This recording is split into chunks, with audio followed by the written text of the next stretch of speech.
Welcome back, brothers and heretics of Grimhammer. Tonight we're diving into the madness of when the Tyranids first met the Imperium. Before we get into that, be sure to like, comment any videos and topics you want to see in the future. Be sure to subscribe for the Emperor or your Dark Gods. I want to thank you guys for the support. You're already killing it. Now, let's get into the video. Magos Varnak watched the pattern collapse. The observatorium's hololithic displays had always shown the Tyrant system as a clean, ordered lattice of orbit lines and code sigils. A machine spirit's dream of harmony. Worlds traced their sanctioned paths. Relay stations pulsed obediently. The research station on Tyran Primus rode its prescribed orbit, a tiny, perfect rune in the grand geometry of the Omnissiah's design. Now alien sigils ate into that pattern like rust. At the edge of the system, beyond the outer dead rock, alien returns had risen from nothing in the span of a few standard hours. At first there had been a scattering of faint pulses, easily dismissed as debris storms or Auspex ghosts. The logic engines had offered unsatisfactory predictions, their probability trees for known phenomena dropping to vanishingly small fractions. Then the pulses had grown, multiplied. "Reconcile the contact data," Varnak said. Vox grills built into his augmetic jaw lent the words, a grinding metallic quality. Below his dais, robed adepts scurried between brass consoles and rune banks. Incense smoke curled around them, hanging under the observatorium's arched ceiling. Mechadendrites flexed and clicked, plugging into data jacks, blessing keyboards with oil as much as fingers. "There is no reconciliation, revered Magos," intoned the Auspex adept. His flesh eye twitched, his augmetic lens whirred and refocused again and again, trying to impose sense on the storm of returns. No emissions of plasma drives, no void shield harmonics. The signatures are organic. Varnak narrowed his remaining human eye. The other was a crimson sensor housed in aged brass.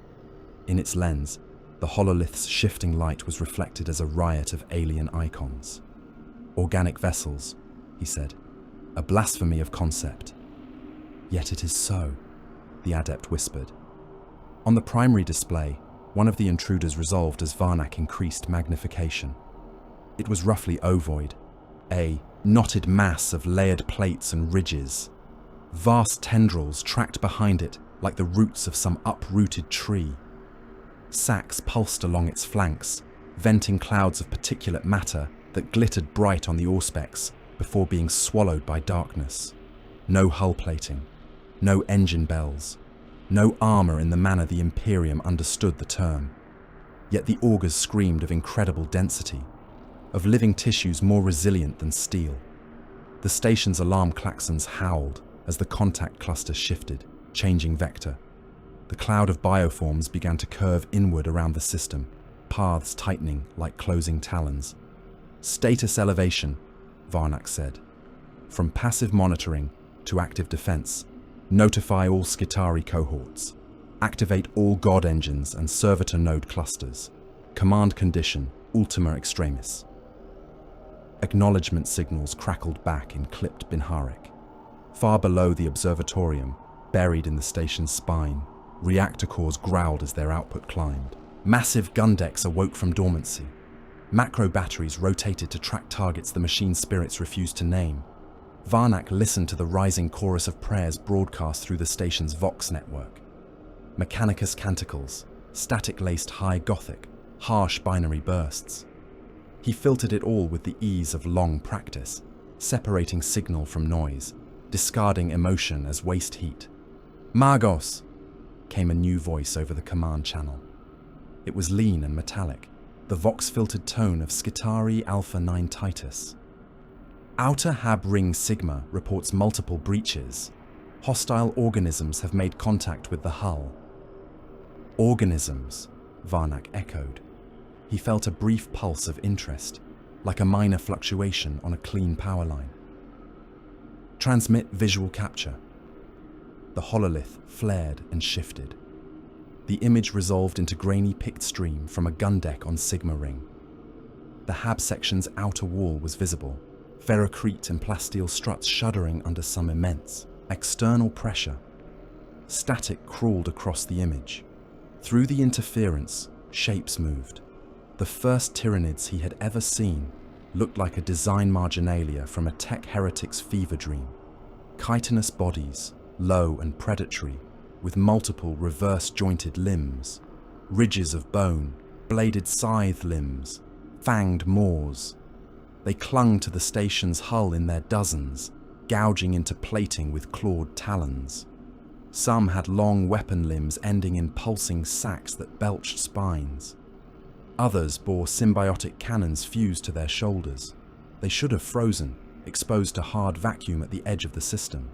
Instead, they moved with obscene ease, scuttling along the metal like insects on glass. Varnak marked their forms in his cortex, assigning designations. Xenos Form Alpha, ranged. Xenos Form Beta, assault. Each was tagged with subroutines for future anatomical and tactical analysis. Outer Ring Sigma is to seal all bulkheads, he ordered. All available cohorts to active. Engagement. Invoke litany of absolute extermination. No capture protocols. All specimens to be destroyed. The hololith shuddered as defense turrets opened fire. The picked feed bloomed white with the flare of macro bolter discharges. Explosive shells tore into the cluster of clinging beasts. Some were blasted into red and grey smears. Others kept crawling even as limbs were torn away. Ichor freezing into webs of crystal in the void. New impacts shook the station. Additional breaches, servo skull spirits wailed, their reedy binharic spiraling upward. Impact patterns exceed projected saturation. Outer rings Gamma, Delta, Kappa compromised. The Auspex returns swarmed closer to the station's orbit with terrifying acceleration. Small bioforms peeled away from the main cloud, raining down toward Tyran Primus itself. Varnak tracked the descent. The world below had been verdant when the Mechanicus had claimed it. Rich with flora, moderate in its climates. A perfect petri dish for imperial experimentation. Now its atmosphere seethed with streaks of incandescent light. Spores, he thought. Orbital bombardment without munitions. A weaponized ecology. Magos! 9 Titus again, but his once precise tones were distorted by background screeching. We are engaged within the Sigma Ring. Hostile lifeforms have breached into pressurized corridors. Losses are significant. Maintain a running log of enemy parameters, Varnak said. Record every detail. The data will not save us, the Scutarius replied. Nothing will save you, Varnak corrected, but it will instruct others. The picked stream from Sigma degenerated into chaos, fire and motion. Scutari in red armor, galvanic rifles blazing, their augmetic limbs moving with mechanical precision as they poured disciplined fire into the charging Xenos. The creatures came on in a living wave, treading on their own dead. Spines punched through Scutari breastplates, blooming red, rosettes of blood and perforated augmetics. Bladed limbs sheared limbs from sockets, cut heads from shoulders. Servo skulls burst like fat insects under flailing claws.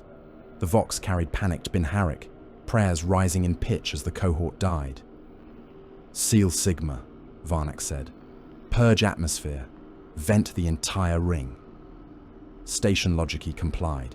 He felt the distant shudder as vast gate valves cycled. A roar like some wounded god sounded through the hull as air boiled through the breached sections and out into void. Bodies tumbled with it, Scutari and Tyranid alike, flung into blackness. The Auspex did not register a meaningful reduction in hostile signatures. Magos! A weaker voice this time, half choked with static.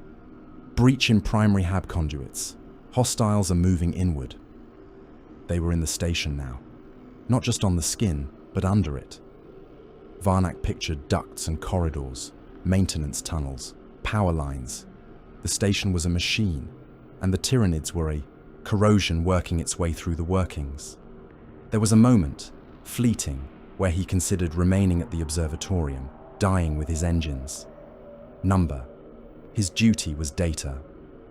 Initiate priority alpha relocation of primary cogitation cores, he said. Prepare data vault theta for emergency transcription. route all tactical capture to my cortex. He descended from the dais, mechadendrites unfurling like a halo of skeletal metal around him.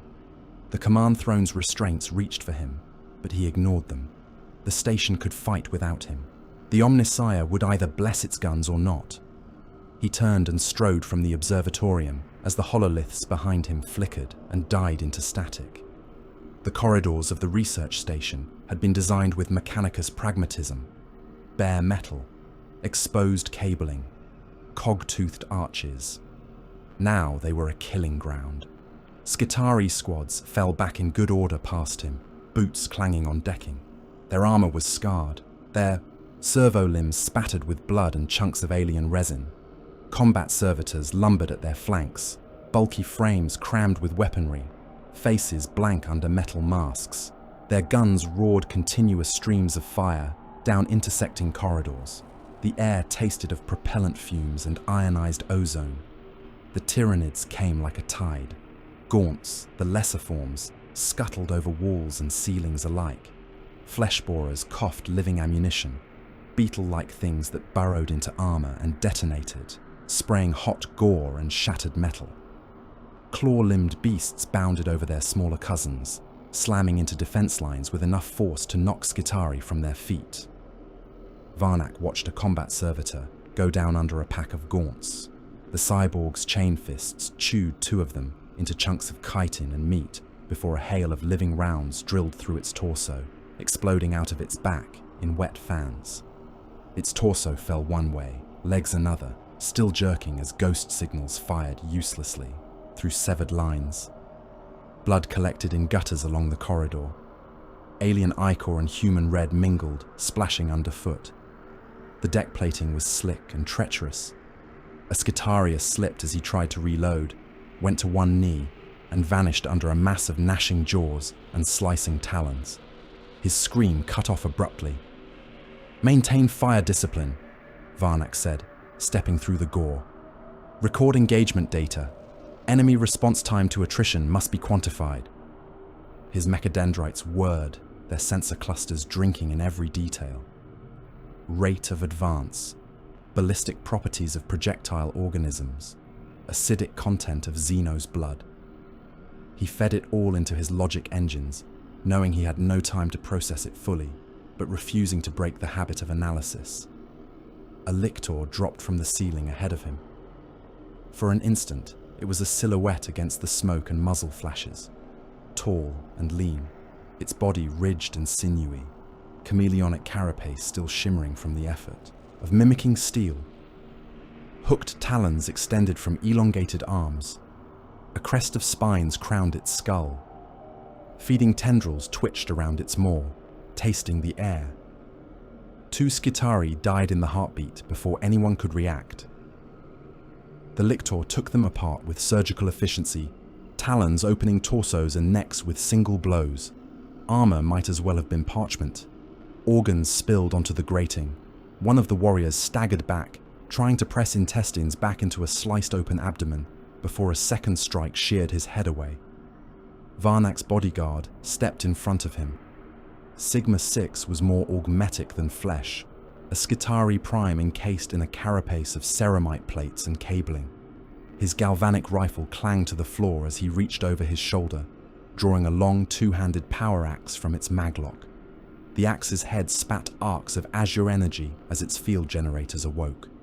Canticles spilled from the warrior's vox slit. "By the motive force," Sigma 6 said. "By the Omnissiah's wrath." The lictor lunged. The clash was brief and vicious. The axe carved a glowing line across the beast's forelimb, severing a talon. The Xenos hissed, ichor spraying, and scissored another limb in, punching through Sigma 6's chest plate. The impact lifted the Skitarius from his feet. Armor cracked. Fluid and blood jetted from ruptured lines. Sigma 6 roared static and drove his axe down, smashing the blade into the lictor's shoulder joint. The weapon's power field flared. Bone and carapace split. The creature snarled and twisted, slamming the dying Skitarius into the wall hard enough to dent the plating. Something in the warrior's spine broke with an audible crack. Varnak moved. A mechadendrite shot forward, its tip spitting a narrow lance of white fire. The melter charge burned through the lictor's carapace at the base of its skull. Superheated matter exploded from the wound. The beast convulsed, tendrils flailing, then collapsed, dragging Sigma 6 down with it. Varnak stepped around them. The rest of the swarm was still coming. There was no time to linger, no point in recording last rites. Magos! Sigma 6's voice crackled, faint and filled with distortion. His augmetic fingers scrabbled weakly at Varnak's robes. Data. Vault. Yes, Varnak said. You will hold them. The Skitarius tried to nod. His neck servos stuttered. Varnak severed the gestures by remote command, forcing the warrior's body still. Sigma 6 did not need to waste energy on movement he could not afford. Together with a dwindling knot of tech adepts, Varnak pressed on toward the lower levels. The air grew hotter as they descended. The shriek of battle above faded into a muffled roar. The data vault lay deep in the station's heart, behind layers of armored bulkheads and security systems. Thin comfort, given that the Tyranids ignored such things, like a flood ignored doors. They reached the vault access, a circular chamber warded with cog-toothed sigils and brass sigilla bearing the skull and cog of the cult Mechanicus. Varnak keyed his personal codes. Electroglyphs flickered acceptance as the sealed iris door cycled open. Inside, the vault was a forest of data stacks and crystalline memory banks. Red lumen strips pulsed along the floor, picking out the central node. A cylindrical shrine of adamantium housing the station's primary cogitation core. Varnak stepped into the shrine. Mechadendrites plugged into sockets. Data flooded his cortex in a rush. Tactical logs, visual records, biological scans of the enemy. His own observations, recorded subconsciously, slotted neatly into place. Begin emergency compressional encoding, he said. Priority all. Package all gathered data on a Xenos incursion. Tag for Ordo Xenos access. Encrypt under my personal sigil. The machine spirit obeyed. He felt the weight of compressed knowledge coalescing within the core. There was far more than he would have wished, and far less than he would have needed. The shriek of tortured metal echoed down the corridors beyond the vault. Something was tearing at the bulkheads, ripping through layers of ferrocrete. Magos, one of the tech adepts whispered. The inner doors will not hold. They will hold long enough, Varnak said. The data finished its journey. A slot opened before him with a hiss of pneumatics. From it slid a data codex, its case of brass and black adamantium etched with the sigils of the Mechanicus and the symbol of the Inquisition. It felt heavy in his hand, far heavier than its physical mass warranted. This knowledge must leave this place, he said. We can fight our way to the shuttle bays, another adept suggested, desperation bleeding into his normally flat tone. No. Varnak turned, handing the codex to Sigma 6. The Skitarius Prime staggered into the threshold, armor scorched and hanging in tatters, half his chest a ruin of exposed cabling and broken ribs. He took the codex with fingers that shook from damaged servos, cradling it like a relic.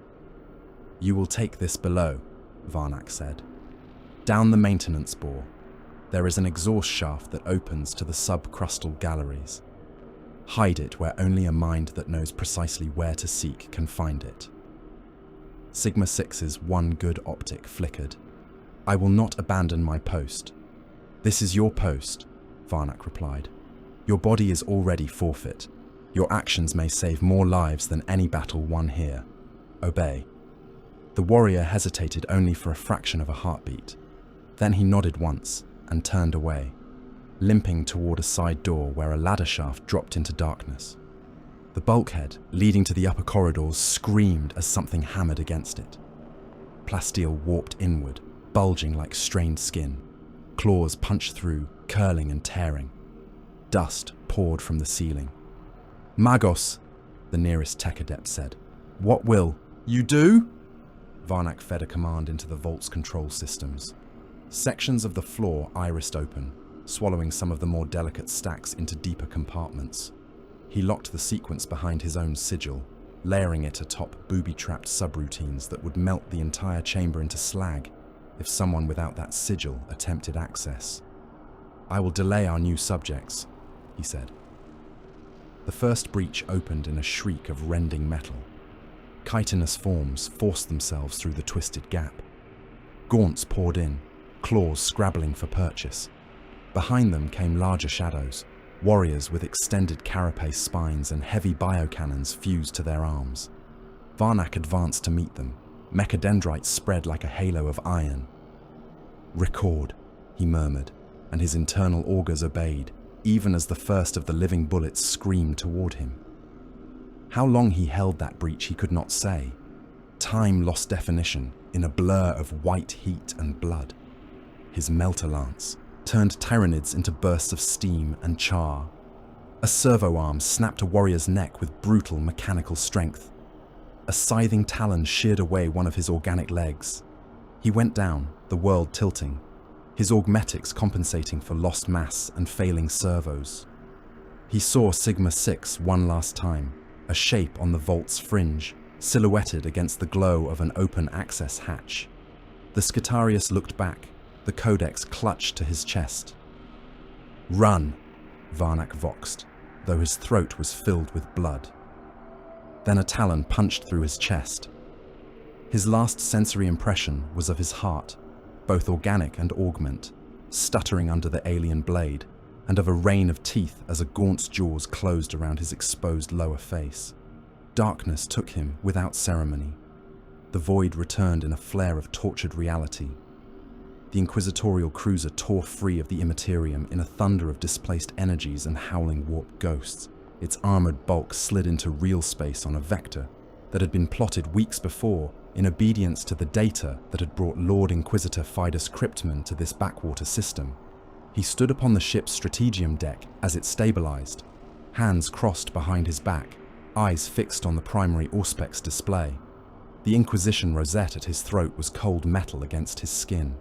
Around him, the crew chanted arrival litanies, their voices layers of clipped low Gothic and murmured devotionals. "Translation complete, my lord," reported the shipmaster. "We are in the Tyrant system. All drives within acceptable tolerances."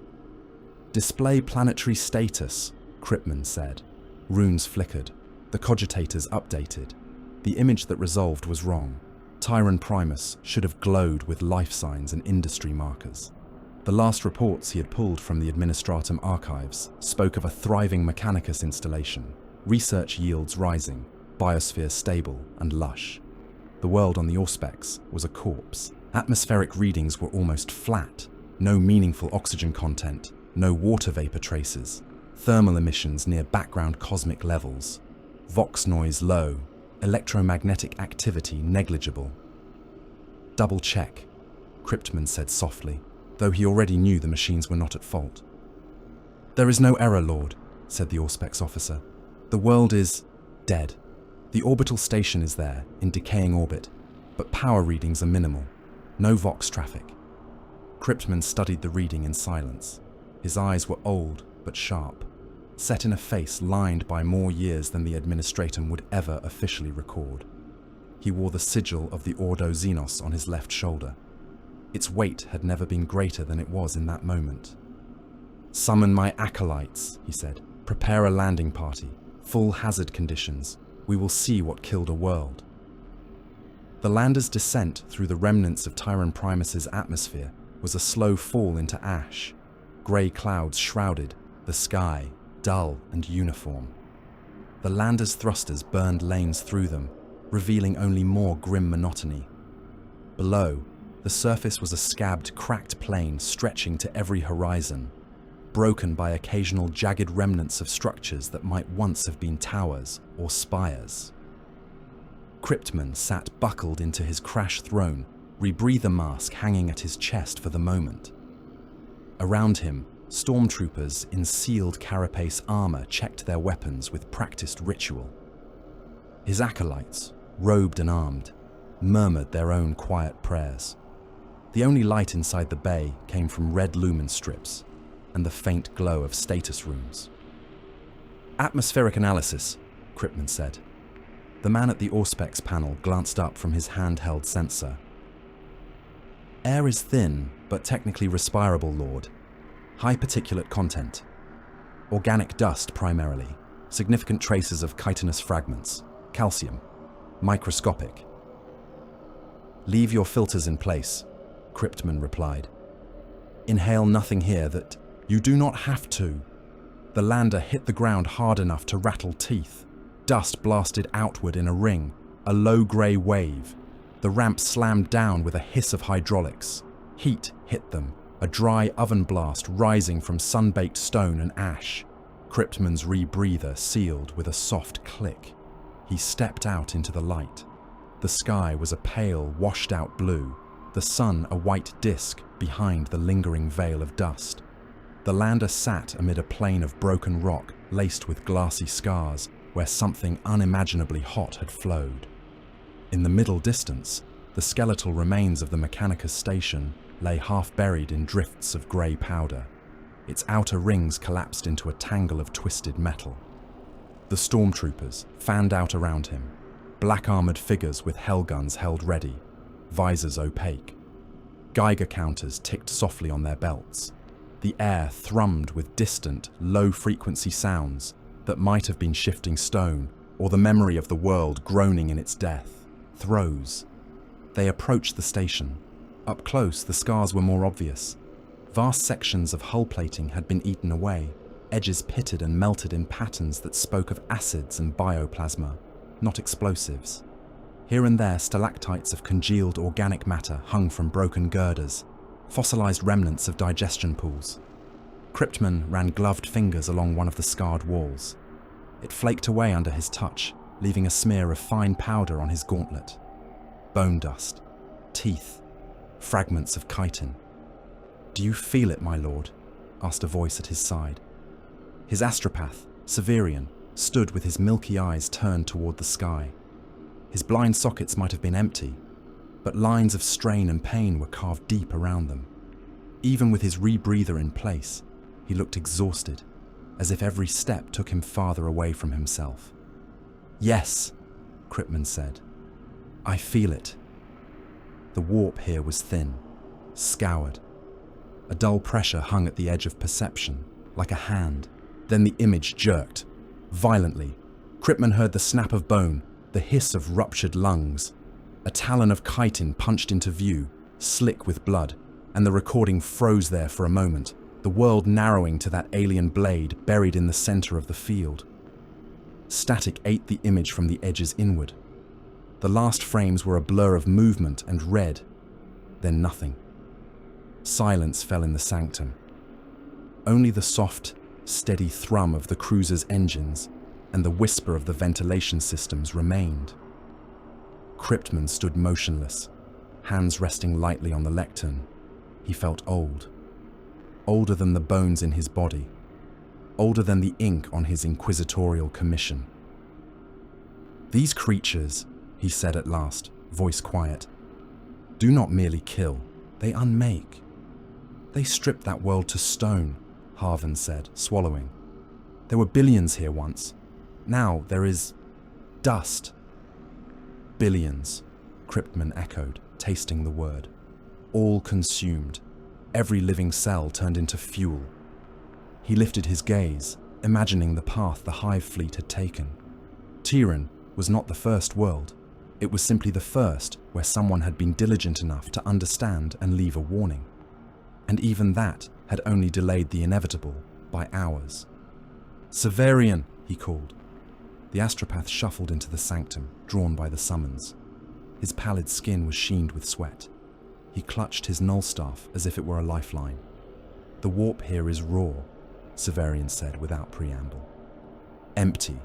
It is like a wound cauterized by some colossal flame.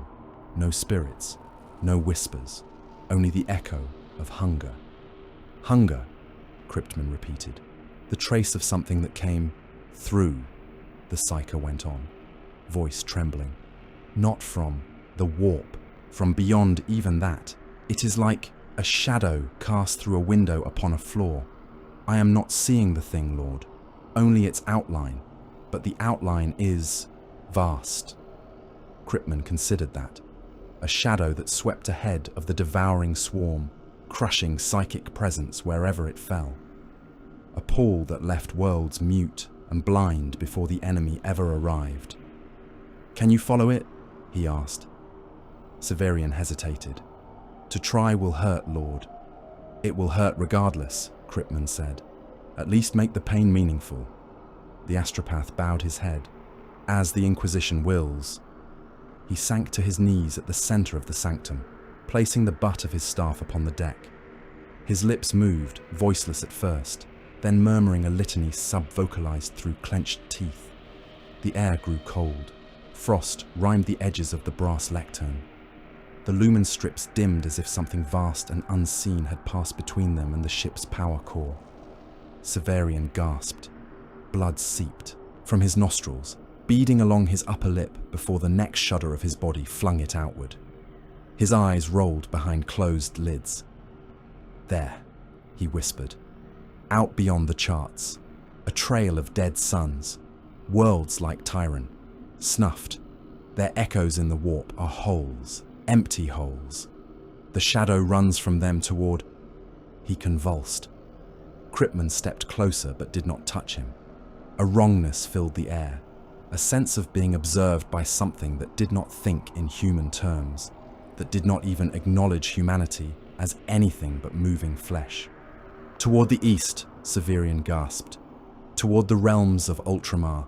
Toward richer prey." He screamed then, a shrill animal sound, as if something had reached back along the line of his thought and pressed its fingers into his mind. His back arched. Veins stood out along his neck. His teeth cracked under the force of his clenched jaw. Kripman snapped a word of command.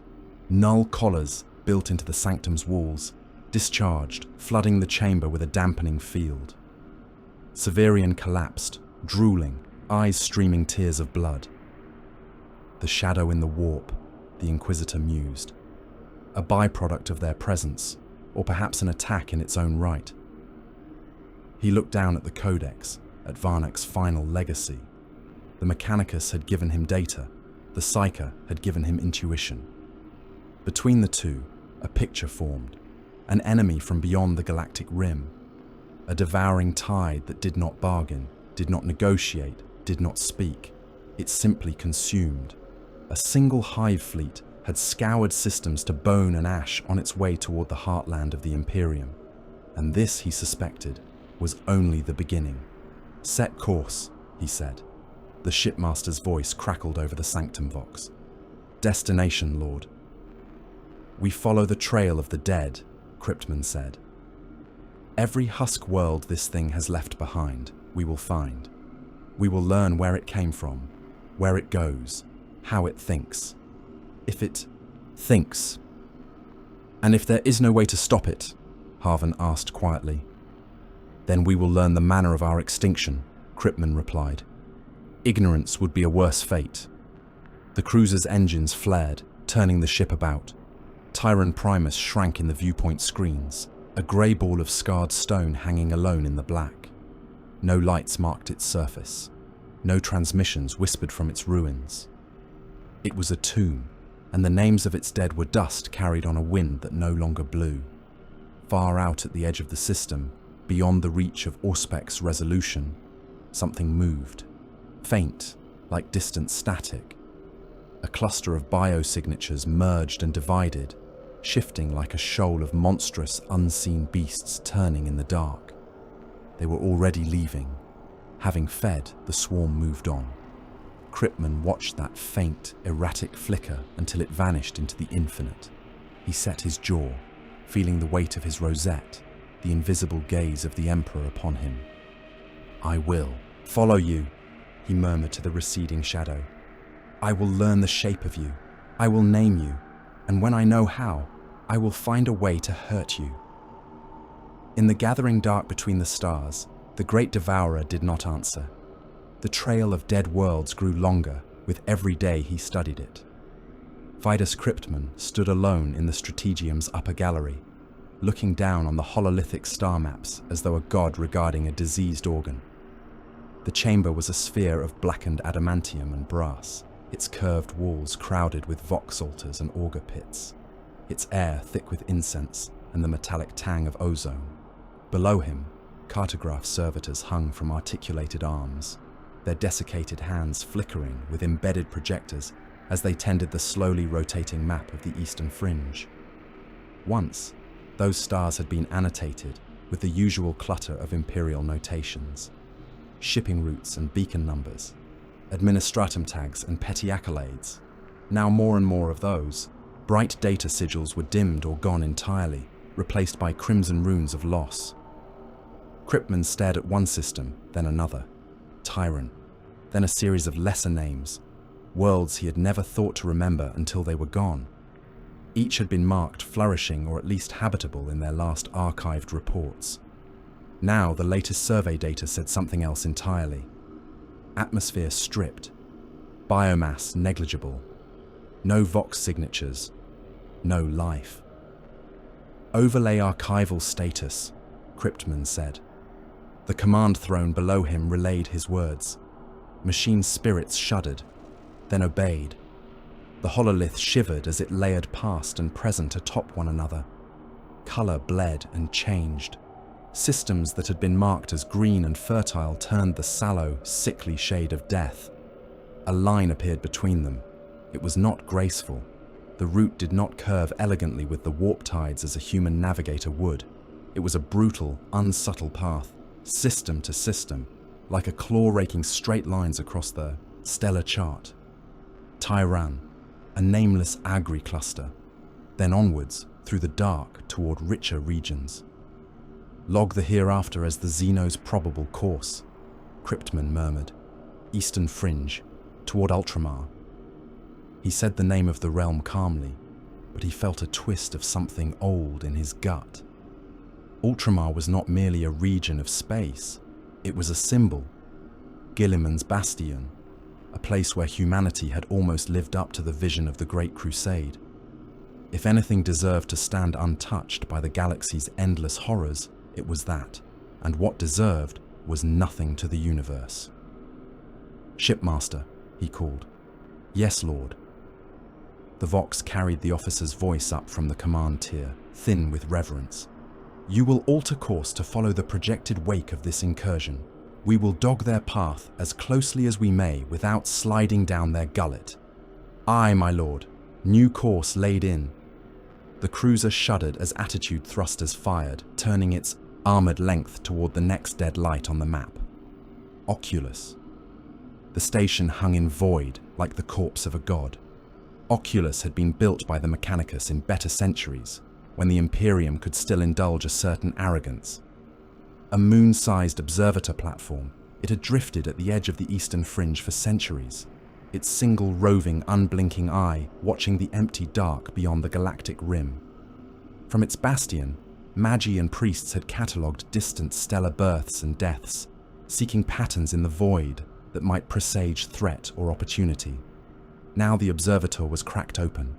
Kryptman's cruiser slid through the field of debris that surrounded it, shields flaring as it brushed aside frozen shrapnel and the slowly tumbling corpses of servitors. Auspec's returns showed great rents in Oculus's hull, wound mouths gaping along its length, leaking vapors and drifting scrap. Chunks of the station's superstructure floated around it, torn free by unimaginable forces. In the main view bay, the half of the observator that still faced the cruiser looked like a skull. Black, empty viewports gaped like eye sockets. Broken antennae jutted like snapped teeth. Power readings? Kryptman asked. Minimal, Lord, replied the Auspex officer. Residual charge in some secondary systems. Main cores are cold. Life readings are negligible. Negligible, Kryptman repeated, yet not zero. He watched the station's image turn as the ship's augers mapped it in more detail. Parts of Oculus's interior glowed faintly on the display, strange heat signatures far from the main reactor stacks. The patterns were wrong, too smooth, too organic. Prepare a boarding party, he said. Stormtroopers, tech priest's exo-environment. A mechanized docking claw reached out from the cruiser's flank, clamping onto a ragged wound in Oculus's hull. Mag seals thumped in sequence, ramps extended like tongues. The air on the other side of the breach was stagnant and foul. Even through sealed rebreathers, Cryptman could taste the old rot of it, a sweet, cloying tang beneath the staleness. Their boots touched down on metal that was no longer entirely metal. Alien growths had spread along the corridor walls, creeping over cog-toothed Mechanicus sigils and hexagonal panel lines. Chitinous plates had grown from the bare metal like tumors. Vascular tubes pulsed sluggishly, pumping some thick, dark ichor along the length of the passage. The floor bulged in places, swollen with the memory of digestion pools now long emptied. Lights flickered intermittently. In many places, the illumination was not from any Imperial lumen at all, but from bioluminescent sacs embedded in the alien growths. They burned a sickly green, casting everything in corpse light. A tech priest moved ahead of Cryptman, mechadendrites tasting the air, incense dispensing in clouds, as if piety could ward off infection. His vox voice tremored, with both horror and fascination. "They have repurposed our structure," he whispered. "The station's skin has been subsumed. Organic reinforcement, new conduits. They grew their own machine within ours."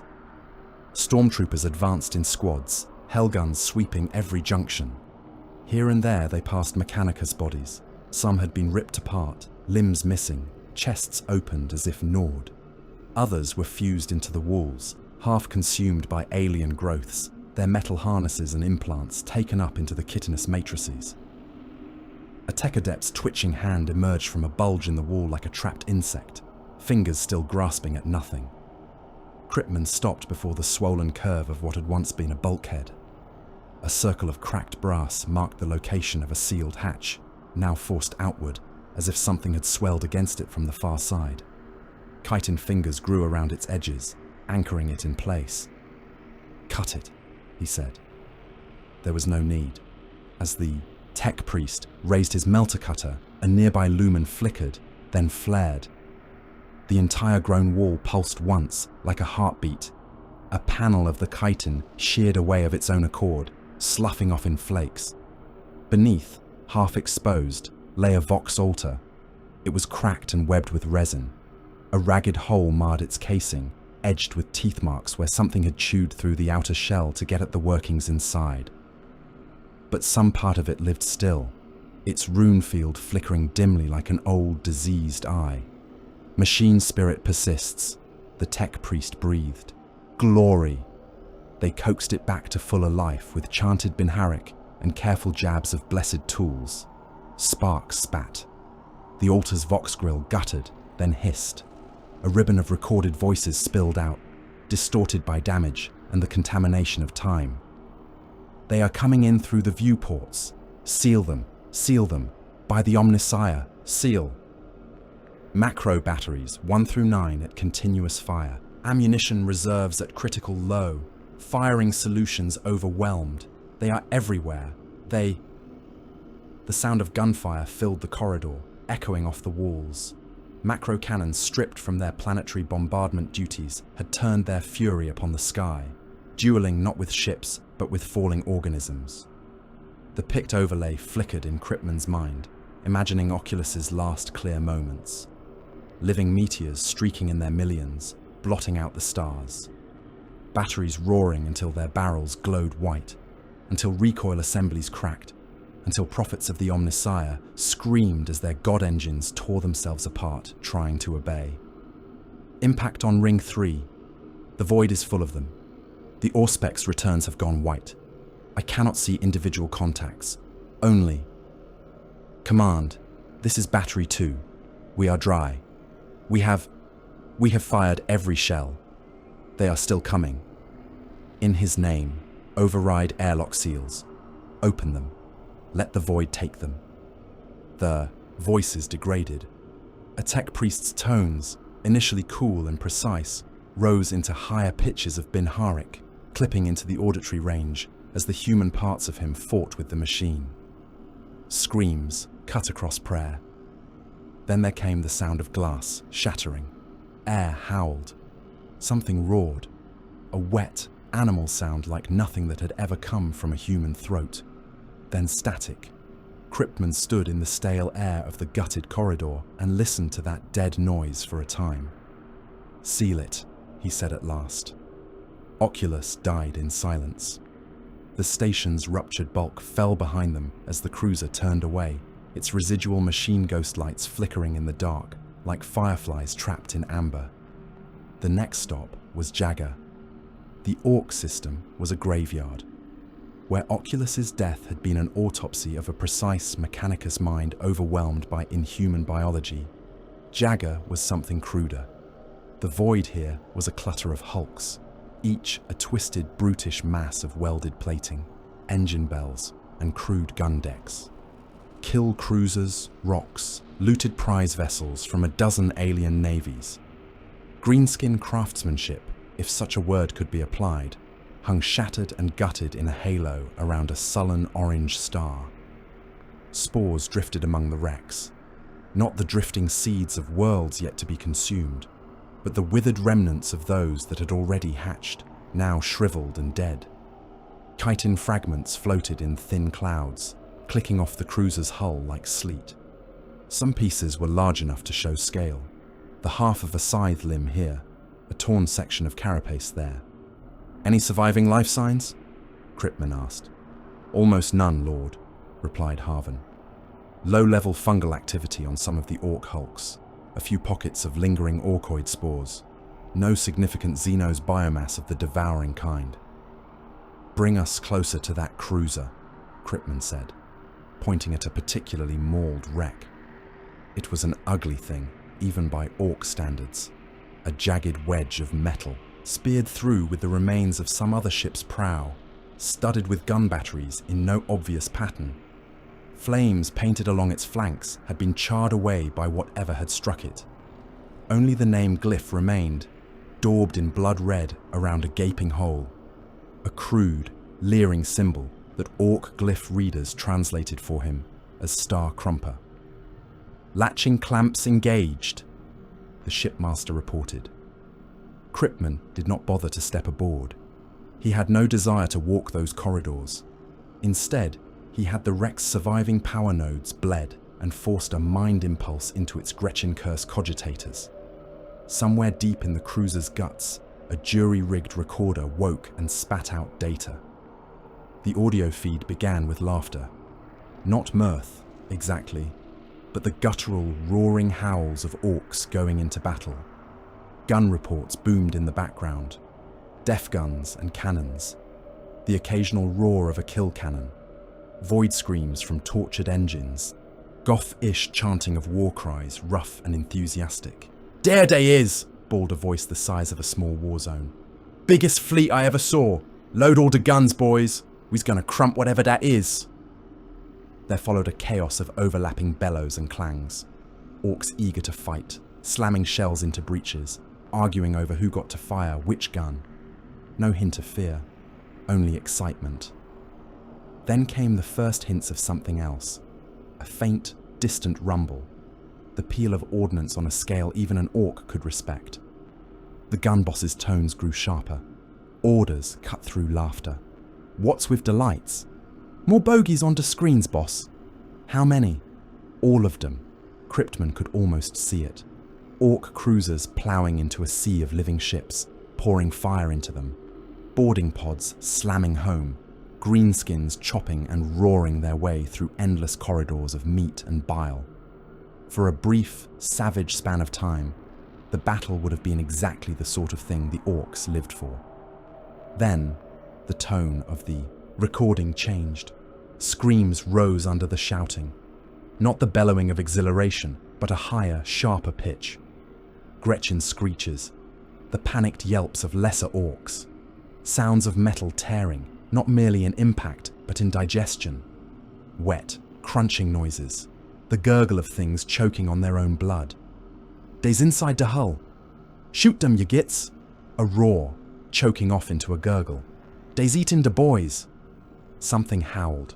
Not an Orc. Something insect fast and reptile cold. The last few seconds of the black box were a babble of noise. Orc voices bellowing defiance even as they broke under the press of the swarm. Gunfire dwindling as weapons were torn from hands or their owners dismembered. Then a sound like a great sucking breath, as if the air and everything in it were being drawn down a vast throat. Silence followed. Cryptman cut the playback. He felt no joy in the orcs' destruction. They were a danger, certainly, a plague of their own kind. But they were part of the galaxy's brutal ecology, understood, predictable in their madness. This devouring thing was something else, a firestorm that consumed not merely armies or empires, but the very possibility of life itself. "Bring Severian to the Strategium," he said. "It is past time that others heard of this." When the astropath arrived, he looked worse than before. The Tyrian experience had taken something from him that rest could not restore. His pallor was that of a corpse, lips fissured and flaking, skin stretched thin over the sharp angles of his skull. "My lord," he asked, voice ragged. "You will broadcast," Cryptman said. "Not to one world, but to every listening ear in this segment of the galaxy. A warning. A description of what we have seen and what we suspect. They must know this thing is coming." Severian's throat worked. "The shadow grows deeper the closer we follow," he said. "It presses against my mind like a storm front. To send even a whisper through it will hurt." "As I said before," Cryptman replied, "the hurt is coming regardless. Better you burn in the attempt and see your message carried, than for us all to go quietly into the great devourer's gullet without a word." Severian bowed his head and went to his work. The astropathic choir chamber was a sanctified wound carved deep into the cruiser's heart. Its walls were layered with wards and sigils, its floor inscribed with circles of silver and gold. Null rods and psychic dampers lined the chamber like a forest of iron trees, each humming softly with bound light. Severian knelt in the center of the largest circle. Runes crawled over his skin, glowing faintly as the chamber's machine spirits adjusted their emissions to match his personal signature. He wrapped both hands around his staff, letting his sightless eyes close. "In the Emperor's name," Cryptman said quietly from the threshold. "Speak." Severian did. He did not move his lips at first. The sending began as a thought, a lance of will hurled out into the howling nothing. The warp answered, not with its usual seething chorus of madness, but with a crushing absence. An immense, suffocating weight pressed back along the line of his effort, turning thought to sludge, threatening to drown it. He pushed harder. Veins stood out on his neck. Blood welled from the corners of his eyes. His fingers dug into the staff until the knuckles whitened. His back arched. The protective circles around him flared, runes burning bright as they shunted off excess power. Cryptman watched impassively, jaw clenched. "The shadow," Severian gasped. His voice was no longer mere sound, but a thing that vibrated in the bones, echoing off both the walls and the minds of those present. "It is everywhere. It does not think. It does not feel. It only blocks. It crushes, like a weight pressing over a candle, smothering the flame." "Push through," Cryptman said. "You have sent messages to besieged worlds before. This is no different in essence." "It is larger than worlds," Severian hissed. "It is like a beast reaching across the void, its bulk outside our reality. Only the press of its hunger touches us." Blood burst from his ears in two thin streams. It pattered onto the floor, staining the inlaid metals.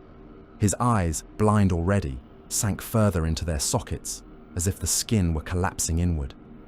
He screamed. For a heartbeat, the shriek that tore from his throat was not human. It was a sound stolen from the devouring thing itself, a mental echo of patient, endless appetite. Servitors built to assist the choir spasmed, circuits overloading, some dropping lifeless as their logic cores melted. One stormtrooper at the door clutched his head and staggered, teeth grinding, eyes rolling. Then the scream broke into a ragged shout. A devouring swarm from beyond the rim. Systems stripped to lifeless rock. Eastern fringe. Falling. In the name of the Emperor, hear and heed. Prepare, prepare. The words went out, not on Vox, but through the raw medium of minds. Across light years, other astropaths felt that bloody, desperate sending slam into their perceptions, trailing pain and urgency. Then the shadow closed again, slamming down on the conduit. Severian collapsed. His staff clattered from numb fingers.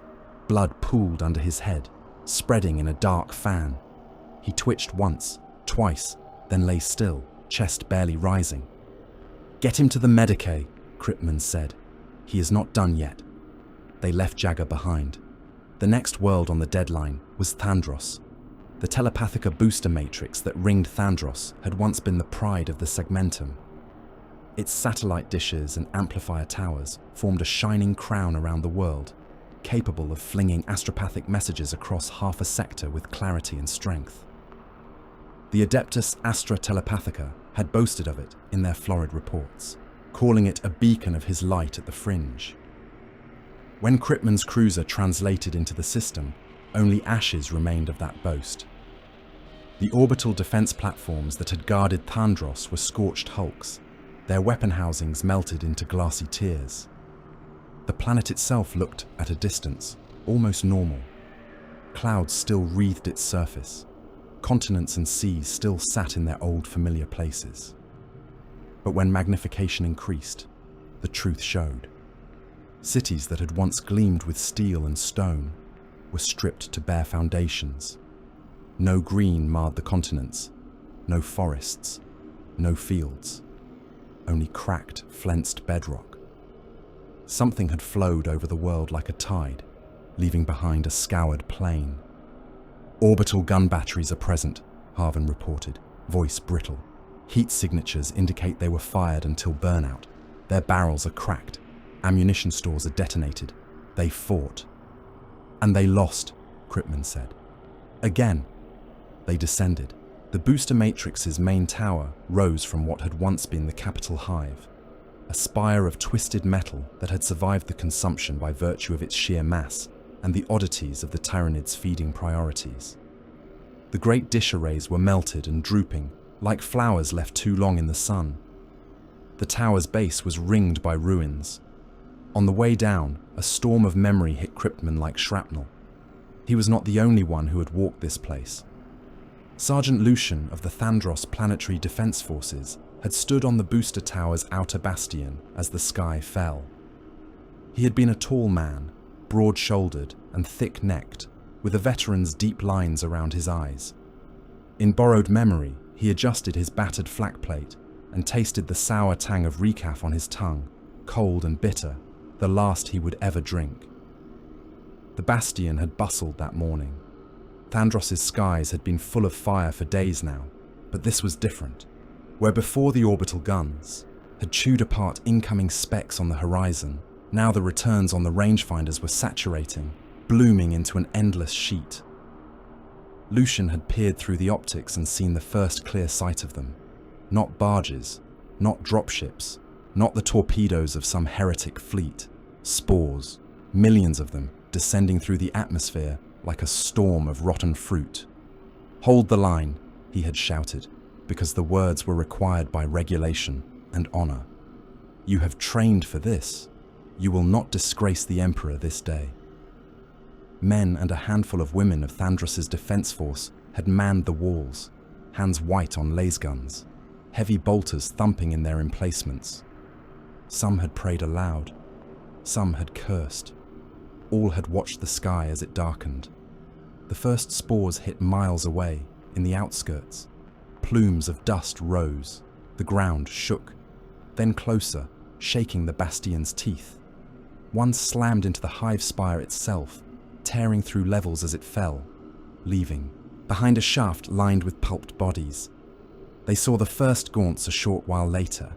They came in packs, small shapes bounding through the dust clouds, hugging the ground at first, then racing up the tower's lower slopes.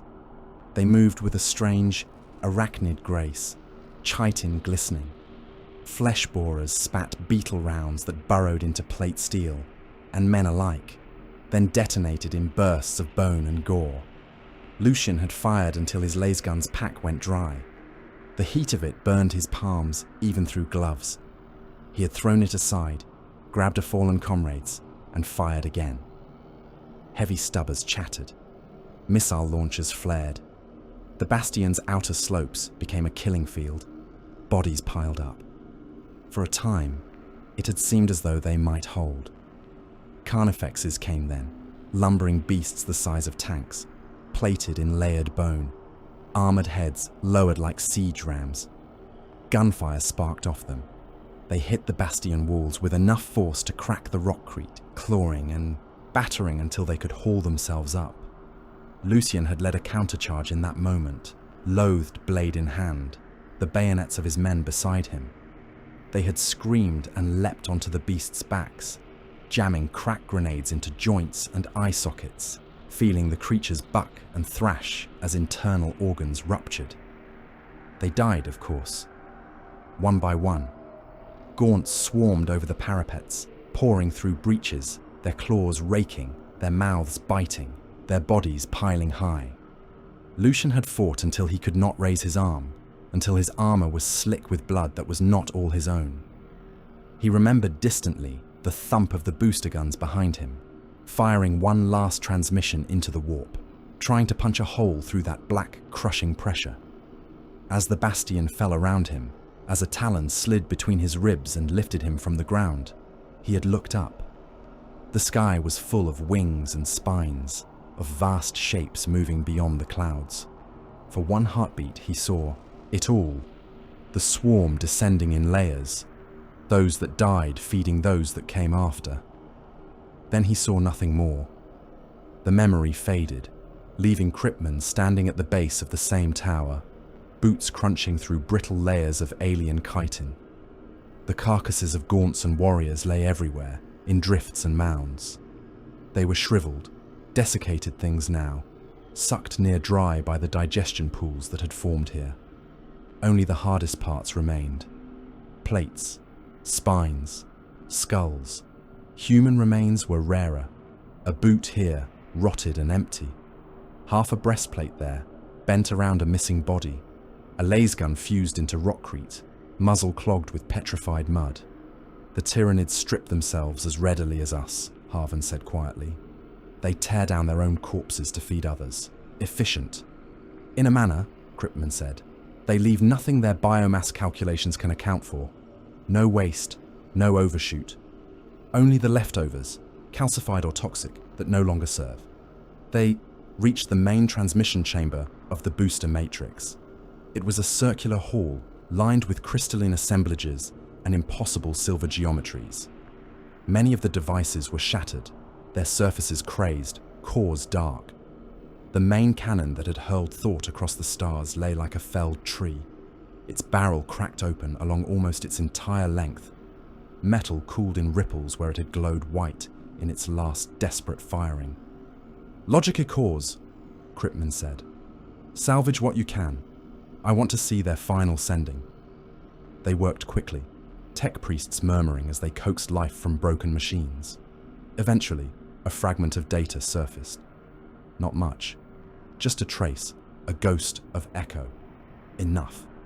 Severian stood in the ruined hall, staff planted amid the wreckage, blood crusted in the cracks of his lips. His last sending had cost him something essential. His hair had gone almost entirely white. His hands shook even at rest. You should be in a regeneration cradle, Kryptman told him. You should be elsewhere, Severian replied, a tiny defiant spark in his eyes. Yet here we both stand. Then we shall both persist, Kryptman said. Again, you will ride the last frame of this machine's pattern, its dying note. Push it out, amplify it, and aim it at Ultramar. They must know. If anyone in this cursed galaxy can stand against this monstrosity, it is the sons of Guilliman. Severian nodded once. They set the remaining coils to life. The booster's ruined heart ticked faintly, like a man too far gone to wake, but not yet allowed to die. Severian stepped into the circle of its spent power, feeling the ancient geometry try, feebly, to cradle his mind as earlier it had cradled others. He closed his eyes and reached. Pain met him at once. Where before the shadow had been an oppressive blanket, now it was studded with spikes. The closer they followed the swarm, the more viciously its psychic spore lashed out at anything that probed it. The warp was not merely quiet here, it was actively hostile to thought not part of that great, collective hunger. He pressed on. The echo of Thandros's last sending rose beneath him, a desperate plea encoded in patterns of probability and emotion, burned into crystal with the last spark of a dead astropath's soul. Severian took that echo and wrapped himself around it, amplifying, sharpening. "In the name of the Emperor," he whispered, though no sound passed his lips. "Hear us, fortress world of Macraga. This is Thandros. This is Jagger. This is Tyran. This is Oculus. This is all the world stripped to empty stone. The devouring swarm comes. Hive ships that are organisms, not craft.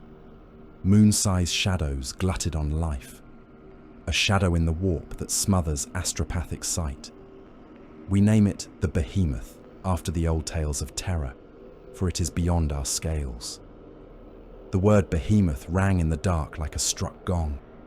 It was as close as human language could come to, encapsulating what he had touched. A vast, mindless beast, only barely glimpsed in its full size. The shadow pressed in. It was curious now, if such a word could be used.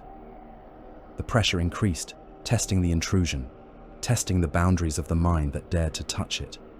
Severian screamed again, but he did not break the sending. His veins burst in his eyes, flooding his sightless sockets with blood. His teeth cracked, his heart stuttered and faltered, then raced.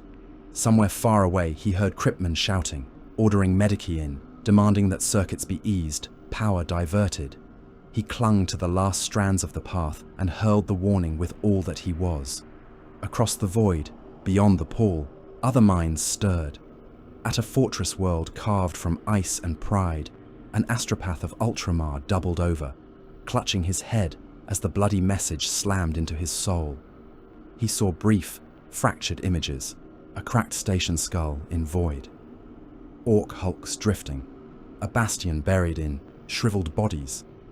Worlds turned to bare rock. He heard the name Behemoth. He tasted ash and blood. Then the message was gone, trailing fragments and pain.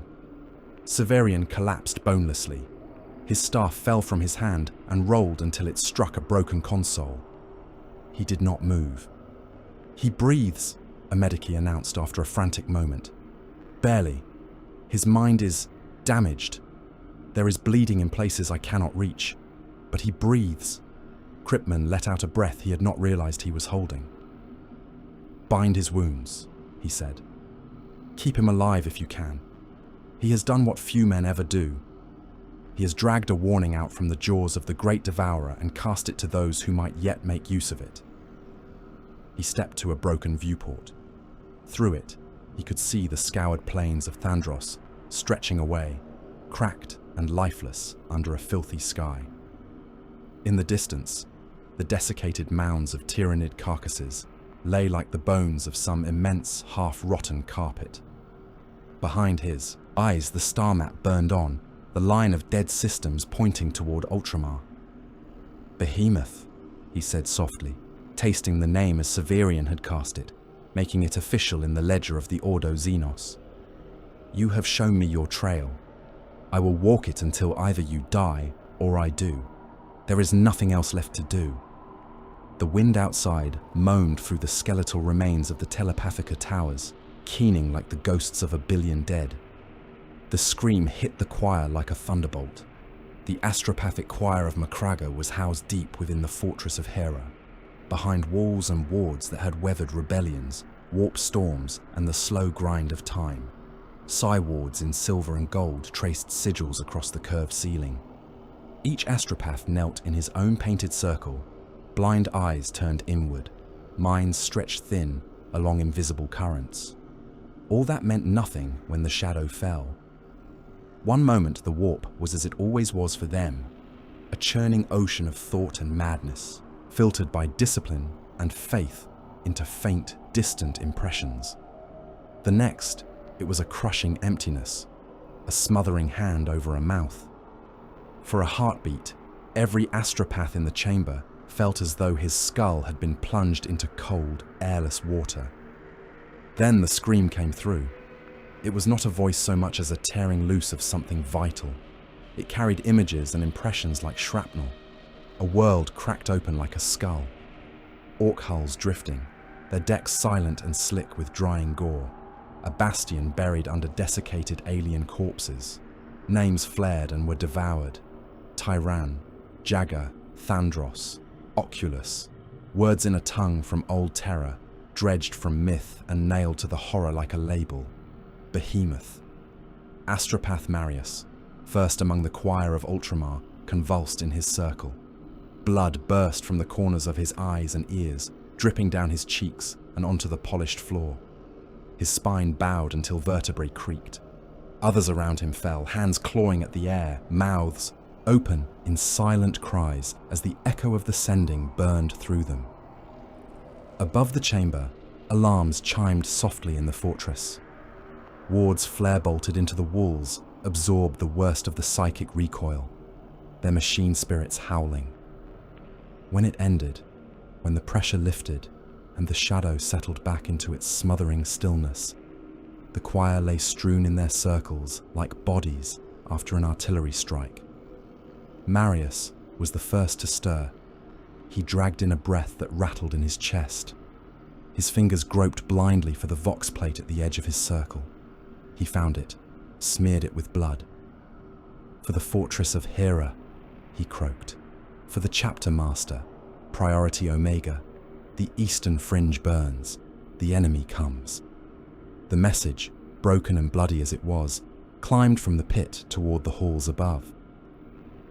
Marneus Calgar listened to the transcript alone.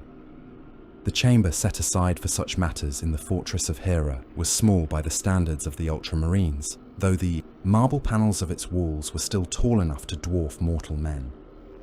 A single hololithic projector sat in the center of the room, its glow casting pale light over the sigils of the chapter and the aquila carved above the doorway.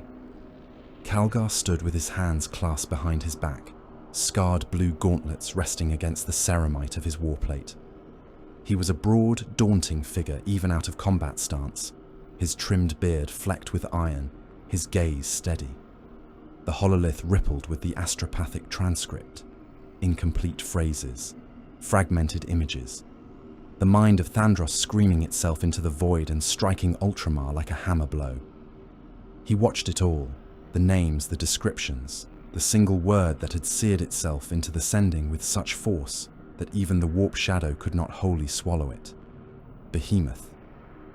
Again, he said. The hololith obeyed. The distorted voice replayed, the same bloody scraps, the same sense of something beyond their understanding, raking its talons across the eastern stars. Calgar's expression did not change. Within, his mind moved with disciplined speed. He saw axes of advance, not yet fully charted, but implied by the sequence of systems. He saw supply lines, the time it would take fleets to muster, the readiness state of the fortress worlds of Ultramar. He saw the Codex Astartes laid out in his memory, its wisdom a bedrock beneath his thoughts. He also saw the limits of even that great work. When the transcript ended for the second time, he spoke a single word. Summon the Lords. The holoservitor bowed and clicked away. Calgar turned and strode from the chamber, the weight of the coming war settling across his shoulders like another layer of armor.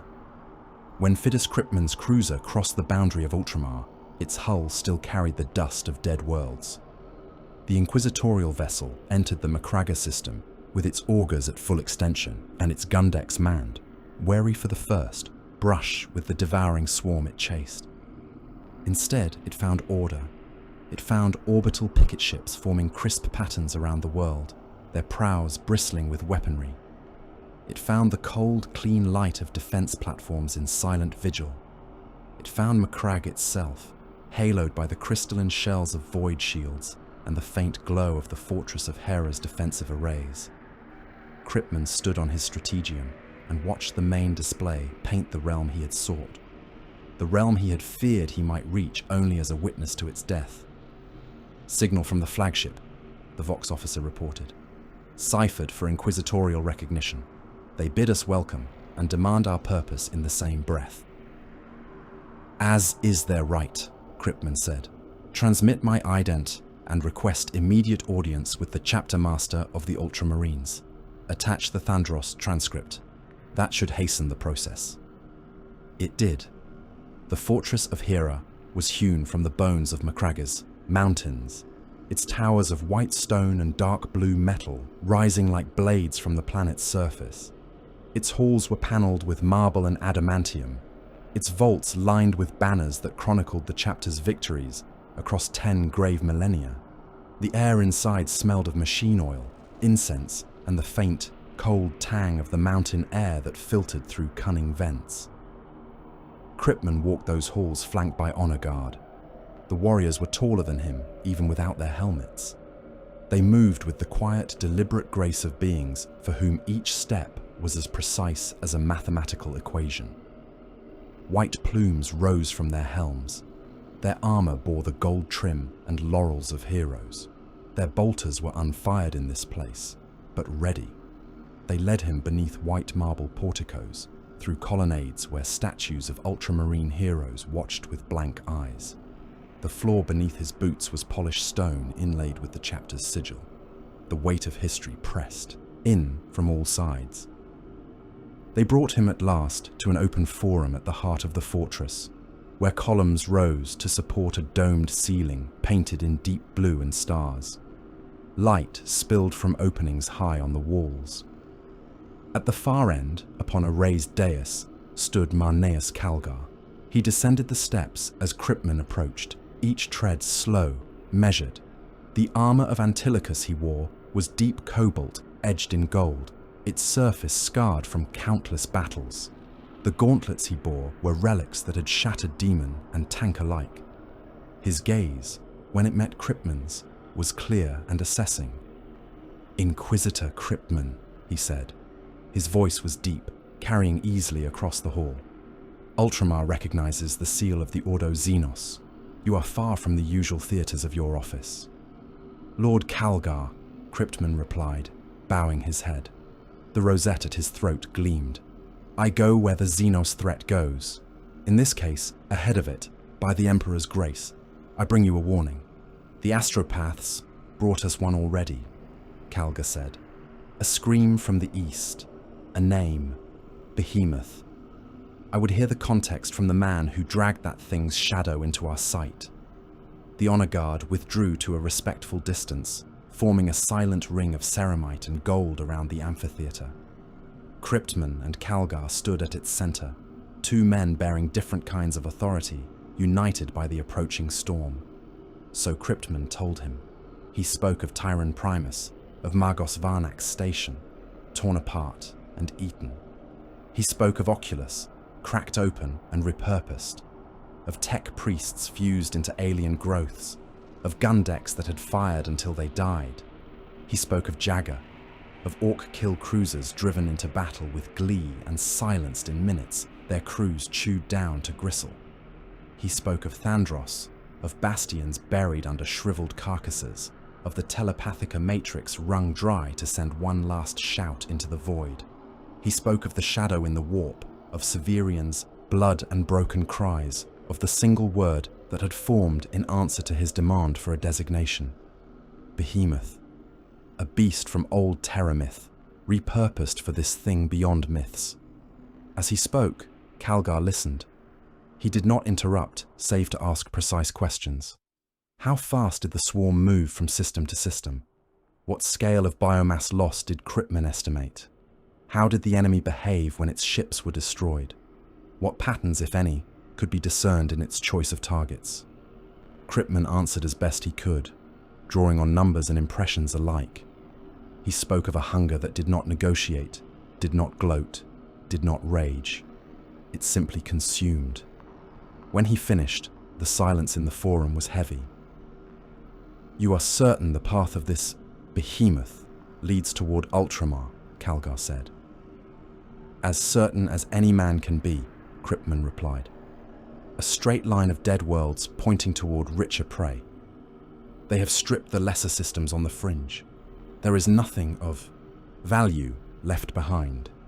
Your realm shines like meat before a starved animal. One corner of Calgar's mouth twitched, though there was no humor in it. Then we will not be the meat you expect, he said.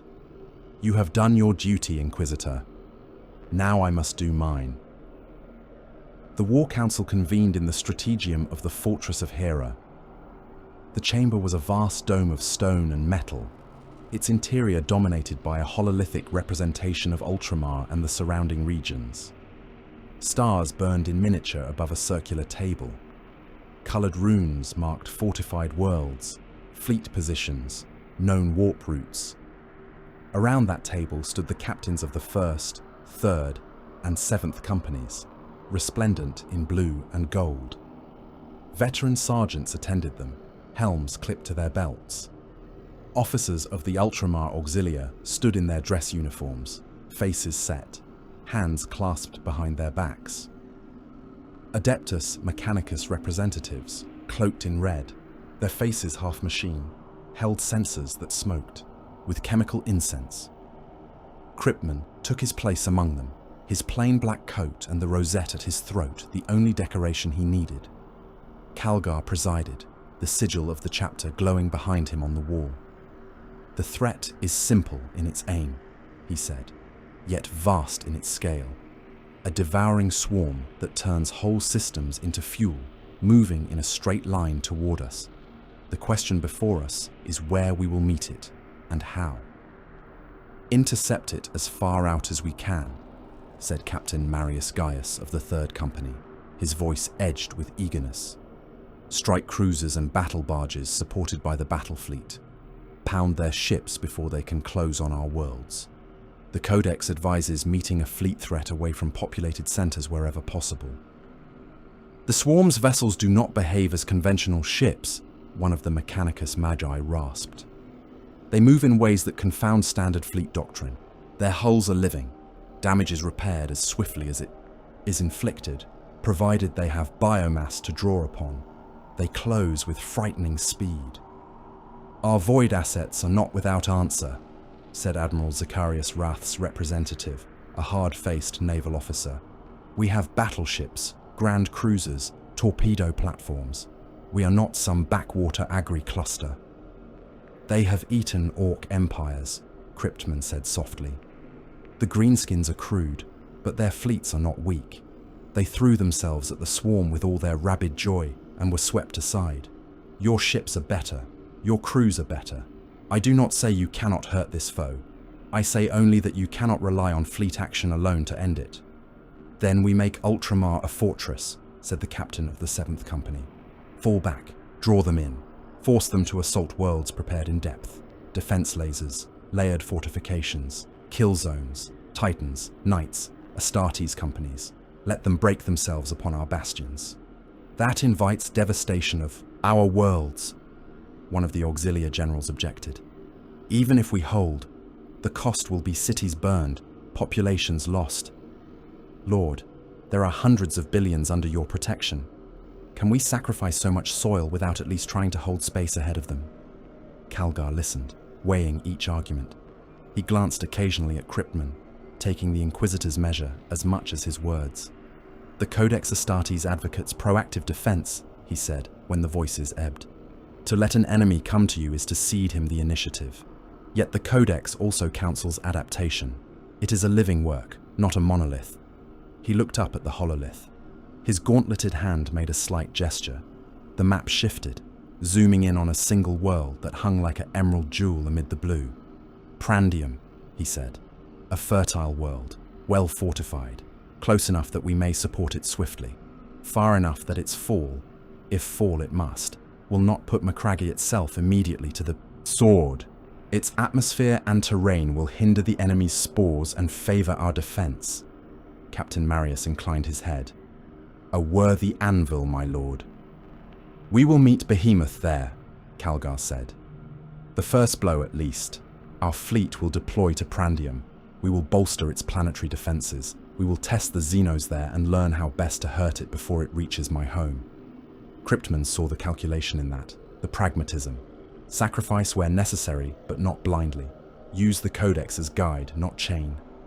In that, Calgar was truly Guilliman's heir. "Ultramar Auxilia will provide regiments for the Prandium defensive grid," said one of the generals. "I will assign my best." "Begin your musters," Calgar said.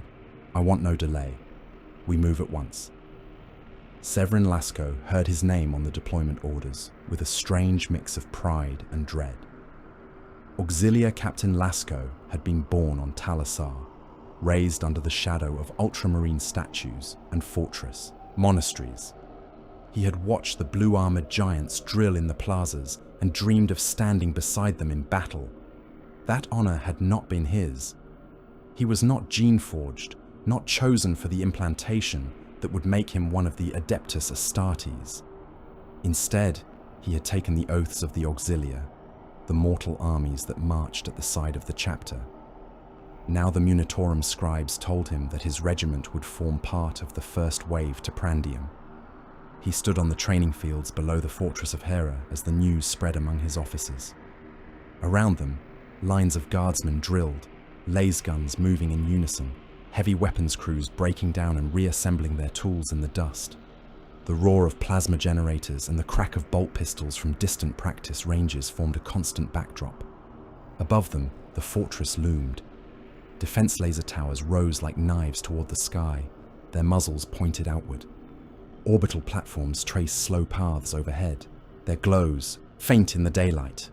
On the horizon, titans of Legio Praetor moved in stately patrol, their strides shaking the earth. "We go where the Ultramarines go," Lasco said, addressing his assembled officers. "Prandium is a jewel of Ultramar. We will stand upon its soil and make the Xenos pay in blood for every meter of ground." He said nothing of Behemoth by name. He had heard whispers, of course. Soldiers always heard. But there was no need to spread the tales of Oculus and Jagger, of bastions buried in carcasses. They would meet the truth soon enough. In orbit, Naval Lieutenant Halbrecht studied the fleet muster orders on his data slate and swallowed hard. His cruiser, the Valin's Spear, was an old, reliable vessel, a heavy cruiser of proven pattern that had served Ultramar for centuries. Its crew knew its quirks. Its machine spirit, cantankerous but loyal, knew their songs. They had fought pirates, raiders, a few small warbands of traitor marines who had strayed too close, to Ultramar and been punished. None of that prepared Halbrecht for the idea of fighting a fleet made of living things that did not fear the void. He stood on the bridge, watching as the pic displays filled with new icons. Strike cruisers of the Ultramarines sliding from their berths, battle barges throbbing with energy, merchantmen pressed into transport duty, escort squadrons forming up like shoals around the larger vessels. "Signal from the fortress of Hera," the commsman called. "The chapter master has given the word. All ships bound for Prandium will begin translation to warp as soon as formation is achieved." Halbrecht straightened his coat, smoothed the front of his uniform with hands that trembled only slightly, and began to relay orders. Gun crews to stations, warp drives to readiness, devotions to the machine spirits recited. The rituals of departure began. While the mortal engines of war rumbled to life, cryptmen prowled the data vaults of Macraga. The Ultramarines were not ungenerous hosts. The chapter had kept meticulous records since its founding. Campaign logs, tactical analyses, complete data stacks of the Codex Astartes, copies of Guilliman's own commentaries and letters, all preserved in climate-controlled vaults, tended by chained librarians and servitors. Cryptman moved among those stacks like a restless ghost, fingers tracing spines and data ports, mind hungry for any scrap that might help him understand how Ultramar thought about war. He read of the chapter's doctrine for fleet engagements. He studied their procedures for planetary defense, for evacuation, for exterminatus. He cross-referenced their practices with everything he had learned of behemoth's behavior. The more he saw, the more a cold conviction took root in him. The Imperium's war machine was mighty, but it had been built to fight foes that played the same game more or less. Traitor legions, orc hordes, Eldar raids, even the Necron stirrings of more recent centuries followed patterns that could be met with steel and faith and codified doctrine. The Tyranids did not play. They did not bargain. They did not twist the rules. They were an entirely different game. A captain of the first company found him there one evening, standing before a bank of projection screens, while they flickered through schematics of hive fleets and brood patterns. The Astartes' armor was polished to a mirror sheen, his rank markings precise. "You pace our halls like one who has found fault," the captain said. "I have found reality," Kryptman replied without turning. "It tends not to flatter our works. You bring us a warning and then doubt that we can answer it," the captain observed. "I bring you knowledge," Kryptman said, allowing himself a thin smile. "What you do with it is your own affair, but I have seen what this foe does to worlds that are not prepared. I have watched fleets crushed between its teeth. I have listened to men die by the billion through astropathic echoes. No offense, Captain, but I do not think your codex, for all its brilliance, anticipated this. The Codex Astartes is not merely a list of maneuvers," the Ultramarine said stiffly. "It teaches adaptability. Guilliman understood that the galaxy changes. We will change with it." "I hope you are right," Kryptman said, "for all our sakes." While he walked among data ghosts and argued with giants, the mortal armies trained under Macraga's clear skies, and the war engines of Ultramar rumbled. On the central parade grounds, the Ultramar Auxilia drilled as never before. Regiments marched, countermarched, formed firing lines and broke them, wheeled into new formations at barked orders. Infantry practiced falling back in deliberate stages, never breaking contact, never letting the enemy simply roll over them. Artillery crews rehearsed loading and firing until their muscles ached. Hydra batteries tracked, practiced targets moving at insane speeds. Tank companies prowled the training grounds, their tracks churning the earth, guns crashing. Servitors moved among them with stacks of fresh ammunition, skin pallid beneath the grime. Above, the defense lasers of the Fortress of Hera turned on their mounts, their colossal barrels dipping and rising like the heads of watchful beasts. Orbital platforms drifted into new patterns, their cogitators recalibrated for massed incoming targets. The Titans of Legio Praetor strode in slow, deliberate circuits, weapon arms sweeping the horizon, their banners snapping in the mountain wind. Severin Lasco watched it all and knew that even this might not be enough. At night, when the drills were done and his men lay in their bunks staring at the darkness, he walked the edge of the training fields and looked up at the Fortress of Hera, its walls lit by warding beacons. It seemed impossible that anything could threaten such a bastion, yet the seriousness with which the Ultramarines prepared told him the threat was very real indeed. Calgar stood in the shrine of the Primarch and spoke softly to a man who could not answer him. The shrine was a cathedral carved into the heart of the fortress. Its vaulted ceiling rose in pale stone arches that drew the eye upward to stained glass images of the Great Crusade. At its center, upon a raised plinth encased in stasis fields and sacred wards, lay Robout Guilliman. The Primarch's form was marble frozen in flesh. His features were calm, his eyes closed, his armor a masterpiece of art and war. Stasis kept the wounds of his last battle forever fresh and forever non-fatal, a paradox of science and faith. Calgar approached the plinth and knelt. For a time he said nothing, letting the silence of the shrine soak into him. Only the faint hum of the stasis field disturbed the quiet. "Lord," he said at last, voice low. "Sire, Primarch of our chapter." He bowed his head. "The Imperium faces a foe we have not seen before. A devouring tide from beyond the stars. It has stripped worlds to grey stone and moves toward your realm with the mindless certainty of an avalanche. I have weighed the codex you gave us. I have compared its counsel to the reports this Inquisitor has placed in my hands. I believe its spirit would not have us cling to the letter when the letter leads only to a noble death. I will adapt it. I will bend it. I will even break parts of it if I must, to save what you built here. He allowed himself in that sacred place to admit the thing he would not say elsewhere. I am not afraid to die, he murmured. No Astartes fears that. But I am afraid to fail you, to see Ultramar ground under a tide of chitin and acid, because I was too proud, too hidebound to see clearly. He looked up at Guilliman's silent face. I swear to you that while I draw breath, Ultramar will not fall. If I must stand on the last wall with only a single bolter and the corpse of the realm at my back, I will still fight. But I would rather greet you in the hereafter, knowing that your realm endures, scarred but living, than that I won you a glorious ruin. The Primarch did not answer. His eyes stayed shut. The stasis fields hummed. Yet Calgar felt steadier when he rose. A vow made in the shrine of Guilliman had weight.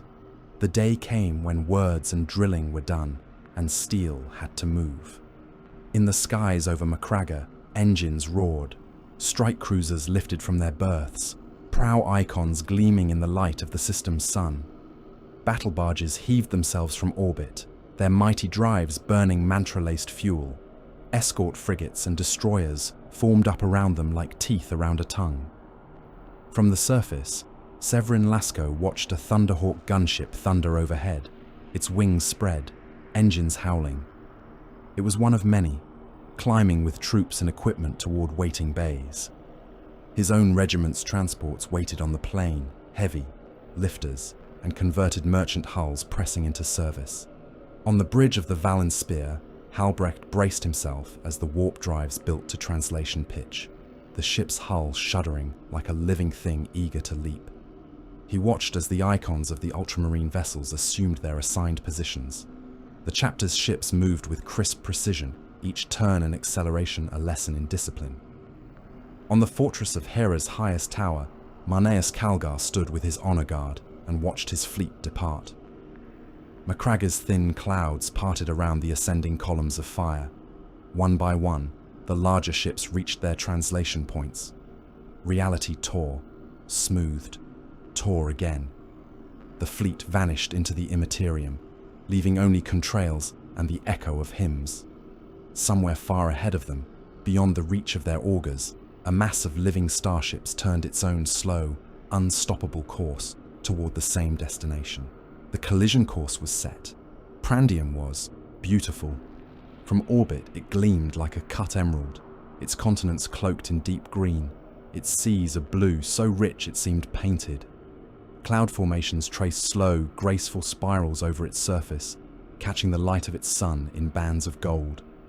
Data runes beside the image in the strategium of the battle barge Octavius called it the Jewel of Ultramar, and for once the Administratum's florid language did not seem an exaggeration. On the ground, Captain Severin Lasco of the Ultramar Auxilia had no need of hololithic echoes. He stood on the terrace of a hilltop command bastion and drank in the view with his own eyes.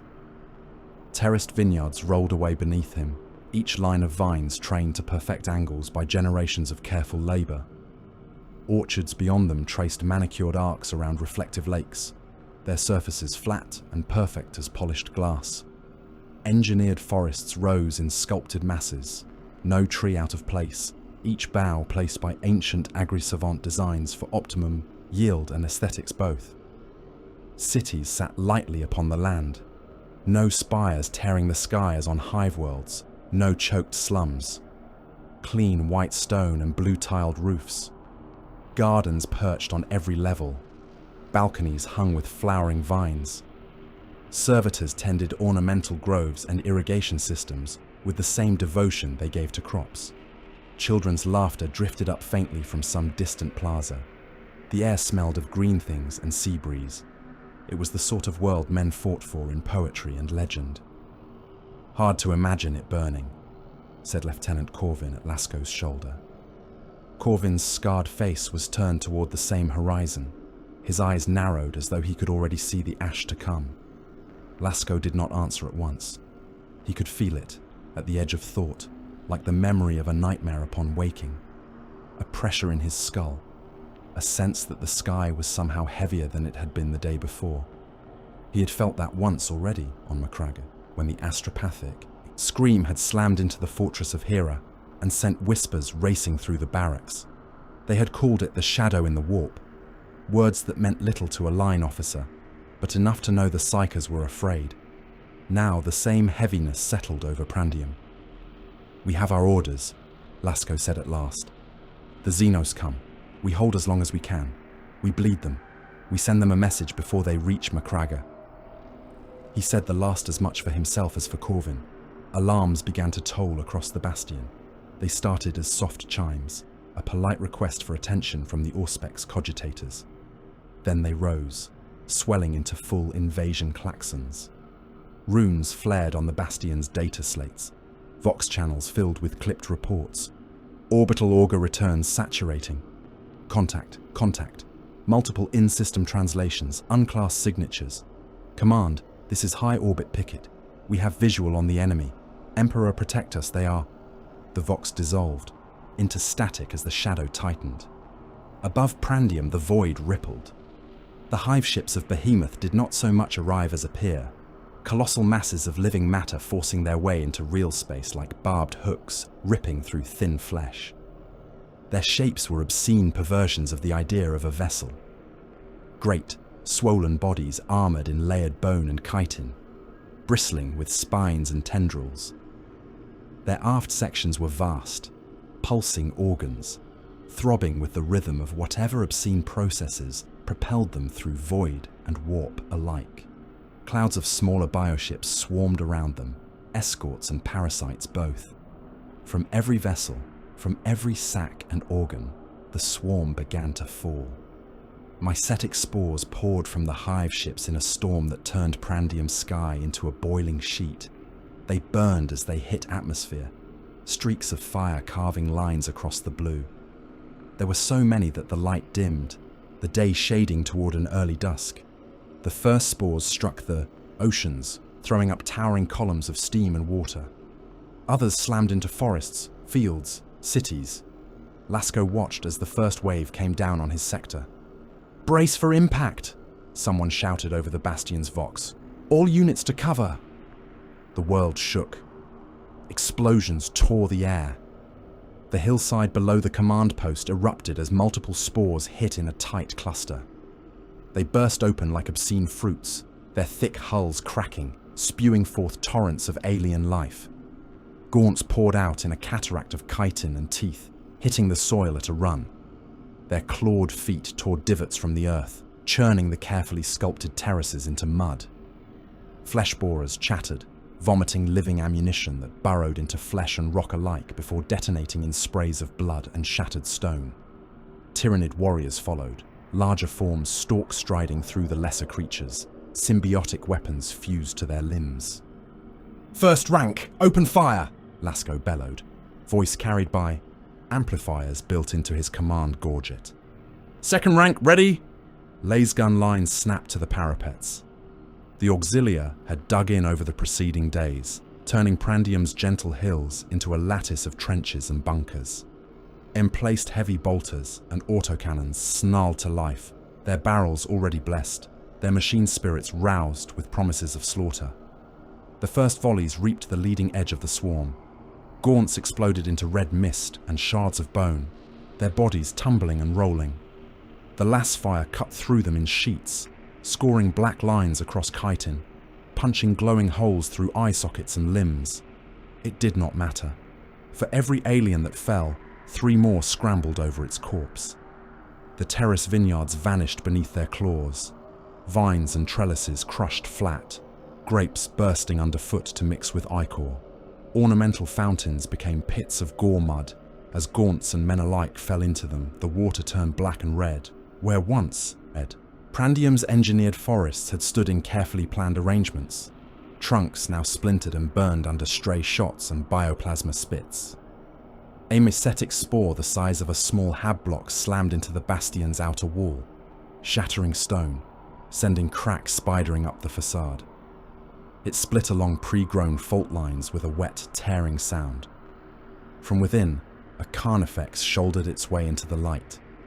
It was a walking fortress of meat and bone, its head a massive shield of carapace, eyes sunk deep into ridges, jaws layered with ripping teeth. Its limbs were scythes and claws, hooks and barbs, each one powerful enough to tear a tank apart. Cannons of living bone jutted from its back, pulsing organs feeding them ammunition. It roared, a sound that shook dust from the bastion's ceiling and sent cracks crawling in the mortar. "Bring up the Russes!" Lasco snapped. From concealed revetments along the hillside, Lehman Russ battle tanks ground forward, their heavy, tracks crushing broken corpses into the mud. Their main guns boomed, shells screaming into the carnifex and the dense packs of gaunts around it. One shell struck the beast square in the flank, detonating in a blossom of flame and pulverized carapace. Chunks of its armor blew outward, tearing lesser creatures apart. It staggered, ichor spraying. It did not fall. It lowered its head and charged. In orbit, the war for Prandium's sky was already being lost. Lieutenant Halbrecht braced himself at the hololithic display on the bridge of the Valin Spear as the image of the Hive fleet grew, filling more and more of the projection until his own ship and its fellows looked like gnats swarming around the flanks of some monstrous animal. "Maintain attack pattern," came the voice of the fleetmaster over the Vox. "By the Codex, we strike in waves. Keep moving. Do not let them close to boarding range." Strike cruisers of the Ultramarines arrowed ahead of the main line, their prows glowing as their lance batteries fired. Spear shafts of energy stabbed into the flanks of the smaller bioships, punching through chitin, burning into the soft organs beneath. Some of the creatures ruptured spectacularly, venting jets of ichor and ichor-slick fragments into space. The Valin's spear followed in the wake of a battle barge, presenting broadsides. Her macro batteries thundered, hurling solid shells in a storm that tore through the seething cloud of spore mines and escort organisms. Torpedoes screamed out, their machine spirits howling devotions as they bored through the void toward the massed heart of the swarm. Multiple detonations, the Auspex officer reported. "We are hurting them." Halbrecht watched the returns. It was true that the bioships died. Holes opened in the swarm, dark spaces where nothing living remained. But the gaps closed almost at once as more organisms shifted, flowing into the empty zones as easily as water-filling hollows. "Enemy tendrils on our port flank," another officer called. "Range closing. They are faster than projected." Long, boneless appendages studded with barbs and hooks writhed from the flanks of the nearest hive ship. They stretched across the void, whipping and twitching. Where they passed through clouds of spore, they gathered them, holding them in writhing sacs that pulsed and swelled. "Keep clear of those," Halbrecht said, even as he realized the task was impossible. The Codex Astartes called for aggressive, close-range attack runs to maximize accuracy and damage. It had not been written for enemies whose weapons reached across the void like living snares. The Valin's spear roared in for another pass, her thrusters flaring as she lined up on a vulnerable-looking node along the hive ship's flank. Macrocannon shells raked the target. Chitin cracked and burst. Yellow and black ichor vented into space in thick rivers. For a heartbeat, Halbrecht felt a savage satisfaction. Then one of the tendrils whipped across their path. It brushed the cruiser's void shields.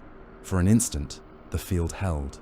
Energy crackled across the tendril's length, sending spurts of cooked flesh spinning away.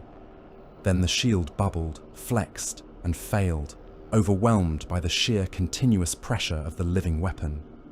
The tendril wrapped around the Valin's spear, hooks punching into armor. The deck shuddered. Men were flung from their feet. Warning runes flared red. "Port shields collapsing! Hull breach on decks 15 through 19!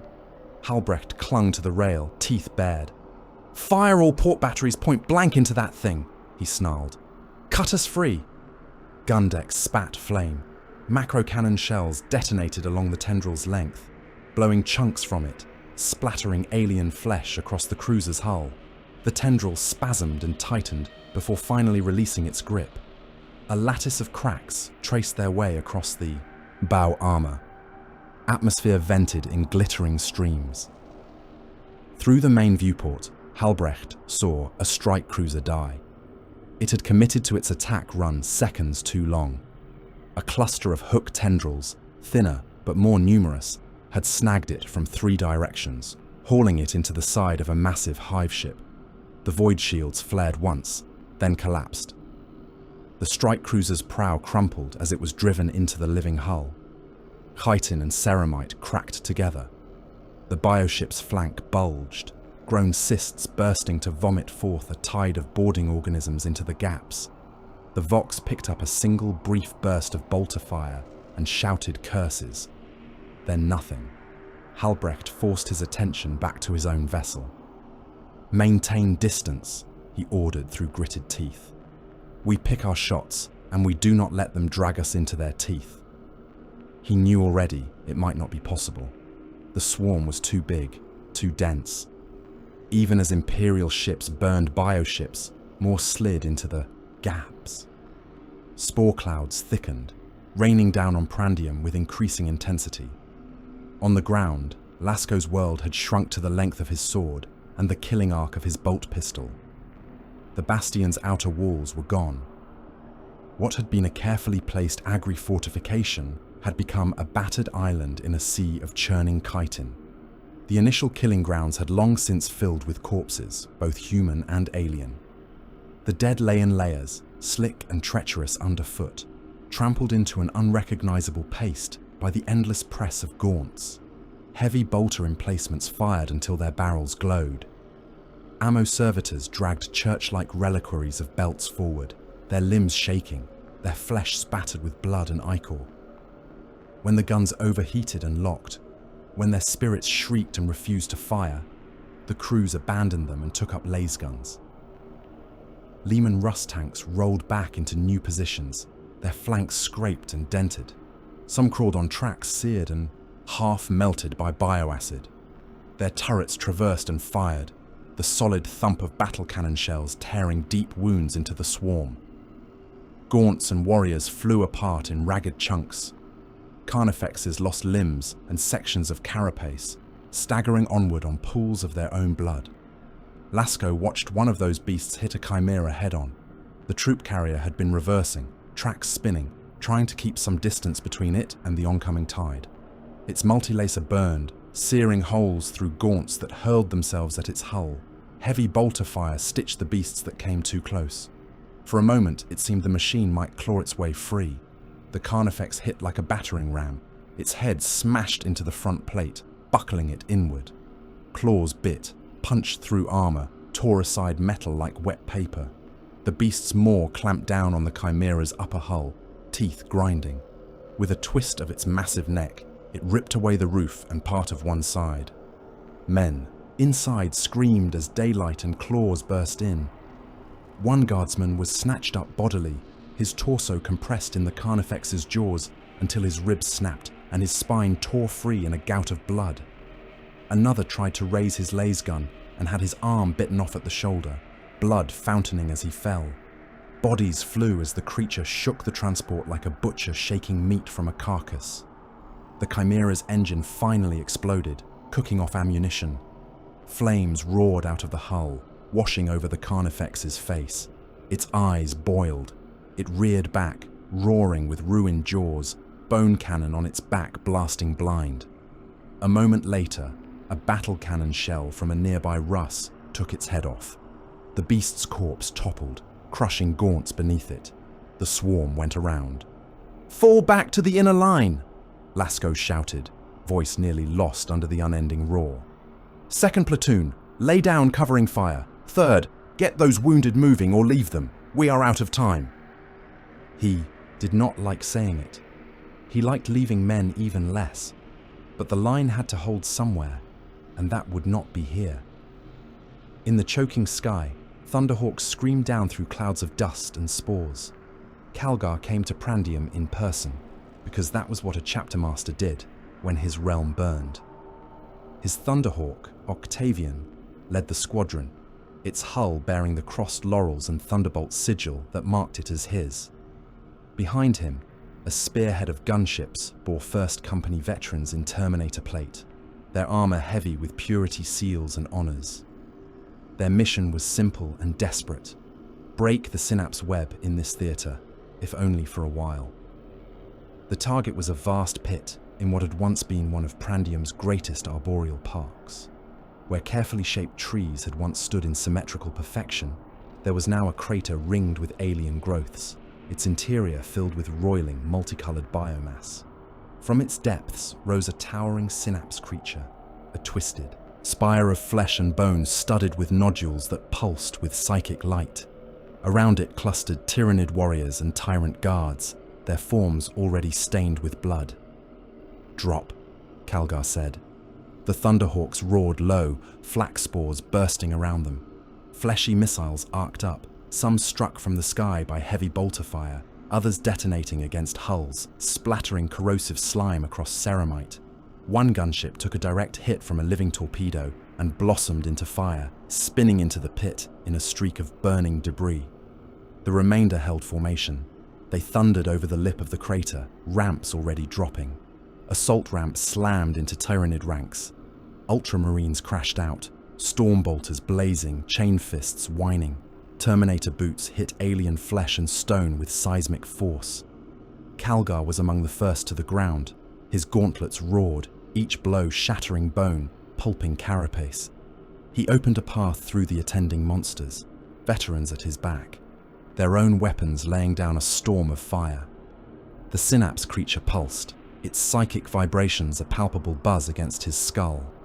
He saw gaunts falter at the edges of the crater as conflicting impulses rippled through their hive consciousness. "Cut out the brain," he voxed to his veterans.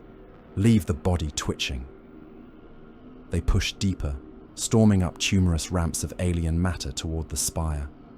Tyrant guards moved to intercept, immense creatures with thick shields of carapace and scything arms. Their blows could shatter tanks. They did not shatter Calgar.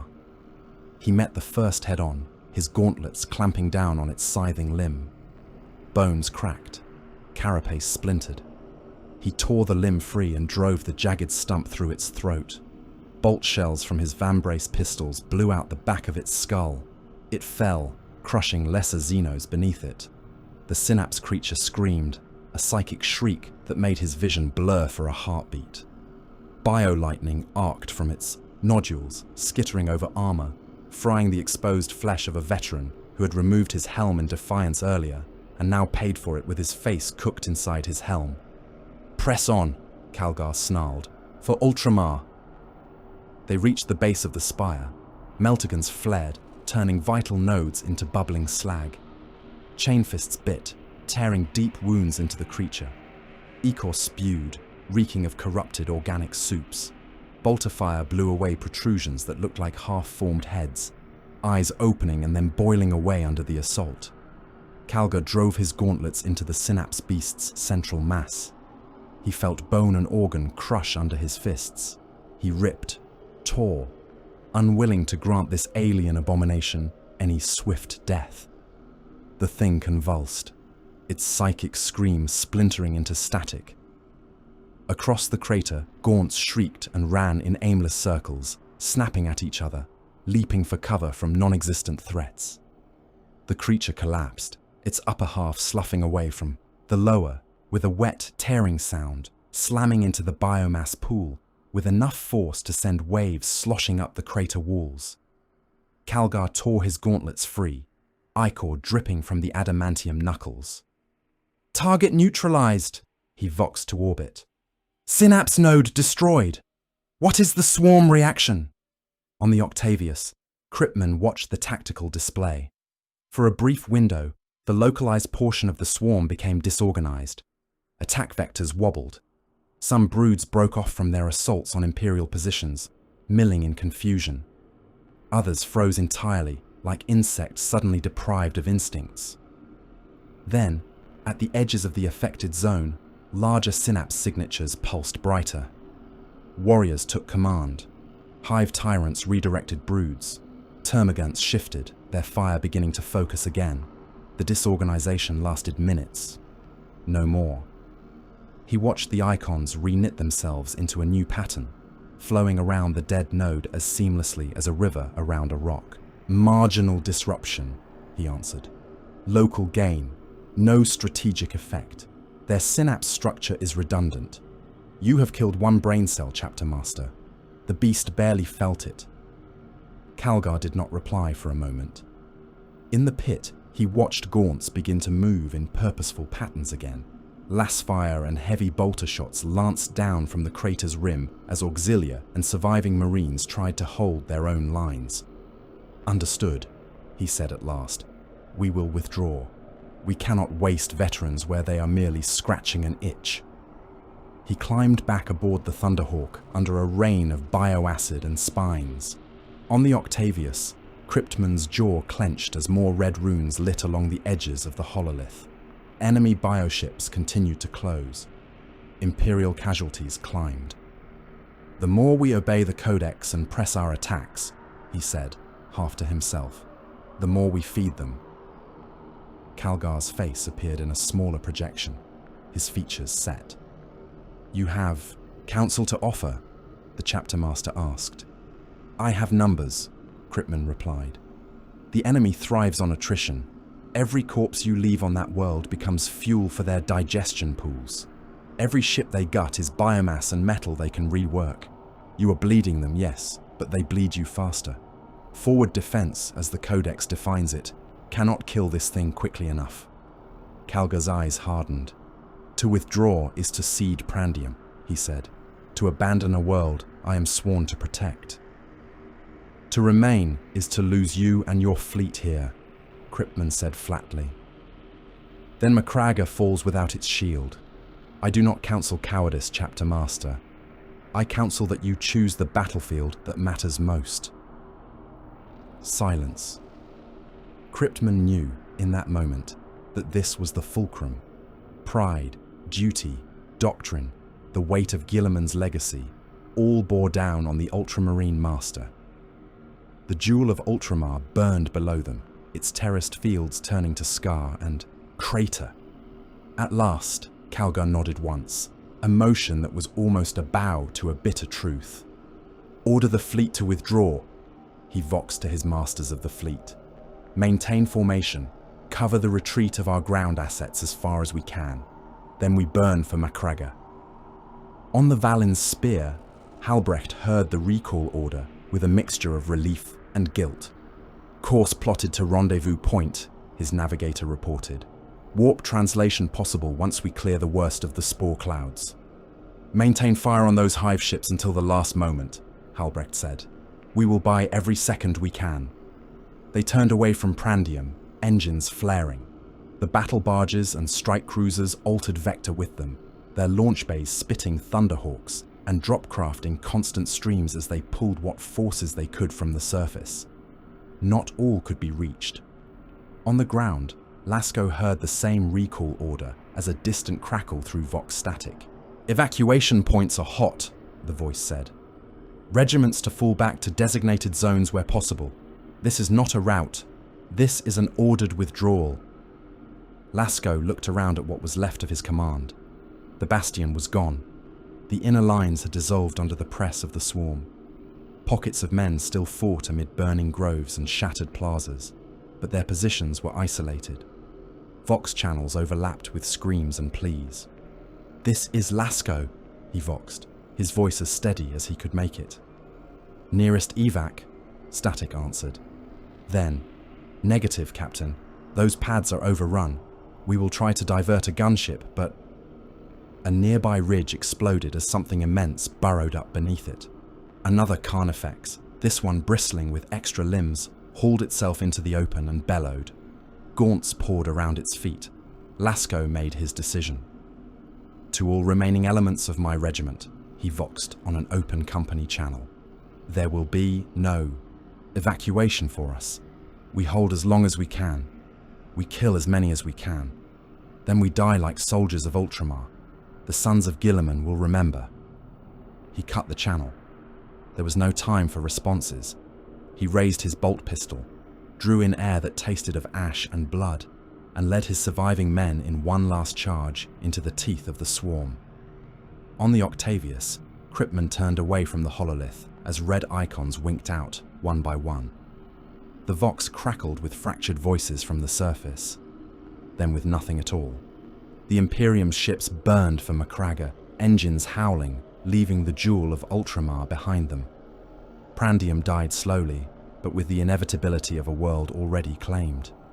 With no fleet harrying them, with organized resistance scattered and devoured, the hive ships turned their full attention to feeding. Mycetic spores continued to fall in waves, even after there were no defenders left to kill. They splashed into oceans that had once supported teeming life, and dissolved into digestion organisms that swam like cancer through the seas, breaking down fish and plankton and algae alike into their component biomass. Forests vanished under creeping carpets of feeder organisms that left behind slick, gleaming stains where once trunks had stood. Cities collapsed as the stone foundations were undermined by burrowing beasts, their structures devoured molecule by molecule. Ornamental statues toppled and were ground into powder.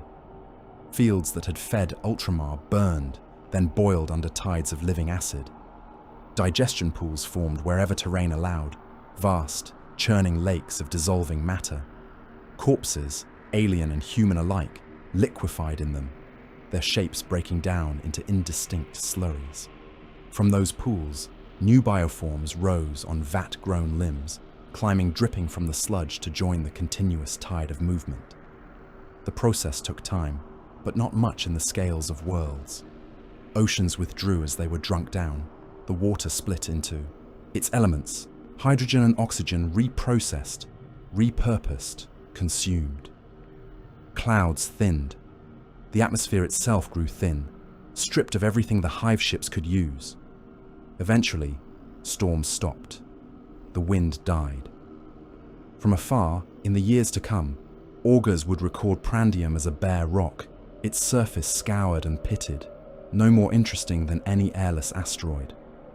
The jewel of Ultramar had been ground to paste and fed to Behemoth's hunger. Calgar returned to Macragga with that knowledge sitting in his gut like a stone. He did not go first to the strategium, nor to the training fields, nor even to the armory. He went instead to the shrine of the Primarch and knelt once more before Guilliman's suspended form. He dismissed all attendants. Even the honor guard withdrew at his word, leaving him alone in the high-vaulted chamber with the silent figure on the plinth. There he remained for a full solar week. No food passed his lips. Servitors brought water. He drank only enough to keep his throat working. He slept in brief snatches, helm removed, his face pale and worn, beard grown rough. He spoke little aloud, but within his mind the war played again and again. He saw Prandium burn. He saw Lasco and men like him swallowed. He saw strike cruisers dragged against hive ships and gutted. He saw a synapse beast die under his fists, and the swarm adjust without missing more than a few heartbeats. Pride burned and charred within him. He had believed, on some level, that adherence to the Codex and the strength of Ultramar's arms would be enough to break this thing. He had gone to Prandium with that belief. He had left its system with the knowledge that he had been wrong, and that good men had died paying for that error. He did not flinch from that knowledge. He embraced it, let it scald him, so that he would remember every time his hand hovered over some future decision. On the seventh day he rose, joints stiff, armor creaking as he moved. He bowed his head, once more to Guilliman's frozen form, then left the shrine. The War Council convened again in the Strategium. The same faces stood around the hololith, though some were etched with fresh lines. Kryptman was there, eyes dark with fatigue. Halbrecht attended by Voxlink, his image faint. Auxiliar generals stood in uniforms newly black-banded for the regiments lost. Calgar stepped into their midst. "We met Behemoth on Prandium and we lost," he said without preamble. "We bloodied it, but not enough. We obeyed the Codex, and it was not sufficient. That is on me." No one spoke. To face the Great Devourer, Calgar went on, voice iron steady, we must do more than copy the margins of Gilliman's text. The Codex Astartes is a tool. It is the wisdom of a mind far greater than mine, but it was never meant to replace thought. It serves us. We do not serve it. He looked around the circle, meeting each gaze in turn. From this day, Ultramar will fight the Tyranids in ways the Codex anticipated only in principle, not in detail. We will abandon forward defense when it feeds the swarm more than it slows it. We will concentrate our strength where it matters most, and we will not waste lives chasing honor on lost soil. We will adapt. We will learn. We will find their true weaknesses, and we will hammer them until they break. The Imperium has named this foe Behemoth. Let it also be recorded that here, in Ultramar, we began to learn how to wound it. He turned to the star map, where the straight line of dead systems still pointed toward Macragge. We have lost the jewel, he said. We will not lose the fortress. Prepare Macragge. This time we choose the ground, and we will be ready. Far beyond their sight, the great hive ships of Behemoth shifted, swollen with Prandium's stolen life. Their course did not change. They came on, inevitable as hunger. The world would stand or it would fall. There would be no halfway. Marneus Calgar looked around the strategium of the fortress of Hera and saw that his captains understood that truth as well as he did. The hololithic map of Macragge and its system hung above the circular table, a ghostly orb ringed by icons of ships and defense stations. The air smelt of machine oil, incense, and the faint tang of ozone bleeding from overworked projectors. Around the table stood the commanders of the chapter and its mortal arms. Captain Saul Invictus of the First Company, his Terminator plate polished and scarred, helmless, grey at the temples.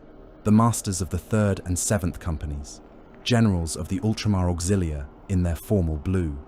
Red-robed magi of the Mechanicus, mechadendrites, clicking. Fidus Cryptman in his dark coat, eyes like chips of flint. Calgar rested his gauntleted hands on the edge of the table. The armor of Antilochus hummed softly, its machine spirit quiet under his iron control. Prandium is gone, he said without preamble. The jewel of Ultramar lies in the stomach of the beast. We will not repeat that mistake. He gestured. The map shifted, zooming in on Macragge itself. Defense arrays glowed around the polar regions. Equatorial platforms traced luminous paths. We do not meet Behemoth in scattered fleet engagements, Calgar went on. We do not waste strength on harrying actions that feed it more than they hinder it. From this moment, our strategy is simple. We draw the swarm here. We make Macragge the fortress upon which it breaks. Either Behemoth dies on these walls, or Ultramar does. There were no murmurs of dissent, only grim acceptance. We will concentrate all our strength, Calgar said. Equatorial orbital platforms and void mines are to be placed in overlapping zones of fire. Defense silos will be stocked to capacity. Every planetary shield, every defense laser, every missile in every silo will be loaded and blessed. The polar fortresses will become the anvils upon which the Xenos hammer, themselves to ruin. He turned his gaze to Invictus. The First Company will garrison the polar fortresses, he said. You and your veterans will hold those bastions or die in them. Invictus bowed his head slightly, as a warrior who had long ago made peace with death. We will hold, he said simply. Generals, Calgar said, looking to the auxiliary officers, your regiments will fortify the approaches, the northern seas, the ice plains, Cold Steel Ridge and the passes leading to it. No weak points, no blind ground. We will teach this beast what it means to attack the heart of Ultramar. They saluted, fists against chests. Inquisitor, Calgar said at last, meeting Cryptman's hard stare. You wished to see how we would stand. Now you will. He dismissed them with a nod. The war had moved from star charts to soil. Macragge's defenses were a work of millennia.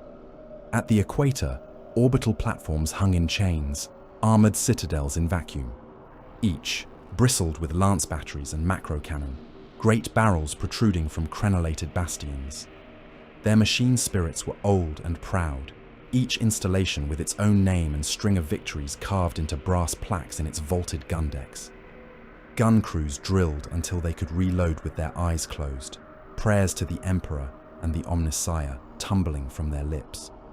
Beyond them, void mines were laid in belts, small and deadly, drifting clusters of adamantium and plasma that would lie dormant until the heat signature of a bioship brushed them, whereupon they would awaken and turn the space around them into brief, blazing suns. On the surface, defense silos yawned open along mountain ranges and plateaus, revealing ranks of missiles in their cradles, their warheads painted with kill glyphs and prayers. Macro cannon barrels protruded from camouflaged emplacements, disguised as rock and ice, until the moment they elevated and spat death into the sky. At the poles, the fortresses rose. They were cyclopean structures of rockcrete and adamantium, carved into and onto the ice caps until they seemed less like buildings and more like the exposed bones of the planet itself. Each fortress's visible bulk was only a fraction of its true size. Far below, deep in the crust, reactors and generator stacks thrummed. Those generators fed power into planet-kill laser arrays, colossal weapons whose muzzles were buried under reinforced armor domes, ready to iris open and hurl spears of coherent light into orbit. The northern fortress sat above a frozen ocean, its foundations plunging down through ice into rock. Around it, the ice plains stretched in every direction, broken only by jagged ridges and the distant silhouettes of Titan sheds. On those plains, Severin Lasco's regiment took its place. What had been the Lasco regiment on Prandium was now a scarred remnant, a core of hardened men surrounded by fresh levies. They had been pulled from that doomed world, at the last possible moment, dragged half dead into the bellies of gunships or onto the decks of bulk lifters. Many did not remember the moment of evacuation. Lasco himself woke on a medici slab under Macrage's white ceilings, lungs full of ash and blood, with the sound of Prandium's dying still echoing in his ears. Now he stood on the ice of Cold Steel Ridge, feeling it creak faintly under his boots, and watched his men dig. Trenches bit into the frozen ground in concentric arcs facing the sea. Engineers drilled demolition charges into the ice, ready to turn sections of the plain into killing zones that would drop under alien mass. Minefields were laid with care, each charge marked in cogitator slates, and then covered, the snow brushed smooth again. Lehman Russ tanks and heavier armor were positioned in hull down defilade behind ridges, their crews peering from hatches, breath steaming. Above them, towering shapes moved.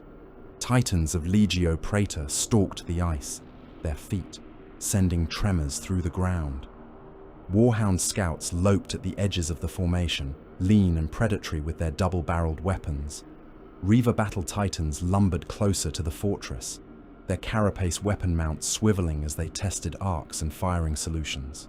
And beyond them all, nearer the polar fortress itself, an Imperator-class god engine stood rooted to the ice, a walking cathedral of guns and armor, its vast head scanning the horizon like an angry god. Lasco's men glanced up at those edifices of war and felt a cold comfort. Hard to imagine anything getting through that, Corvin muttered, standing beside Lasco, hands jammed into his greatcoat pockets against the knife-edged wind. Lasco watched a Warhound test fire its plasma blast gun, a short burst of contained lightning that turned a distant ice formation into steam and molten rock. Hard to imagine Prandium dying, he said.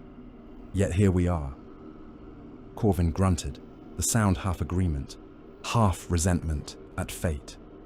On the other side of the world, in the vaulted arming chambers beneath the northern fortress, the first company of the Ultramarines prepared to take up their own positions. Veteran Sergeant Acastus stood on an armor cradle as servo arms lowered sections of Terminator plate onto his frame. He had worn power armor for centuries, fought in a dozen campaigns across the stars, slain heretics and Xenos in the Emperor's name. He had donned tactical dreadnought plate before, but never like this. This time, there would be no tactical redeployment, no rapid strike and withdrawal. They would put this armor on, and, most likely, they would never take it off again. "Seal," intoned the armorer servitor as the breastplate locked into place with a heavy clack. "Primary life support engaged. All runes in the green." Acastus flexed, feeling the ancient machine move with him. The plate was heavier than power armor, bulkier, but in some ways it felt more honest.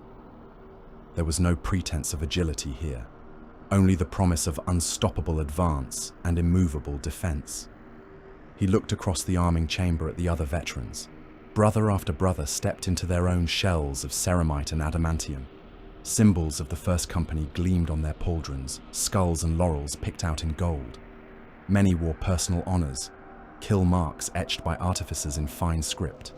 They spoke in low voices, the easy camaraderie of warriors who had bled together for centuries. At the far end of the chamber, Captain Saul Invictus walked the line, helm under one arm, gauntleted hand resting briefly on each pauldrons as he passed, wordless blessings of touch and gaze. Acastus had seen Invictus in many moods. He had seen him laughing around a war table, trading quips with brothers, roaring challenges over open vox during boarding actions. He had seen him grim and focused, eyes narrowed as he weighed tactical choices. He had never seen him like this. There was a set to the captain's jaw, a gravity in his gaze that spoke of a man who had looked into the future and seen his own grave and had stepped toward it willingly. Invictus paused before Acastus, their eyes meeting. "Sergeant," he said. "Captain," Acastus replied. "We stand where the chapter needs us," Invictus said. "The northern fortress cannot fall. If it does, the generators below it go with it. If they go, the planet killer rays go dark. The defense of Macragga is not a wall. It is a chain. We are the link that must not break." Acastus nodded. "We will not break," he said. "No," Invictus agreed. "We will not." He moved on, leaving Acastus with the weight of that simple assurance.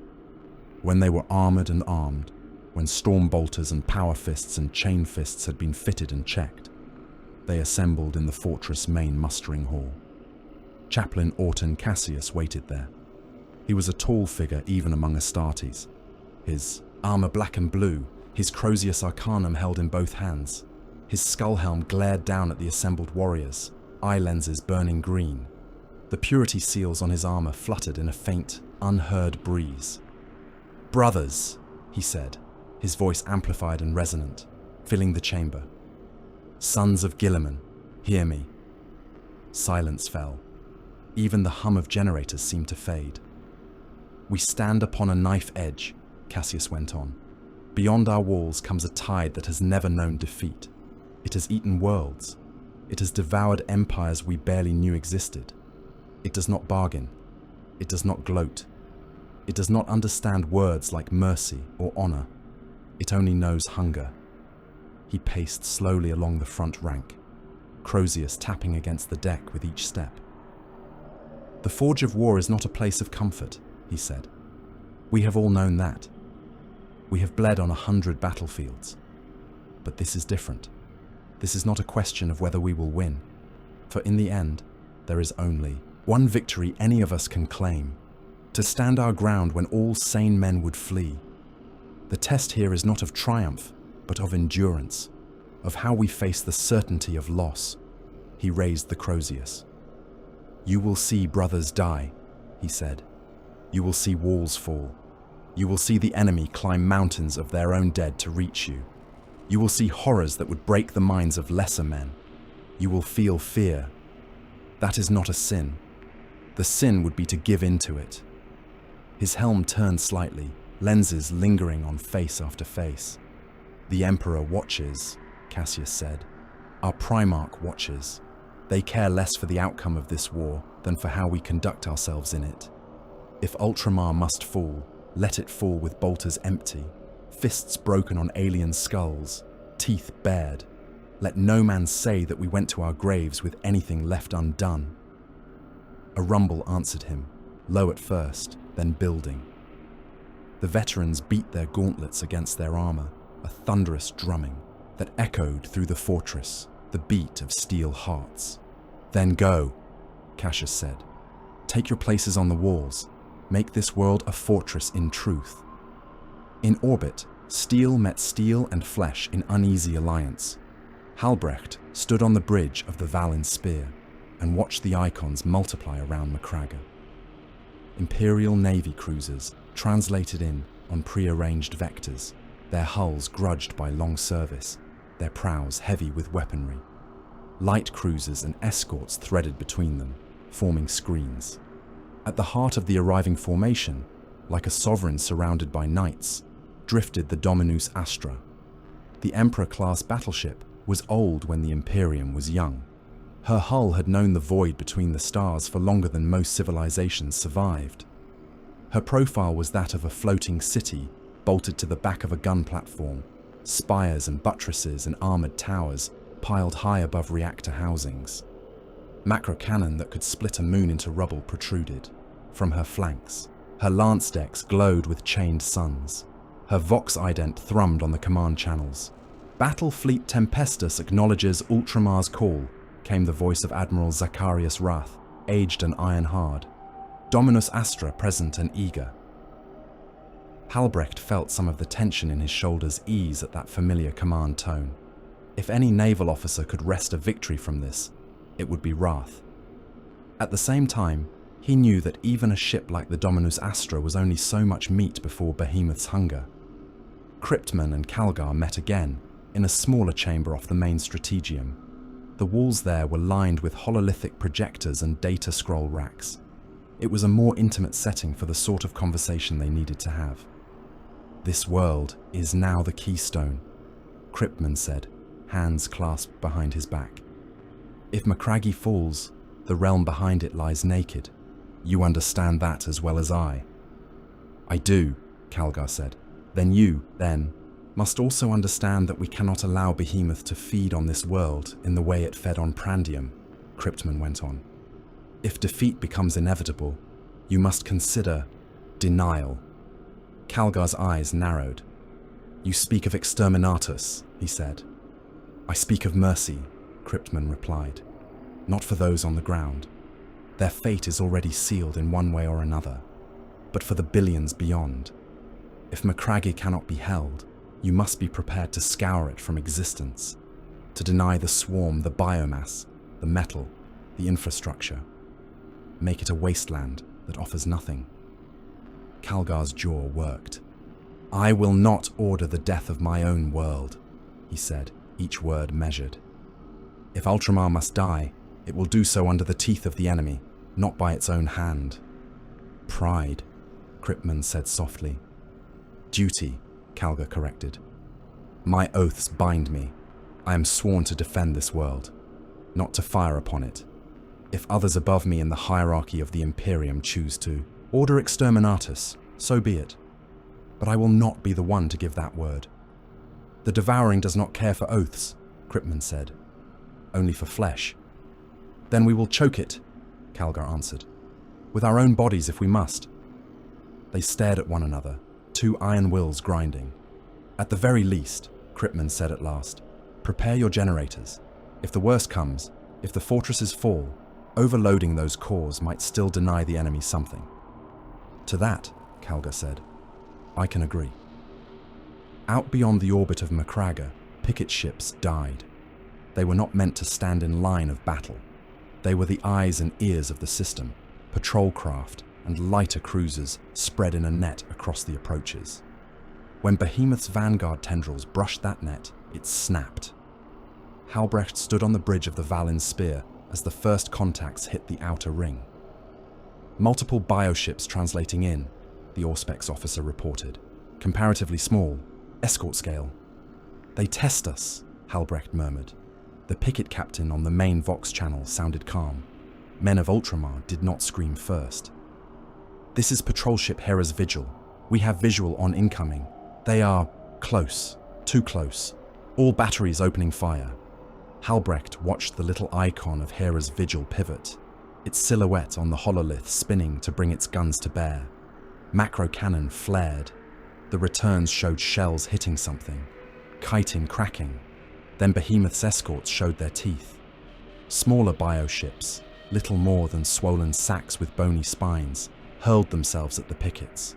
They did not slow. They did not match course for an elegant exchange of broadsides. They rammed. One slammed into Hera's Vigil's prow. The Imperial ship's void shields flared and failed in the same instant. The bioship drove itself half its own length into the hull, its carapace cracking, spilling organs that latched onto bulkheads and began to extrude tendrils. Boarding organisms poured from the impact site. The picket's Vox channel filled with harsh sounds of close quarters fighting. They came through the walls. Corridor Delta is compromised. Kill them. Kill. Gunfire stuttered. Screams rose, cut off abruptly. Another voice, higher, panicked. They are in the reactor spaces. They are... Silence. Then a flare on the hololith as Hera's Vigil's core went critical, the ship blossoming into a brief, furious star that vaporized some of the clinging aliens and did nothing to the greater mass of the swarm. Another picket tried to turn away, fleeing inward toward Macragge, but a cluster of spore mines intercepted it. Explosions walked along its flanks, venting atmosphere and men into the void. A second bioship rammed its stern, tearing off the engine section in a spray of debris. Halbrecht watched, fists clenched behind his back, as one icon after another winked out. "This is only the vanguard," he said, voice low. "Yes," his captain replied, "and they are already drawing blood." On the ice of the northern plains, the men of the Auxilia watched the distant sky. It had darkened subtly over the past hours, the light taking on a bruised, unhealthy quality. Weather corpsmen muttered over their readings. Whatever the Tyranids did to the warp, it affected atmospheres as well. Static crackled in the air, raising hairs along the back of necks. At the horizon, brilliant lines of light lanced up from orbital platforms and defense lasers, stabbing into the upper atmosphere. From distance, they looked like forked lightning. The thunder that followed came as a low, continuous rumble through the ground, the echo of macro cannon and the howling of burning bioships. Lasco stood on the lip of one of the trenches, las pistol holstered, fur collar of his greatcoat turned up against the wind. "Looks almost pretty," Corvin said beside him, "if you forget what those guns are firing at." Lasco nodded slowly. "Enjoy the view," he said. "It will not last." Behind them, men laughed and cursed and smoked, last comforts before the storm. Some scratched crude sigils into the ice, small shrines to the Emperor or to their regiments. Others checked their weapons again and again, for the 100th time, fingers needing something to do. The Titans stood like watching statues. In the distance, the Imperator's head turned slightly, as if the god machine were looking up to see the same lances that they saw. In the choir pits of Macragge, the astropaths began to scream. The shadow fell in full.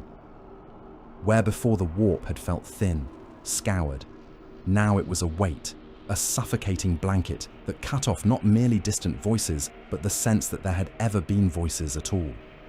Astropaths writhed in their circles, blind eyes rolling, blood dripping from nostrils and ears. Some died outright, hearts bursting. Others clung on, reduced to pained murmurs. Communications with the wider Imperium collapsed into static and faint, crackling ghosts.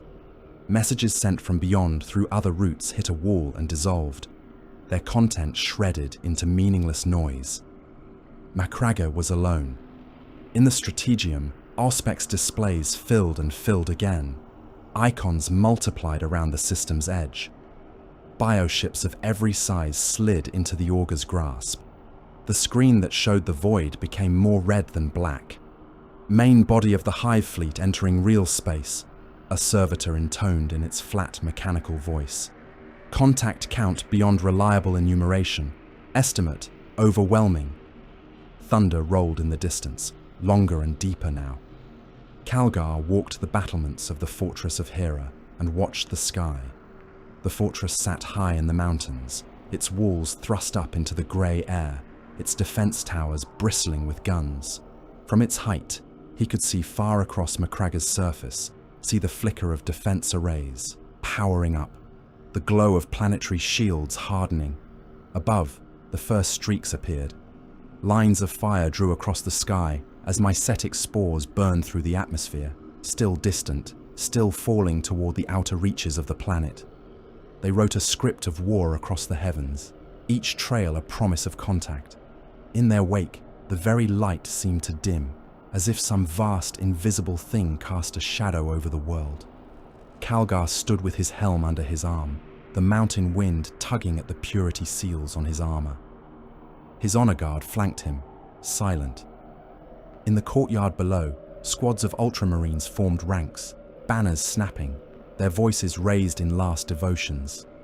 He raised his vox, opening a channel that reached ship bridges and trench lines, fortress corridors, and gun decks. "This is Marneus Calgar," he said, "Chapter Master of the Ultramarines, Lord of Macragge. To every man in Ultramar's service, hear me." He let the words carry a heartbeat before continuing. "We have seen what comes. We have seen worlds stripped to stone. We have seen the devouring tide eat orcs and men and Mechanicus alike. It comes here now. There is nowhere else to fall back to. There is nothing behind us that can bear this blow in our stead." He looked up as another wave of spores etched the sky. "We will not run," he said. "We will not surrender. We will not give this beast the satisfaction of seeing us break. Every man, every gun, every ship will fight to the last. There will be no halted fire, no wasted ammunition, no cowardice. If you can stand, you will stand. If you can shoot, you will shoot. If you fall, fall facing the enemy." He drew in a breath of cold, thin air. Ultramar has been a beacon of order and civilization in this dark galaxy. Today we show the stars what that means. We are the wall. We are the shield. We will hold. He clicked off the vox and turned his gaze back to the heavens, where the first of the mycetic spores were already beginning to flare brighter as they hit thicker atmosphere. The devouring tide had come to Macragge. The fortress world braced. Cold Steel Ridge crouched on the edge of the northern sea, like a wound driven into the ice. It was not beautiful. It had never been meant to be.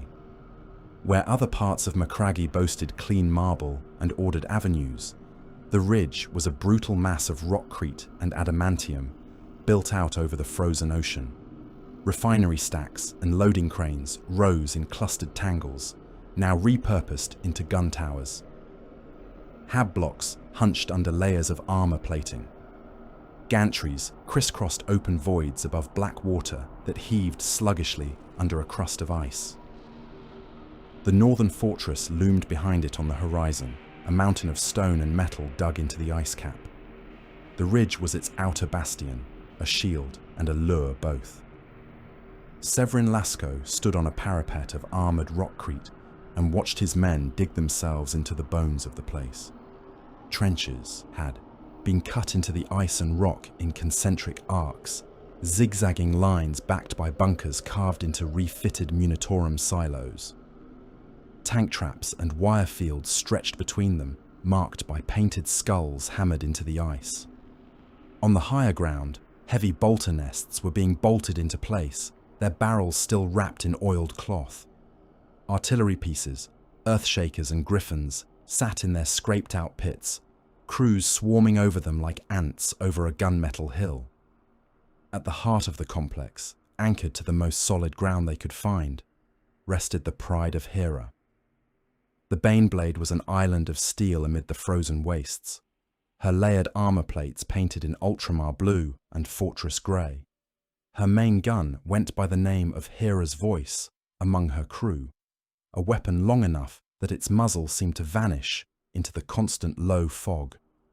Sponson turrets bristled along her flanks, heavy bolters and lascannons picking over their arcs, a banner bearing the sigil of the Ultramarines, and the double-headed eagle, hung from her comms mast, snapping in the knife wind. Nearby, a knot of ultramarines in power armor oversaw the emplacement of additional field guns. Their blue plate stood out against the grey of the auxilia, a reminder that this frozen industrial scar was not defenseless on its own. Early waves already making planetfall on the far side, Corvin said, joining Lasco at the parapet. His breath steamed in the cold, beading on the fur rim of his greatcoat. Reports from the western plain say the sky is black with spores. The beast has to reach us first, Lasco said. Plenty of guns between there and here. Corvin snorted, the sound more humorless than amused. Guns did not save Prandium, he said. Prandium was not a fortress, Lasco replied. This is. He said it because he needed to believe it, because the men below needed to look up at their captain and see certainty carved into his features, not the memory of a world, dying under chitin and acid. The first spores came down as the sun scraped the horizon, turning the jagged ice shards along the sea edge into blood-coloured teeth. They fell in scattered clusters at first, each one a streak of light that flared and dimmed as it punched through the atmosphere. The defense lasers from the northern fortress reached for them, spearing some, bursting them in high-altitude detonations of ichor and pulped flesh. Others twisted aside with obscene grace, guided by alien instinct, shedding fragments and offspring as they descended. They hit the ice around Cold Steel Ridge with the violence of orbital bombardment. Shockwaves rippled through the ground. The parapet under Lasco's boots bucked, making his teeth chatter. The nearest of the impacts threw up a column of pulverized ice and rock, a grey-white tower that seemed to reach up and swallow the sky. Debris rained down in a lethal hail, clanging from armor, smashing into heads and shoulders. "Hold! Your lines!" Lasco roared into his vox. "First trench! Eyes front! Second, stand ready to fire over!" The spores split. Those that had buried themselves deep in the ice cracked open along pulsing seams, disgorging torrents of alien flesh. Termagants and hormagaunts tumbled out in droves, squealing and snapping, sliding on the ice before finding their feet.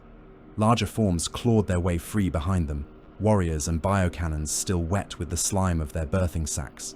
They came on in a rushing tide. Artillery batteries that had been pre-sighted on likely landing zones opened fire. Earthshaker rounds screamed out, arcing high before plunging into the densest knots of the swarm. Explosions rolled across the ice, hurling gaunts into the air in pieces. Chunks of chitin and meat pattered down in a grisly rain. The shock of the repeated blasts pounded in lungs and bones alike. Heavy bolters chattered along the parapets. Their shells carved bloody lanes through the leading edge of the swarm, tearing limbs from bodies, punching holes through chests and skulls. Laser guns joined the storm, their beams flashing in the dim light, melting holes in faces and torsos. For a time, the slaughter seemed absolute. The ice in front of the first trench line turned into a carpet of corpses.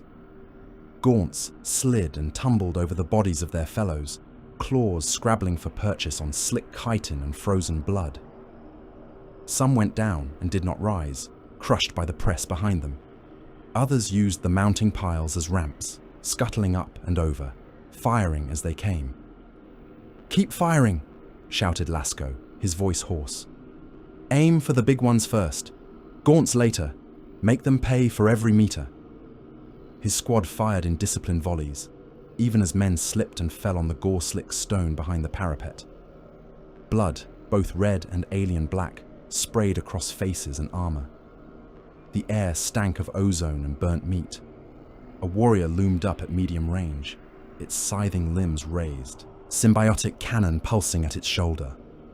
Lasco tracked it, squeezed his las pistol's trigger.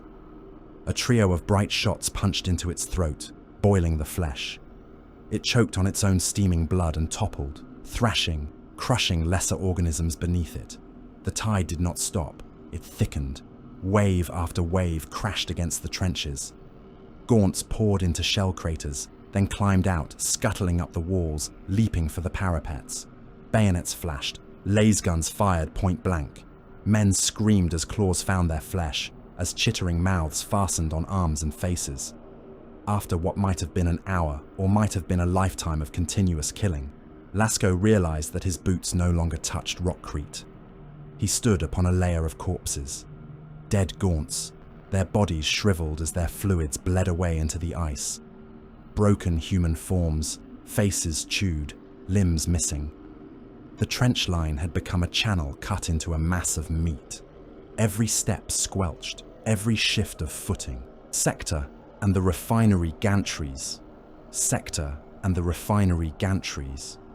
Reinforce with 3rd platoon, Lasco snapped. Pull 2nd platoon's reserve squad to fill the gap.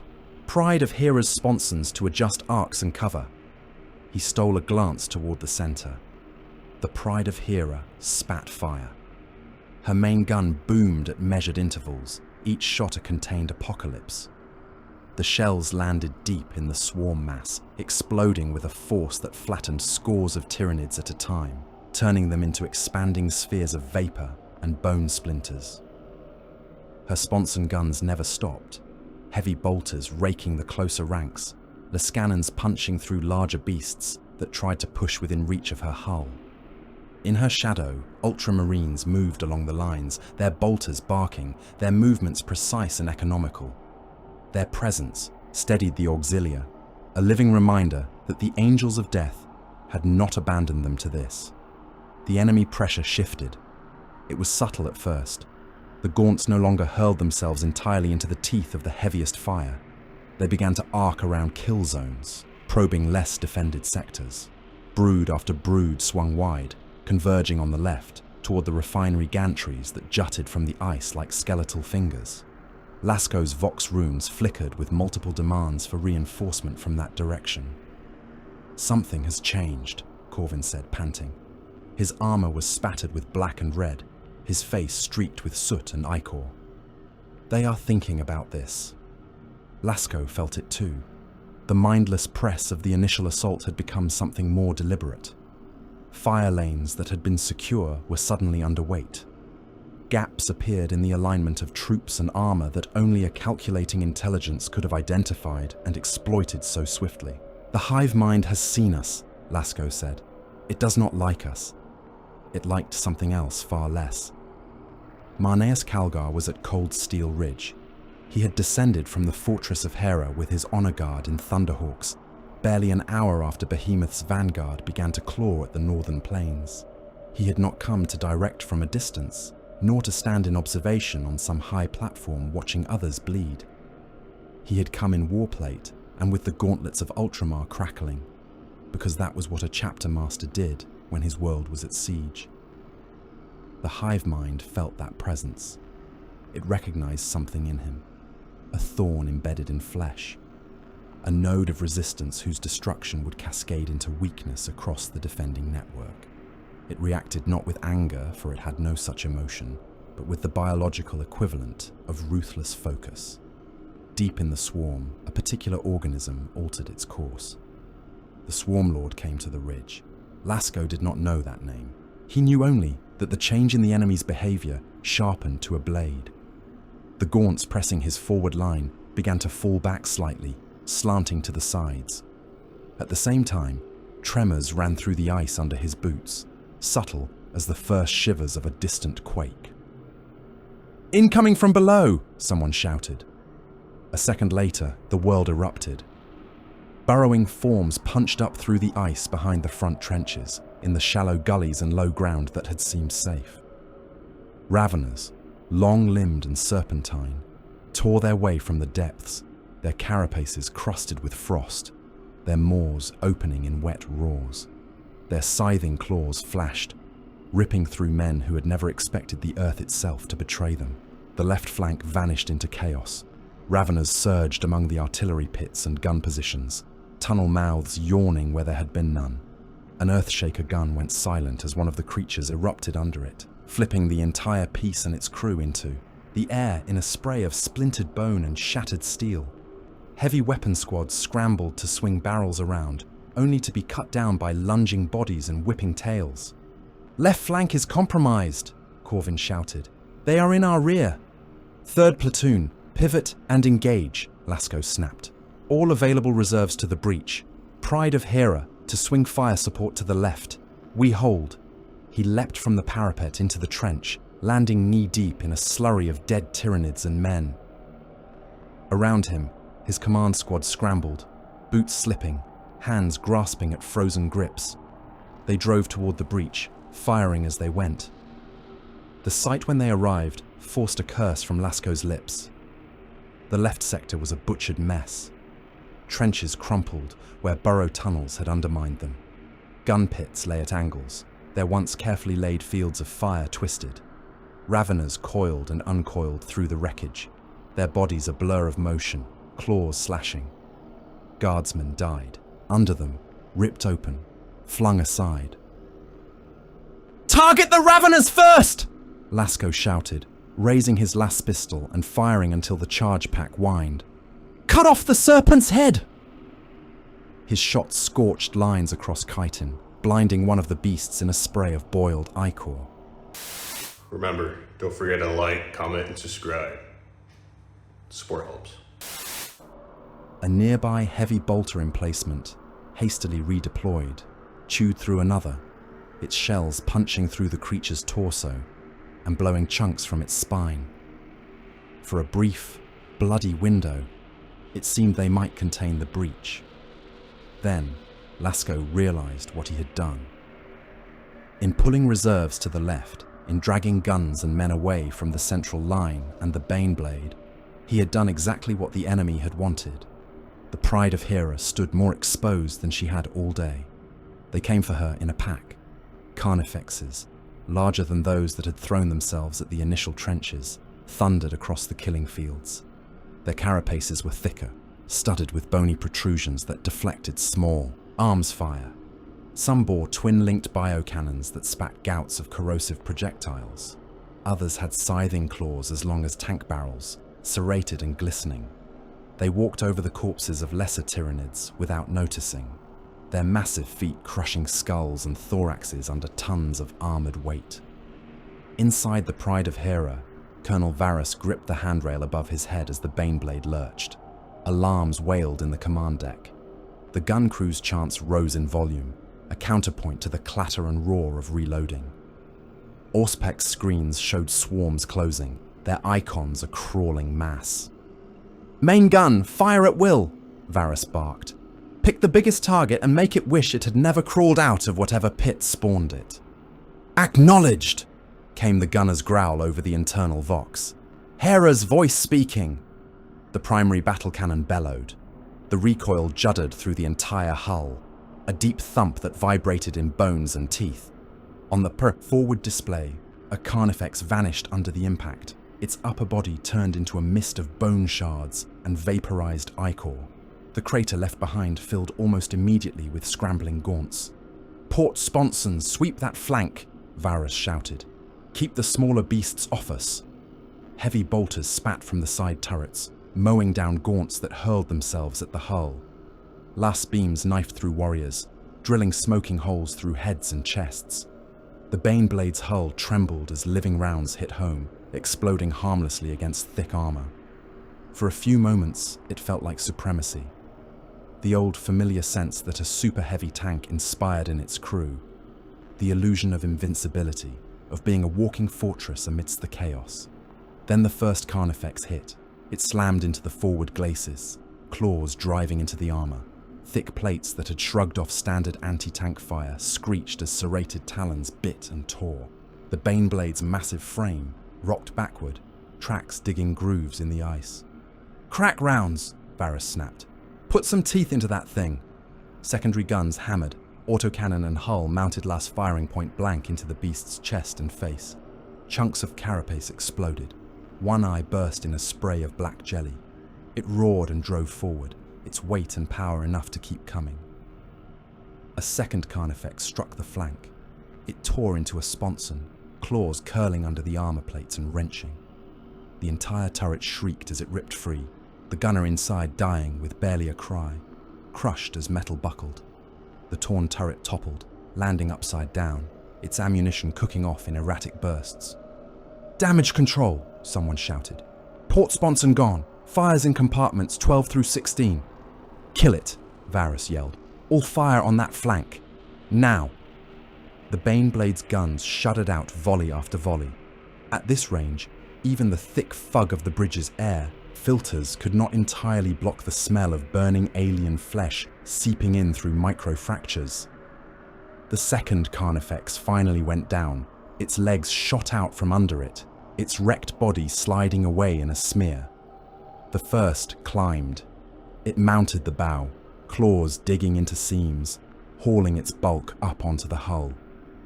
Its maw gaped above the command deck, strings of glistening saliva hanging from its teeth. It slammed its weight down, the impact shuddering through the Baneblade. In the upper armor, welds cracked. The command deck's overhead groaned, bolts snapped from their seats. A seam opened along the ceiling. For a heartbeat, Varus saw sky through it. Grey sky and a looming ridge of chitin and teeth. Then the Carnifex drove one clawed limb down. Armor plate tore like cloth. The limb punched through the command deck roof and came down among the crew, scythe slicing through men and consoles both. Blood and sparks exploded. Varus was flung backward as his station, disintegrated, metal shards ripping into his flesh. He hit the bulkhead hard enough to rattle his senses. The internal vox devolved into howls. Fires started where ripped conduits spat tongues of plasma. The deck tilted as the Baneblade's drivetrain screamed and buckled. The last thing Varus saw before a falling beam crushed his legs was the Carnifex's head ramming further into the breach, its maw gaping, hot, stinking breath washing over him. The tank's last coherent act was the triggering of a failsafe. Somewhere deep within, a reactor safety system overloaded, cutting power to prevent a catastrophic breach. The pride of Hera died under a writhing mountain of Tyranid flesh, her guns falling silent one by one as they were torn from their mountings or buried. On the ridge beyond, Thunderhawks dropped into the maelstrom. Calgar led from the front, his honor guard arrayed around him as the ramps slammed down.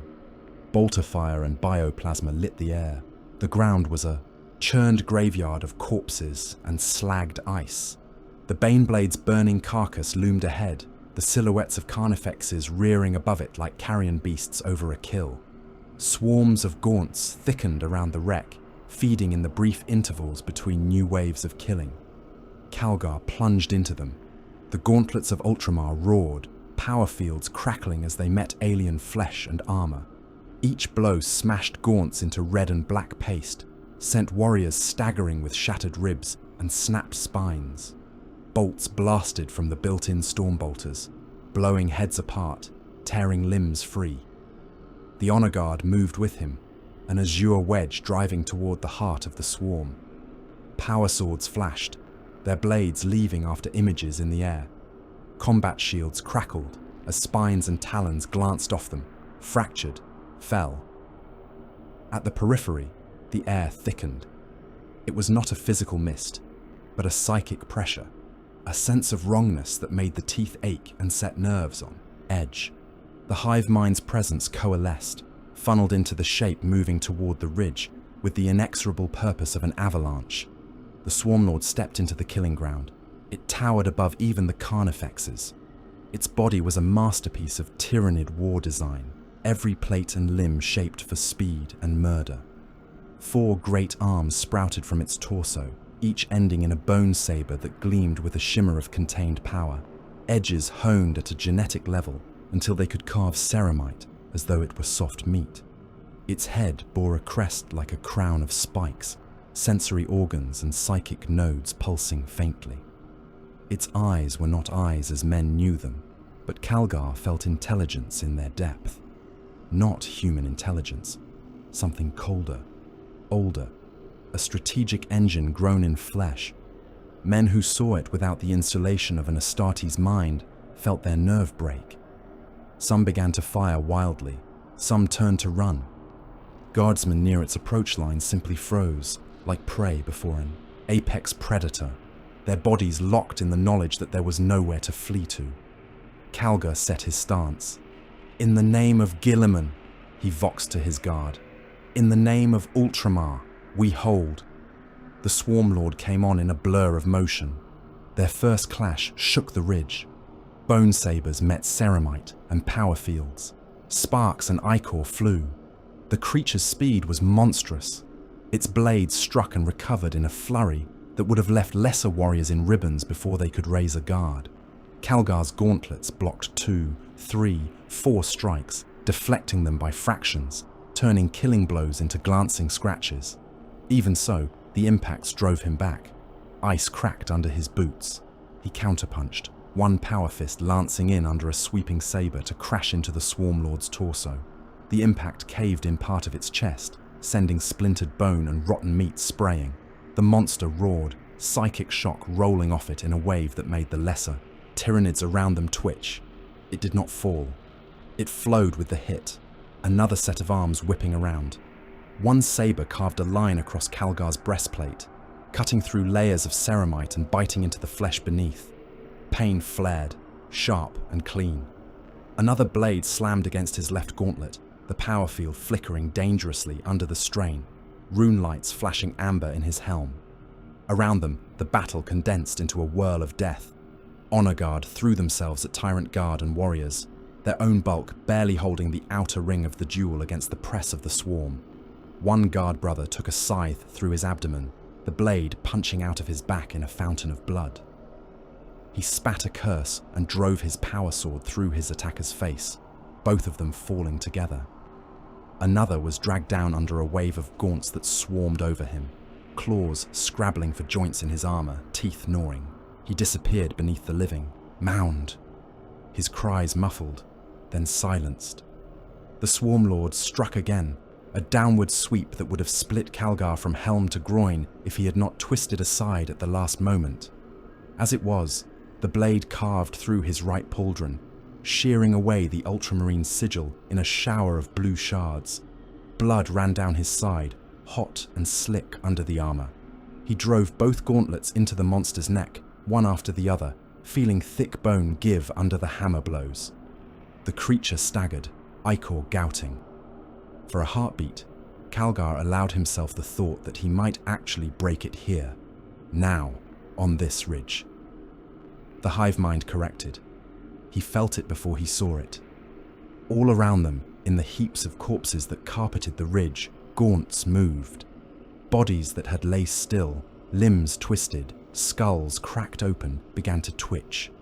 Claws flexed. Empty eyes turned toward the duel. They rose in unison, hundreds of them, dragging broken frames upright under the lash of the Swarm Lord's psychic command. They did not care that their limbs hung at wrong angles, or that their insides spilled from open bellies. They hurled themselves forward with the same mindless ferocity as their fresher kin. The Honor Guard were overwhelmed. Where moments before they had held a shrinking but solid perimeter, now the line collapsed under the sudden surge. Gaunts threw themselves onto storm shields, jaws snapping. Claws hooked behind pauldrons and around legs, pulling marines down into seas of teeth. Men fell beneath piles of bodies that did not stop moving, even when cut to pieces. "Hold!" roared Commander Aloysius, his voice a thunderclap over the vox. "Hold, you bastards! We are not done yet." He stood at Calgar's side, his own power sword a shining arc, each stroke severing limbs, splitting skulls. His shield was a shattered ruin by then, studded with broken talons and spines, but he held it high, interposing it again and again between his chapter. "Master and incoming blows!" A gaunt leapt for Calgar's helm. He snapped it from the air with a casual slap of his gauntlet, its body bursting like rotten fruit against the power field. The Swarm Lord lunged. One saber drove in under Calgar's left gauntlet, punching through the weakened joint. The blade burned as it went, cutting through muscle and bone with contemptuous ease. The shock of it drove him to one knee. Warnings flared across his visor, runes screaming about system failures and catastrophic damage. Another blade slashed down, a killing blow aimed at his throat. Aloysius moved without thought. He stepped between Calgar and the falling saber, raising his broken shield in a gesture that had no hope of stopping the strike. The blade punched through the shield, through his chest, out the other side, lifting him from the ground, For an instant, his helm lenses locked with the Swarmlord's eyes, green glare meeting alien black. "Not this one," Aloysius managed. Aloysius, through blood. He swung his sword with his remaining strength, burying it to the hilt in the Swarmlord's neck. The creature howled, jerking back. It threw Aloysius aside with a flinging motion, the commander's body tearing free of the blade and cartwheeling through the air to land in a broken heap amidst the corpses. The momentary opening was enough. Thunderhawk engines screamed overhead. Gunships tore through the low cloud, their hulls scorched, their wings bristling with weaponry. Heavy bolter arrays spat streams of fire into the massed Tyranids around the duel, tearing gaunts apart, hammering larger beasts back. Missiles streaked from underwing mounts, detonating among the approaching broods in gouts of flame and shrapnel. "Extraction now," voxed a pilot, his voice clipped, all business. "We have you, my lord." Calgar tried to rise. His left arm refused to answer. His right gauntlet ground and spat sparks. Blood ran hot under his armor, slicking his side and pooling into his greaves. Every movement sent knives through his ribs. He staggered. Strong arms seized him from behind, ultramarines hauling him bodily toward the nearest Thunderhawk. Gaunts clawed at their heels, biting at boot joints, talons scraping along greaves. Honor Guard, who could still move, formed a moving wall, their bodies torn and battered, their armor scored and cracked. "Leave me," Calgar snarled. "The Swarmlord still stands. If you die here, all this is for nothing," said one of the veterans, voice thick with grief and determination. "The chapter needs its master. The realm needs its symbol.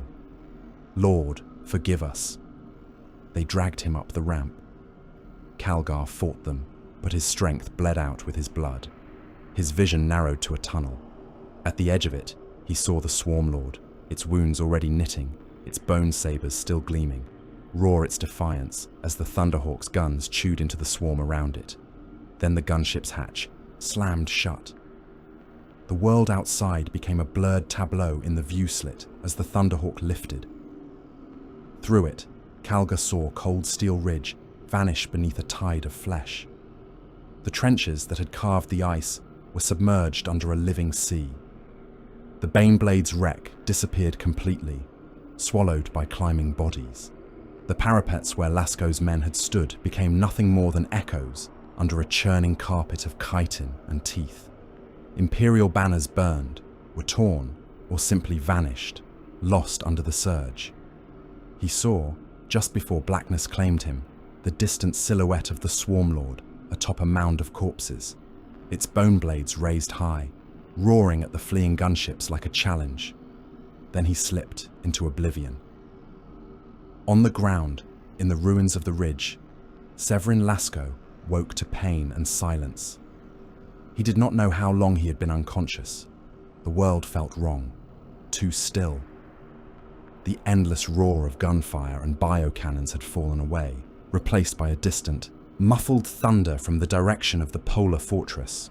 He lay half buried under rubble, his lower body trapped beneath a collapsed section of parapet. Around him, the first trench line had been pulverized. The wall above had fallen inward, crushing men and aliens alike into a compressed layer of frozen gore.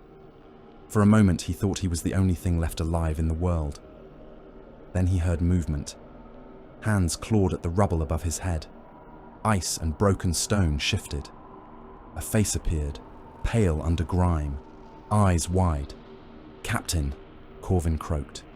"By the throne, you stubborn bastard, you lived." They dug him out. Every movement sent bolts of agony up his spine, but his limbs still obeyed. Nothing important was broken, or nothing he could afford to count as important in that moment. The handful of auxilia that remained stood around him in a ragged half-circle. Their uniforms were ruined, their armor dented and cracked. Blood had frozen in stiff patterns across their faces and chests.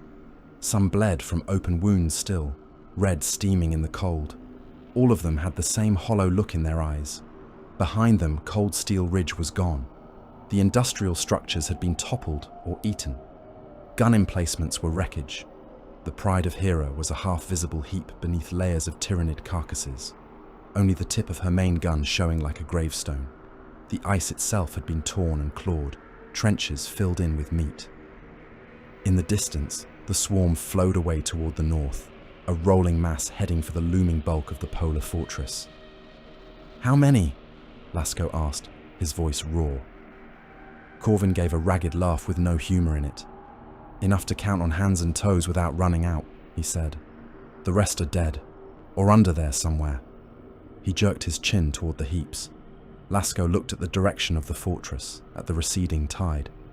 "We slowed them," he said, "because he needed to." "We did," Corvin agreed, quietly. For a little while. The knowledge settled on Lasco like a weight he could not put down. They had dug in. They had killed until their guns ran dry and their hearts nearly burst. They had stood in the teeth of Behemoth and not broken until the ridge itself fell apart under them. They had been brave. They had been stubborn. They had been utterly, gloriously insufficient. He looked at the men around him, at their tired faces, their bloodied gear. "We are not done," he said. "If we can still stand, we can still fight.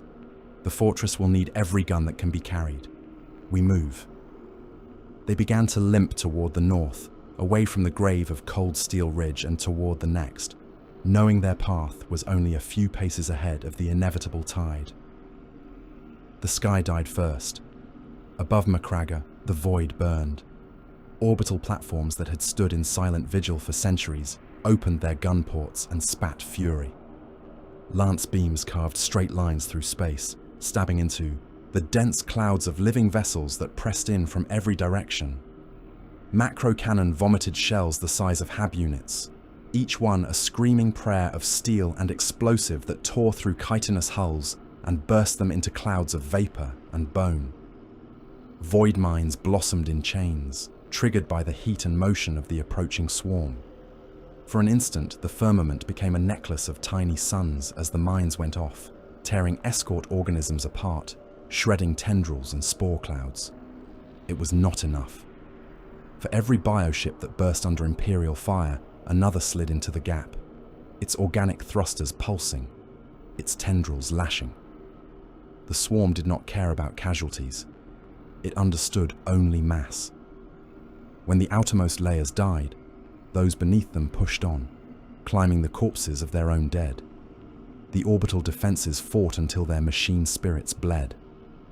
One platform, the venerable bastion of Talasar, expended every erg of power in its reactors, its lance decks glowing, white, its macrocannon barrels warped from continuous fire. Surrounded and raked by bioplasma, it refused to die quietly. Its last salvo brought down a hive ship half its size, the living vessel tearing open and spilling viscera and frozen organs into the void.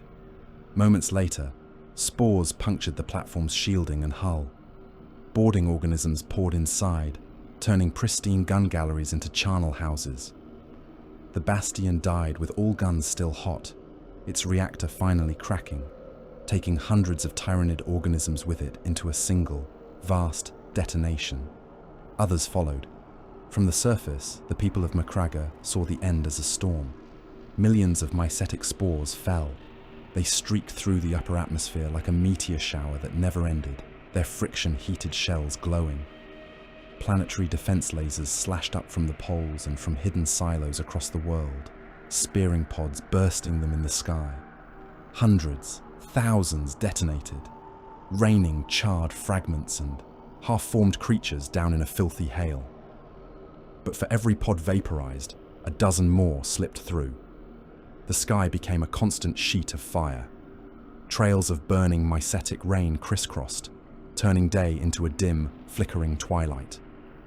Debris and spores burned as they plunged through the air, leaving behind clouds of ash and toxic fumes that drifted over the ice and rock.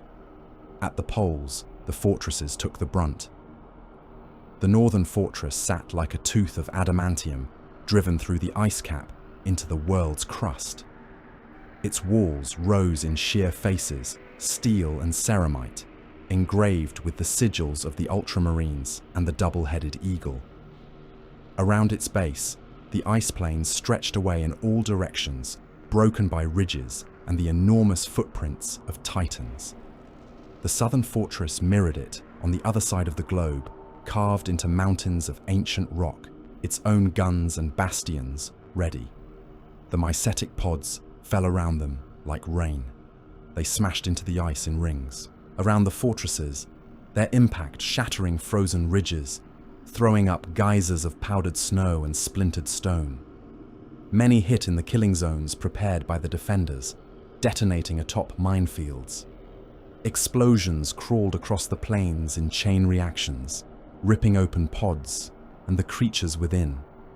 Gaunts and warriors were hurled skyward in pieces, their carcasses painting the ice in arcs of black and red. Others landed clean. They split open with wet organic sounds, spilling their bellowing cargo onto the ice. Termagants, hormagaunts, warriors, monstrous beasts whose names no human tongue had yet given them. They poured out, frothing in their haste, claws tearing at the ground as they oriented and then charged toward the walls. Wave after wave hit the fortresses. Defense lines roared in answer. Heavy bolters hammered from parapets. Chain-fed guns chewing through their belts as fast as servitors could drag new ones up from the magazines. Autocannon barked, their high, caliber rounds punching into larger beasts, bursting inside their bodies in showers of ichor. Missile launchers thumped, streaks of fire lancing down into dense clusters of Xeno's flesh. The first waves died in heaps. The Tyranids crashed against the adamantium curtain walls in a tide of chitin and teeth, their bodies piling up in drifts as tall as hab blocks. Gaunts scrabbled over the corpses of their fellows, trying to climb, only to be blasted back down by the unrelenting storm from above. Warriors hurled themselves at the bastions, claws digging into stone, dragging themselves up under the hammer of the defenders' fire. The walls ran slick. Ichor and blood mixed in the embrasures, sprayed across armor, freezing in grotesque patterns where it hit bare stone. The defenders stood upon the dead. In places, the piles of bodies grew so deep that the garrison had to step up onto them to get clear lines of sight. Their boots squelched and slipped in the mess. Marines and auxilia alike fired from positions where the ground under them shifted and groaned, a mass of half-crushed, twitching organisms. Some of the gaunts beneath the pile still lived, snapping at ankles and calves when they found skin or damaged ceramite. "Keep firing," yelled a sergeant, standing knee-deep in corpses along the southern wall, his voice raw. "If you can see it, you can kill it. If you cannot see it, shoot anyway, and you will hit something." Storms of spines and bioplasma raked the battlements in reply, tearing men from the walls, flinging them back into the gore-slit courtyards. Even as they fell, others stepped into their places, shoulders brushing, boots grinding alien flesh deeper into the stone. Inside the northern fortress, Captain Saul Invictus stood in a command chamber that had become a shrine of blood and duty. The chamber was vaulted, its ceiling lost in incense smoke. Cogitator banks lined the walls, their displays flickering with tactical runes and kill tallies. Servo skulls bobbed overhead, their lenses and auspex arrays relaying fragmentary images from the walls. Vox units blared with shouts, screams, prayers. Invictus stood at the center, helm locked to his belt, Terminator plate a solid weight. Blood had dried in dark streaks along his armor, some his, most not. His face was grim, jaw set, eyes narrowed as he read reports that no human mind should have had to process. "Eastern Wall Sector 9, breach contained," came one feed, the voice crackling. "Kill Tunnel 14 reports clear. Reclaiming ammunition from the dead." "Sector 3, upper parapet, requesting relief," another, yet more strained. "Ammunition below combat tolerance. Warriors in strength approaching. Emperor help us. They are stacking their own dead as ladders."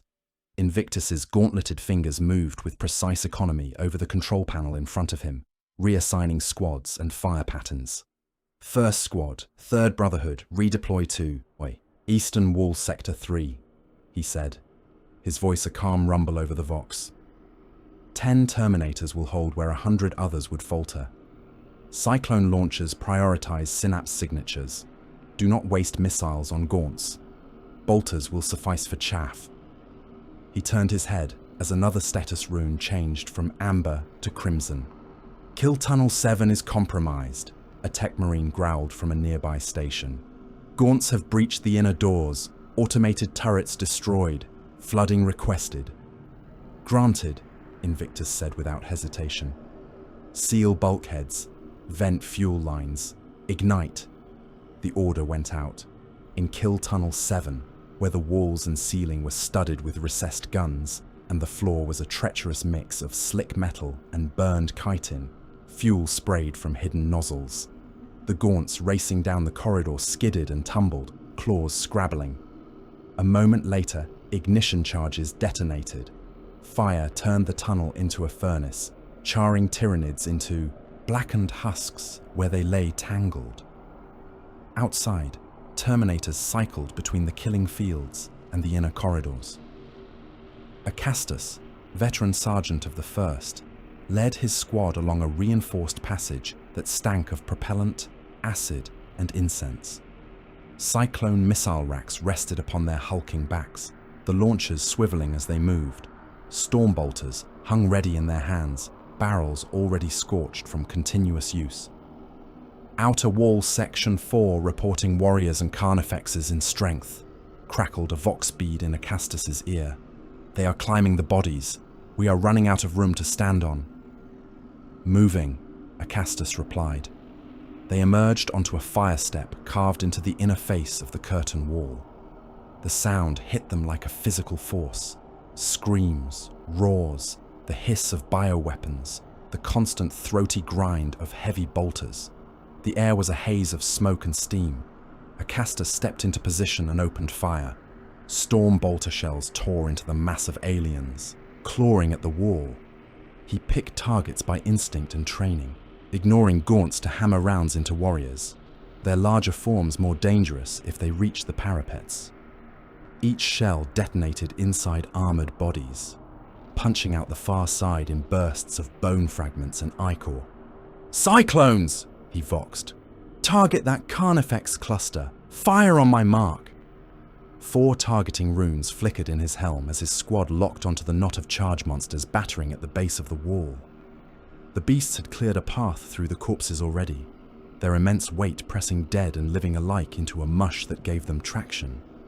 Their heads slammed against the adamantium, claws digging into cracks that had not been there hours before. "Mark!" Missiles streaked from the launchers on his squad's backs, leaving white trails. They lanced down into the heart of the Carnifex pack.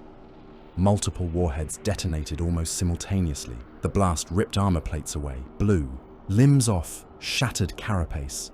One monster's head simply vanished, replaced with a smoking stump. The others flailed and thrashed, crushing gaunts under their writhings. For a few precious heartbeats, the wall there stood unthreatened. "Fall back," came Invictus's voice over the command channel. "Rotate to secondary positions. Tertiary crews will relieve you on this step. The Xenos are hammering the western approach tunnel. Terminator squads 3 and 5 to me." Acastus obeyed without question. Behind the fortress walls, the Titans of Legio Praetor strode the ice fields. They had met the first waves of the swarm with the contemptuous fire of gods. Volcano cannon mounted on the arms of Warlord and Imperator-class god machines, belched lances of star-hot energy that carved incandescent trenches through the advancing Tyranids. Where the beams passed, nothing remained but vapor and a glassy sheen on the shattered ice. Plasma blast guns fired in titanic pulses, each shot a miniature sun that boiled hundreds of lesser creatures in an instant. The god machines walked with the slow certainty of mountains, every step a statement. Their banners snapped high on their carapaces, bearing the sigil of Legio Praetor and the livery of Ultramar. From their bastions, crews watched the carnage through hololithic displays, their faces set in masks of professional detachment. "Left flank swarm density reaches unacceptable levels," intoned Princeps Majoris Haemon, throned within the mind core of the Imperator named Gloria in Perpetuum. Reallocate support from lesser engines. Bring the twin Magna Las to bear. His Moderati obeyed. In the mighty Titan's legs, servos whined as the machine shifted its weight, turning its towering frame. Las fire, like the wrath of angry suns, stabbed from its upper decks, sweeping across the ice, carving a path of ruin. The Tyranids died by the thousands. They kept coming. They were too many for even god machines to stem. Gaunts and warriors hurled themselves at the Titan's feet, swarming around the colossal toes, climbing the armor plating as if it were rock. Raveners burrowed up under the legs, their claws chewing at the hydraulics and armor joints. Some died crushed under the Titan's steps, reduced to streaks of pulp and chitin. Others clung on, teeth and claws worrying at cables and conduits. Leg articulation lag on right limb increasing, reported a Moderatus, his voice taut. We are experiencing anomalous feedback from lower joint actuators. Purge anomalies, Heyman said, feeling the sting of damage through the manifold like a toothache. Increase power flow. Crush more. Gloria in Perpetuum stamped down, its immense foot smashing a knot of Tyranids into the ice. Several beasts clung on as it lifted again, riding the limb upward, claws digging deeper. On a nearby ice ridge, a warhound named Lictor's Bane faltered, its slimmer legs swarmed by a living tide. Bioacid sprayed from Tyranid beasts beneath it, hissing where it hit metal. Warnings screamed through the god machine's spirit. We are compromised, yelped its princeps, mind linked to his engine's pain. Targeting unfocused. They are inside the leg housings. They are... The Titan's right leg snapped at the knee joint, armor eaten away, servos severed. The whole machine lurched, then toppled.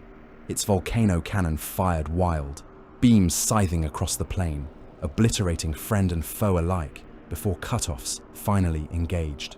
The god machine crashed down in a roar of tortured metal, flattening a dozen squads of Gaunts, even as its own crew was pulped within. Legio Praetor fought on, but the swarms climbed higher, gnawing at the ankles of divinity.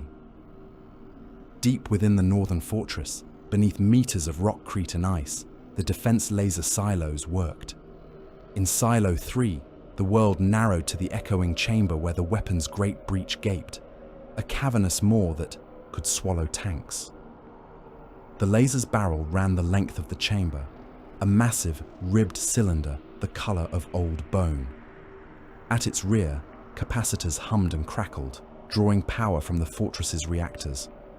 Machine spirits chanted in their own crackling way, excited by the imminent discharge. Around the breach, men worked. They hauled power relays, adjusted cooling feeds, cleared debris from the last quake. Sweat ran down faces under the harsh lumen strips, cutting pale tracks through soot and dust. Ears rang continually from the concussive thumps that rolled through the silo every time the gun fired. "Charge at 80%, shouted the chief engine seer over the din, his voice distorted through his Vox grill. Weapons spirit communes with the machine. Prepare for manual initiation. A nameless gunner, one of the many drawn from the Ultramar Auxilia, threw his weight against a release lever. It moved a few inches, jammed, then gave with a shriek as he heaved, harder, muscles burning. Above him the barrel adjusted fractionally, bringing its invisible sights to bear on some point in the sky. The fortress shook. A crack appeared in the ceiling, dust and small stones pattering down. Somewhere above, something large had struck the outer walls. "Gaunts in the west service corridors!" someone yelled from the entrance. "They have breached the inner barriers." The gunner looked up, breath ragged. "Let the wall crews deal with them," the engine seer rasped. "Our duty is the weapon. Without it, the walls fall anyway. Continue your tasks." They did, because there was nothing else to do. A warning rune glowed bright. "Capacitors at full. Discharge ready," the engine seer intoned. "By the Omnissiah's will, fire." The chamber shook as excess power was dumped into the weapon. The barrel's internal components aligned. For an instant, light brighter than any sun flared down its length as the laser shot heavenward. Overhead, in the sky already thick with flame, a lance of coherent energy stabbed up from the polar region, punching through cloud and ash. It lanced into a hive ship that had slipped past orbital defenses, boring through its carapace, burning organs to cinders. The vast creature convulsed, its trajectory faltering. It began to break apart, spilling burning biomass. Down in the silo, bits of masonry fell from the ceiling, striking men. One worker screamed as a slab the size of a man's torso slammed into his back, driving him to the floor, crushing ribs and spine. Another took a falling shard of steel to the head, his skull caving with a wet crack. The first gaunts came in like a flood. They burst through a lower maintenance hatch in a wave of clawed limbs and fanged jaws, flesh borers already chattering. Men at the back of the chamber went down, torn open, flung aside. The gunner who had hauls on the lever spun, grabbed a lasgun from the nearest rack and fired point blank into the leading beast's face. The beam burned out one eye and drilled into its brain. It collapsed, tripping those behind, but more clambered over it, shrieking. "Keep firing!" someone bellowed. "Keep them away from the capacitors."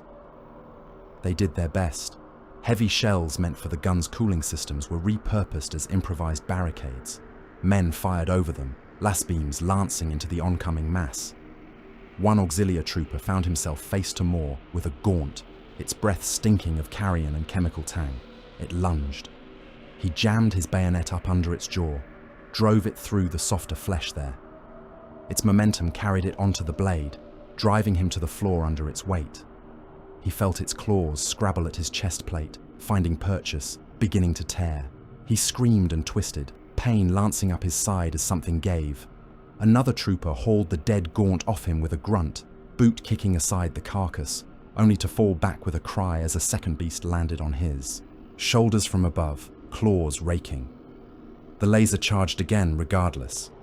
Machine spirits did not care about the dying of men. In the southern fortress, the situation slipped from desperate to catastrophic. The southern approaches had not had the dubious benefit of cold steel ridges' sacrifice. The swarm that fell upon that fortress was no less vast and no less cunning, and the defenders there had fewer warning hours to prepare. The walls held at first, as they always did, as heavy guns and bolters did their work. Kill tunnels bled gaunts and warriors in heaps. Then breaches came. A single Morlock erupted under an outer bastion, its bulk punching up through foundations, collapsing a section of wall inward. The tide poured through, howling. The defenders fell back, step by step. Lower levels were lost, sealed behind blast doors that shuddered and glowed under the constant impacts and bioacid as the Tyranids tried to eat their way in. Vox channels from those sections screamed for a time, then cut off abruptly as the doors gave or air was vented. Section Gamma 7 reporting swarms in the refectory levels, voxed a gaunt lieutenant, his words punctuated by bolter fire. "We cannot hold. They are..." Static swallowed him. "Power relays in Delta 9 compromised," a tech marine reported. "We have rerouted, but the redundancy is diminishing. Southern fortress output dropping." "Buy time," Calgar said, his voice colder than the ice. "Every minute they spend there is a minute we keep the northern generators safe." Vox runes dimmed as one after another channel went dead. Whole tiers of the southern fortress fell silent, their garrisons gone beneath the tide. At the northern fortress, the war narrowed and sharpened. The Swarmlord came in person. It led the assault along the western wall, where firing had begun to flag under sheer exhaustion. Under its direction, the swarm moved with terrible precision. Biovores lobbed spore mines, exactly into the blind spots between bastions. Zoanthropes, their bulbous craniums glowing, hurled arcs of warp lightning that crawled along parapets, vaporizing men and boiling metal. Raveners burrowed under predetermined points, bursting up inside defense nodes. Lictors, cloaked in chameleonic skin, slipped through the cracks, assassinating officers and heavy weapon crews with surgical efficiency. Invictus felt the pressure and reacted. "Pull back from the outer galleries," he ordered. We hold too much ground. Collapse to secondary firing lines. Leave charges. When the Xenos overrun a position, bury them in it. Charges planted earlier went off in sequence as squads fell back. Sections of wall, once bastions, became tombs as they collapsed, taking Tyranids and dead men alike into the depths. Within the fortress, the first company formed living bulwarks.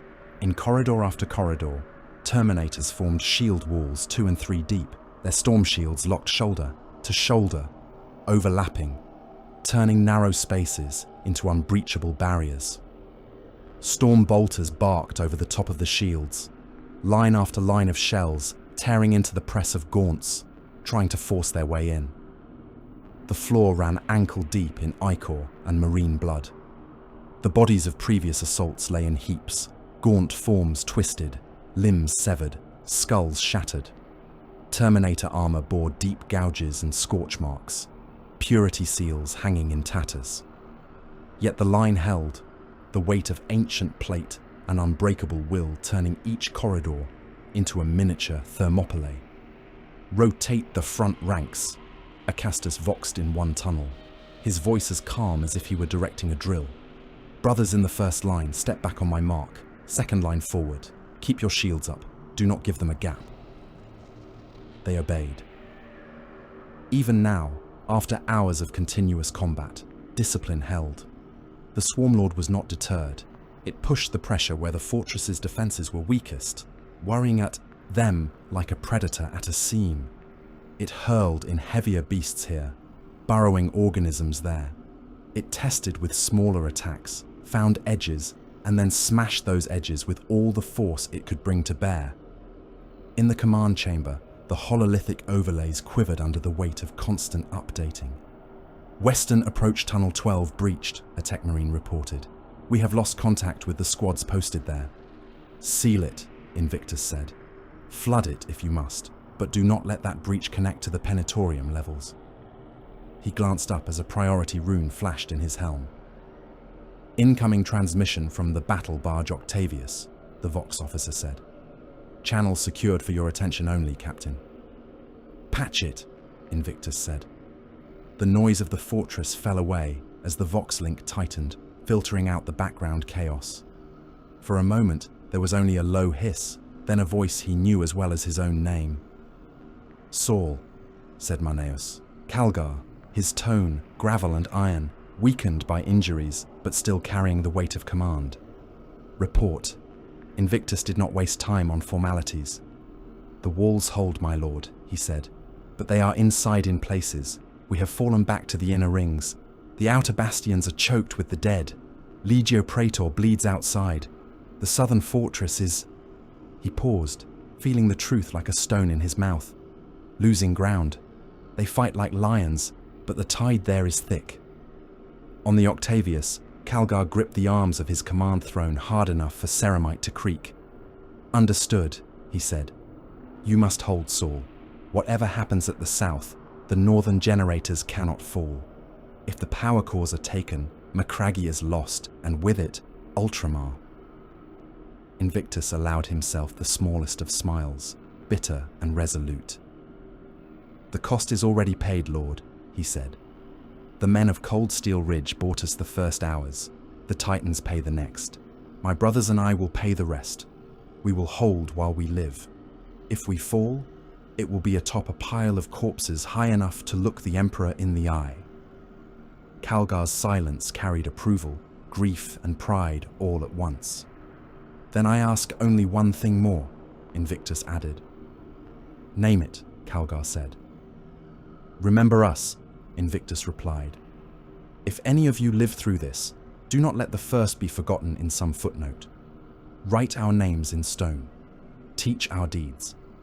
Let those who come after know that when the great devourer came, the first company of Ultramar stood in its path and did not bend. Calgar's throat tightened. You have my word, he said, in Gilliman's name. The channel clicked off.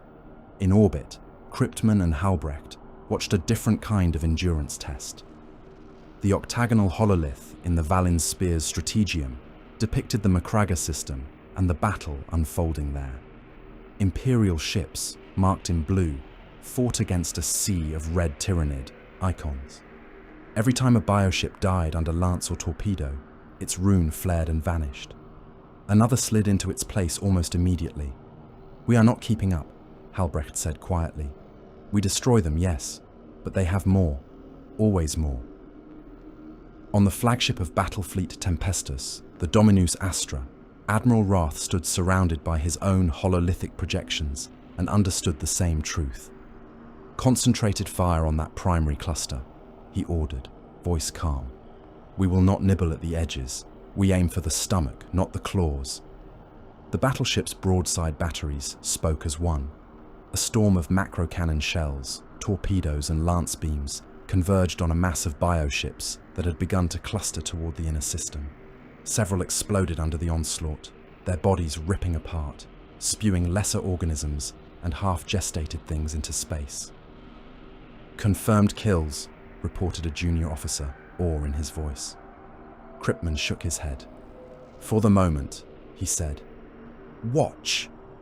In the wake of the devastation, where a cleared pocket of void gaped, smaller organisms drifted. They latched onto the debris, feeding. Larger escorts altered their paths, shrank as the living mass flowed in. "We shrank as the living mass flowed in. We cannot hold them forever," Kripman said. "No wall is tall enough.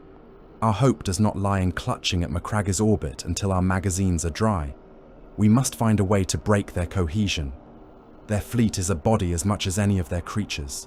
We must wound the organs that command it." Halbrecht looked up at the projection of the Dominus Astra.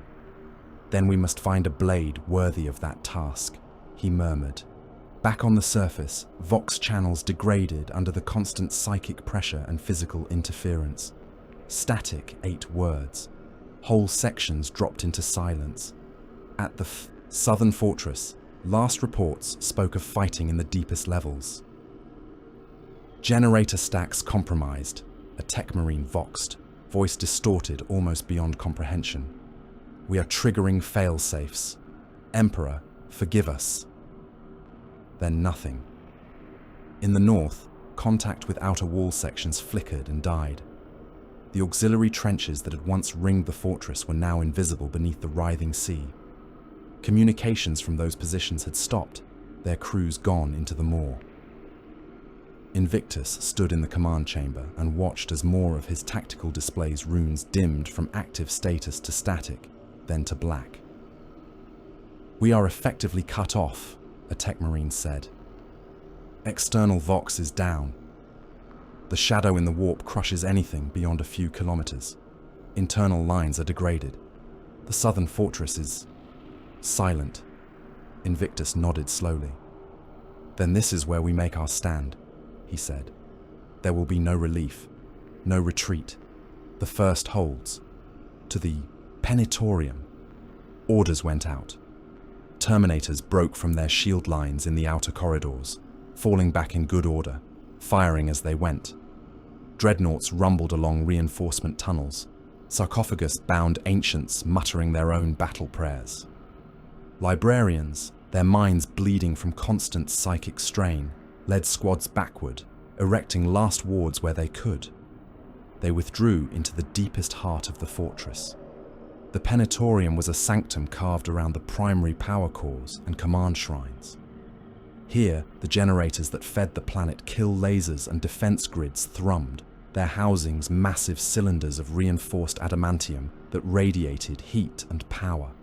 Shrines to the Emperor and to Guilliman stood between them, altars bearing relics, banners hanging in the hot, oil-scented air. The first company formed their circle there. Terminators took up positions around the cores and shrines, their bulk filling the wide entry corridors, shields locked, overlapping. Stormbolters aimed down the approaches. Cyclone launchers angled upward, prepared to hurl death into whatever forced its way in. Dreadnoughts anchored the deeper arcs, their heavy weapon arms covering lanes of fire. Invictus stood at the center of the circle, Crozius bearing chaplains at one side, tech marines at another, the glow of reactor light casting him in stark relief.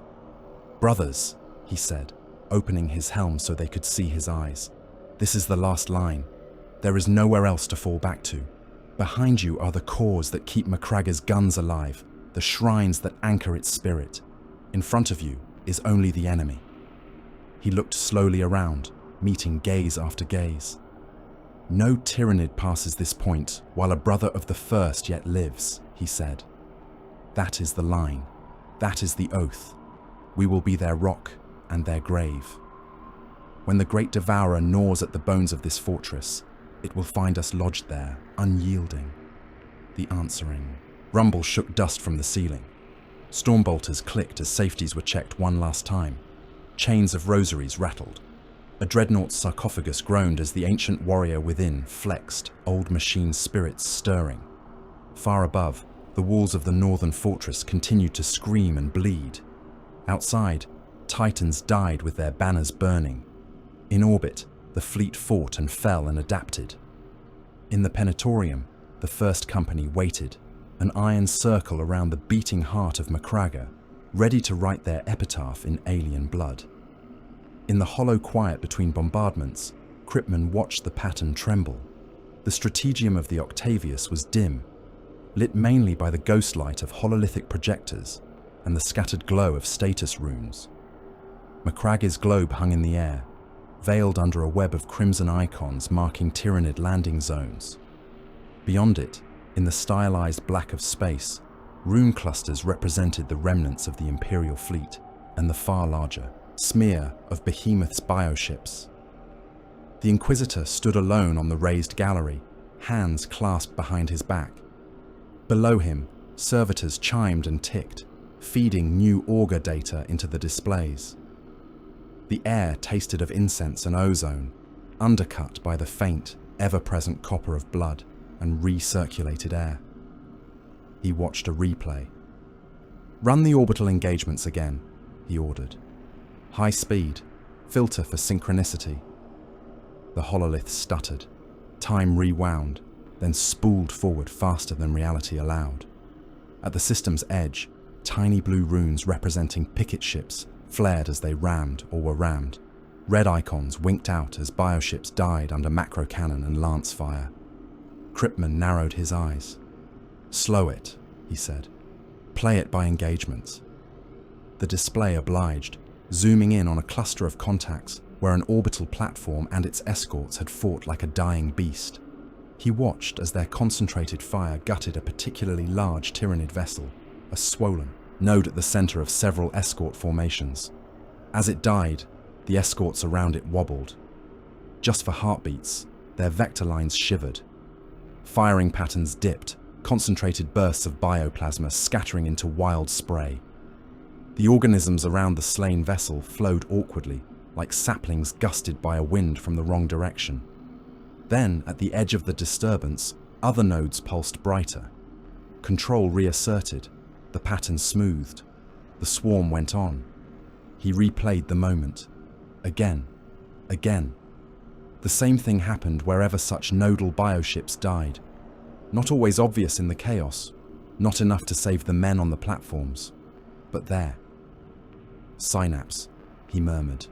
"Not just on the ground, in the void as well." He turned away from the hololith and strode down toward the command throne, coat flaring. "Get me a direct link to the Dominus Astra," he said.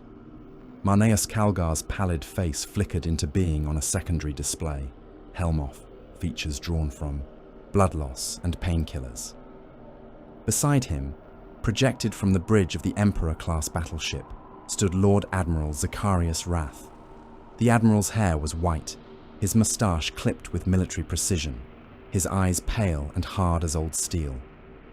"Kryptman," Calgar said, "make it brief.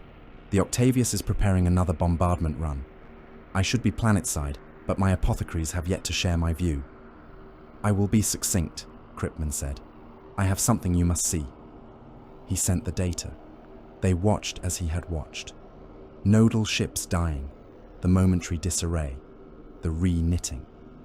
"The Tyranids' coordination is not simply an emergent property of their numbers," Kryptman said. "It is mediated through specialized synapse organisms. We have seen that on the ground. Hive tyrants, zoanthropes, nodal beasts. Severing those nodes disrupts the swarm around them for a brief window. Your duel with the Swarm Lord, Chapter Master, should have made that abundantly clear. Calgar's jaw tightened at the mention. Cryptman pressed on. The same principle appears to apply in space, he said. There are command vessels out there, larger nodal bioships, whose death causes a momentary stutter in the whole local structure. If we can identify and annihilate enough of those nodes, we may shatter Behemoth's cohesion.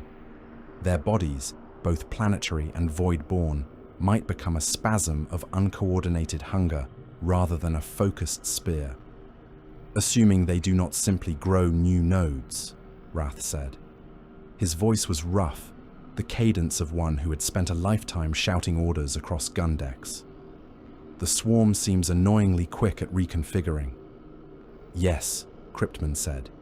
It will adapt, but adaptation takes time, even for them. Time is what we need. Time to bleed them. Time for Macragge's fortresses to grind them down. Time to survive. And how do you propose we reach these command vessels when our orbitals are already in? Ruins? Calgar asked. Look at them, Cryptman said, gesturing. They have dropped the bulk of their spores. Their primary attack on the planet's surface is well underway. The main hive fleet is dispersing, moving to feed and to reconfigure. But a significant concentration of larger signatures is pulling away, towards Circe. Wrath's gaze sharpened. Circe, he repeated. The ring world. A convenient field of debris, rich in ice and rock and trace elements. A perfect staging area for a swarm that wishes to rearm, regrow, and prepare a second blow, Cryptman said. That is where they will consolidate their synapse fleet. That is where you must strike. Calgar's eyes flicked to Wrath. You are the master of the void here, Admiral, he said. Can you pursue? Wrath's mouth drew into a thin line. The Dominus Astra and what remains of my battle group can give chase. Yes, he said. We will be outnumbered, outmaneuvered, and likely walking into jaws. But our alternative is to sit here and let them finish gorging themselves on your world before coming back for the scraps. The shadow in the warp will make astropathic guidance difficult, Cryptman said, but not impossible. We have Severian's path to Thandros in our logs. We can extrapolate. Calgar looked at the hololith of Macragge, at the flickering runes representing the polar fortresses. I should not leave, he said. My place is here, on the walls. Your place is where you can hurt them most, Cryptman replied. Right now, that is not on the battlements. It is in the void. If Behemoth's fleet remains at full strength, even a heroic defense below will end in starvation. If we can break its back, the beasts on the ground may be left without direction, their digestion fleets crippled. Invictus and the First will buy you time. We must make sure their deaths purchase something more than a glorious footnote. Calgar closed, his eyes for a heartbeat. You ask me to gamble Ultramar's last ships on a theory, he said. I ask you to gamble them on the only chance I can see, Cryptman answered. You are a son of Guilliman, Lord Calgar. The Primarch understood risks. He understood that sometimes the only way to win was to cut off your own shield arm to drive the blade home. Wrath snorted softly. Colourful, he said, but the Inquisitor is not wrong. We cannot win this by holding ground alone. We must break their fleet. Calgar's gaze hardened. Then we go to Circe, he said. Admiral, muster what you can. I am placing all Ultramarine Void assets under your operational command for this engagement. Strike cruisers, battle barges, escorts. You will have them. Wrath bowed his head slightly.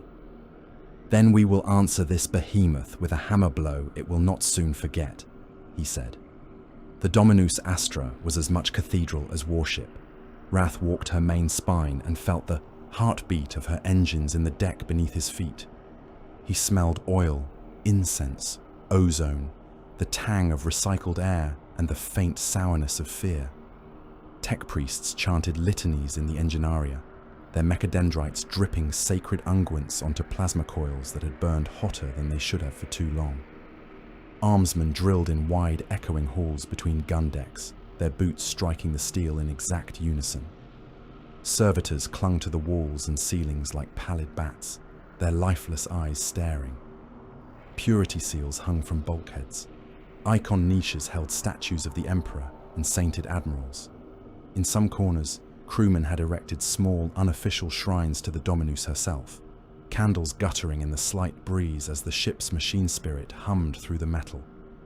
She had seen more battles than Wrath's family line had drawn breath. Entire crusades had sailed with her at their center. Her hull bore the scars of ancient conflicts, some patched, some left visible as honors. He had commanded other vessels in his time, but none like her. When he had been given her helm, he had understood that he had not simply been handed a bigger gun. He had been given a relic, a legend. Now, she might be asked to die. He returned to the bridge, a vaulted amphitheater of brass and glass and darkness. Its forward view screens were currently shuttered, the outside view rendered only in hololithic approximation. Officers manned their stations along tiered levels, their uniforms immaculate despite the weeks of continuous action. Choirs of cherubim servitors flitted among the instrument clusters, their tiny wings buzzing. "Status," Wrath said as he took his place at the command pulpit. "Warp drive stable, my lord," replied the chief engine seer, his vox-filtered voice crackling. "The machine spirit mutters, but it will carry us." "Macro cannon magazines at 70%, said the master of ordnance. "Torpedo stocks at half, lances in full. Readiness, though focusing arrays have sustained some damage." "Escort formations ready," called a Vox officer. "The Octavius, 3 strike cruisers and a dozen lesser vessels report green." "Battle fleet Tempestus elements are still en route," another voice added. "Their astropaths reported interference, but they are on vector." "Good," Wrath said. "If they arrive when and where they say they will, we might yet make a fight of this." He looked up at the grand tactical display. Cersei awaited. The ringed world hung like an eye in the darkness, a gas giant with bands of color encircled by glittering rings of ice and rock. Around and within those rings, auger ghosts flickered, Tyranid bioships, feeding on the debris, reconfiguring. The main bulk of Behemoth's fleet had not yet coalesced back into the tight spear that had punched at Macragge. Instead, it swarmed in layers, some vessels sinking closer to the planet to trawl the rings, others holding further, out as guards.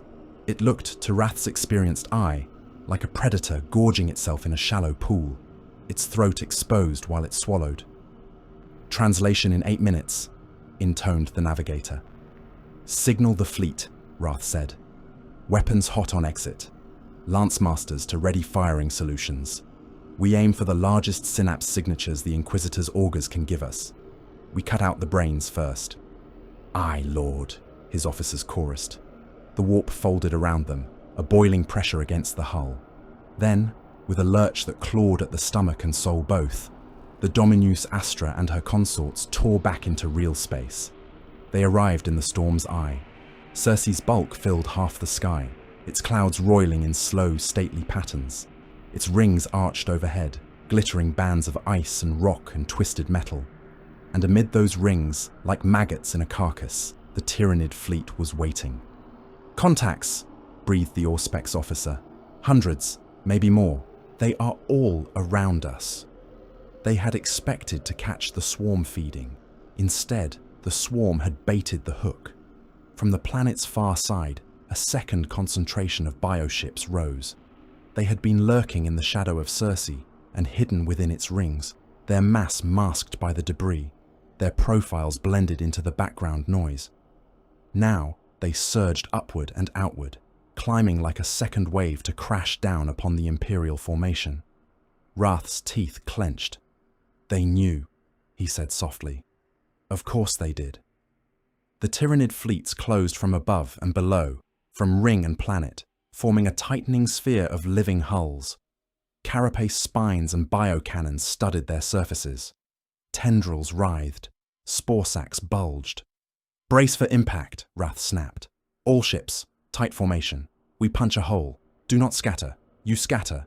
They will pick you off one by one. The void became a lattice of fire. Lance beams stabbed from Imperial prows, spearing into the nearest bioships. Some exploded, their hulls rupturing in gouts of superheated ichor and pulped flesh. Macro cannon roared, shells carving through escort organisms, turning them into clouds of frozen gore and chitin shards. Torpedoes streaked outward, seeking the larger nodes. Bioplasma answered. Great gouts of caustic energy spat from the Tyranid vessels, coalescing into balls of luminous filth that splashed against void shields. Whole barrages of living torpedoes, shell-like organisms filled with corrosive enzymes and bone shrapnel, hurtled in, bursting against shields, chewing at armor. The Valin's spear bucked like a wounded beast. Halbrecht clung to the railing as the cruiser shuddered. Sparks cascaded from a burst overhead conduit, showering the bridge in a curtain of white and orange.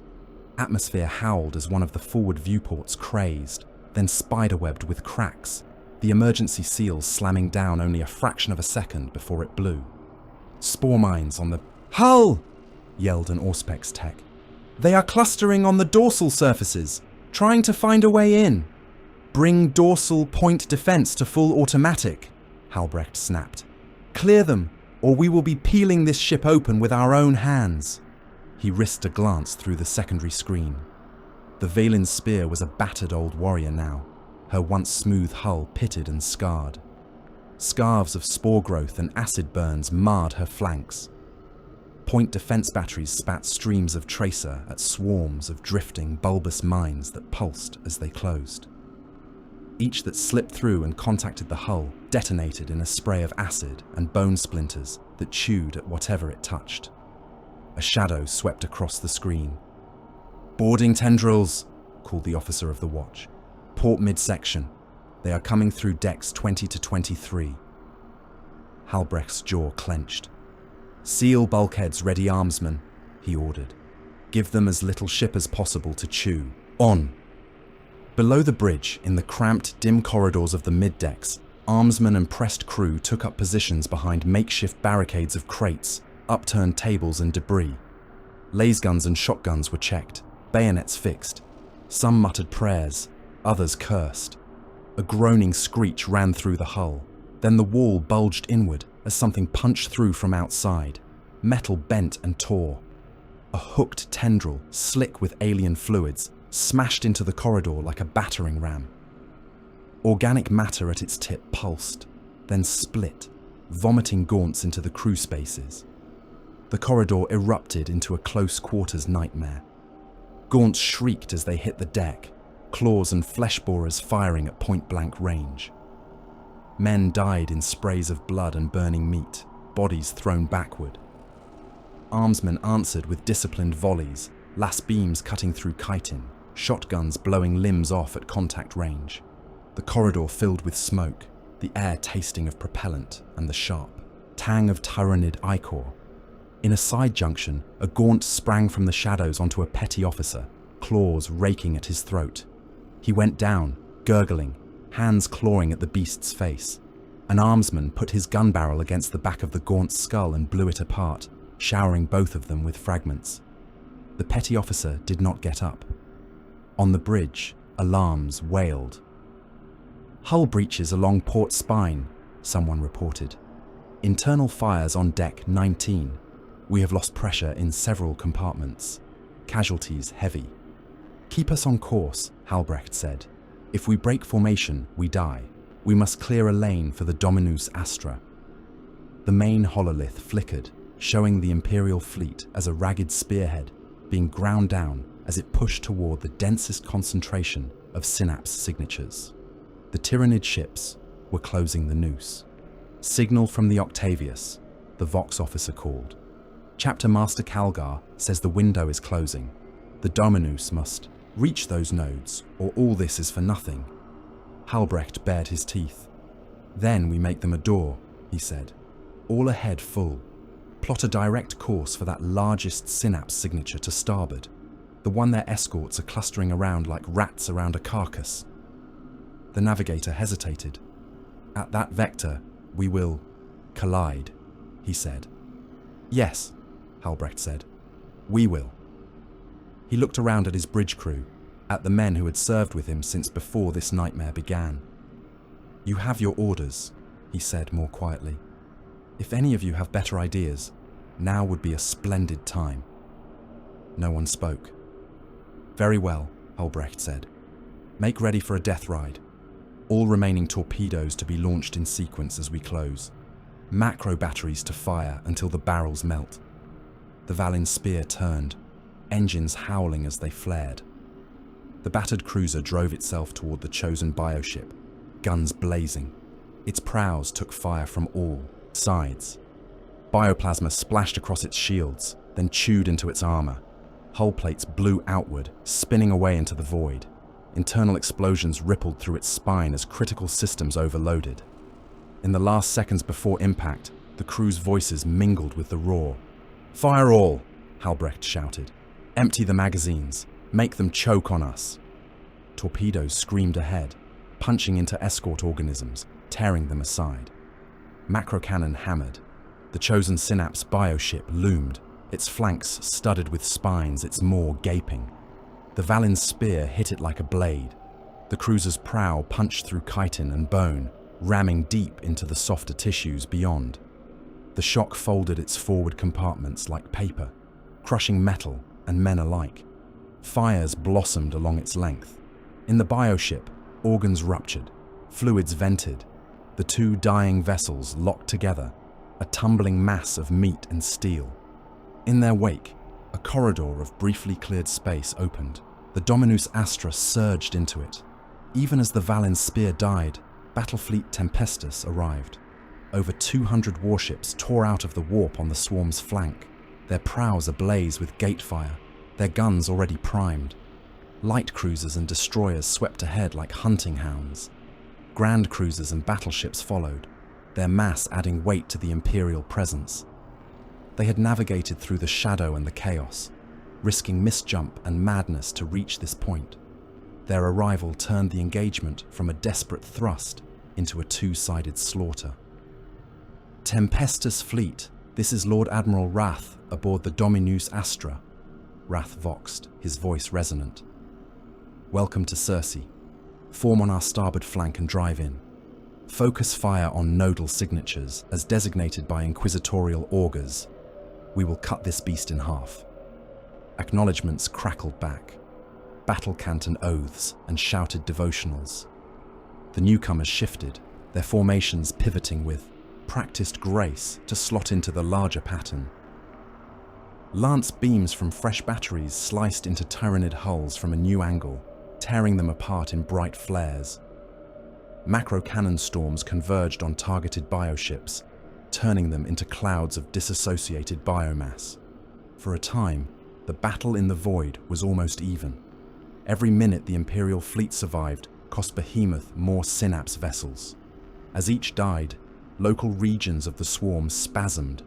Brood ships drifted, firing patterns momentarily erratic. For a heartbeat here, a handful of seconds there, the appetite of the Great Devourer was uncoordinated, its assault blunted. It adapted. New nodes pulsed. Vessels that had previously played escort and support roles shed lesser bioforms and swelled with new growths, their internal synapse organs brightening.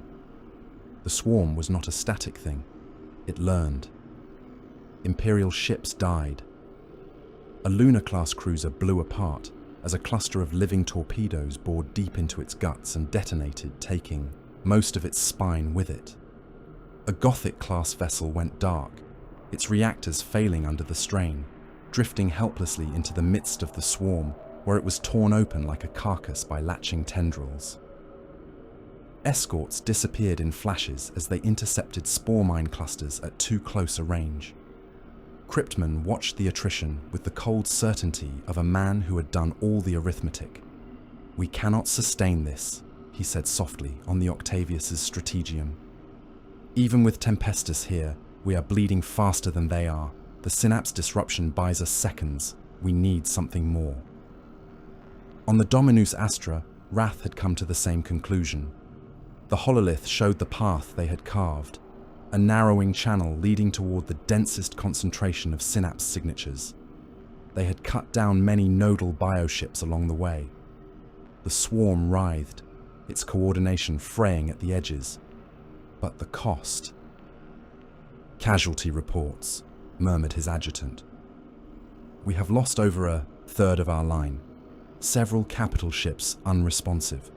The rest are heavily damaged." Wrath stared at the tactical display.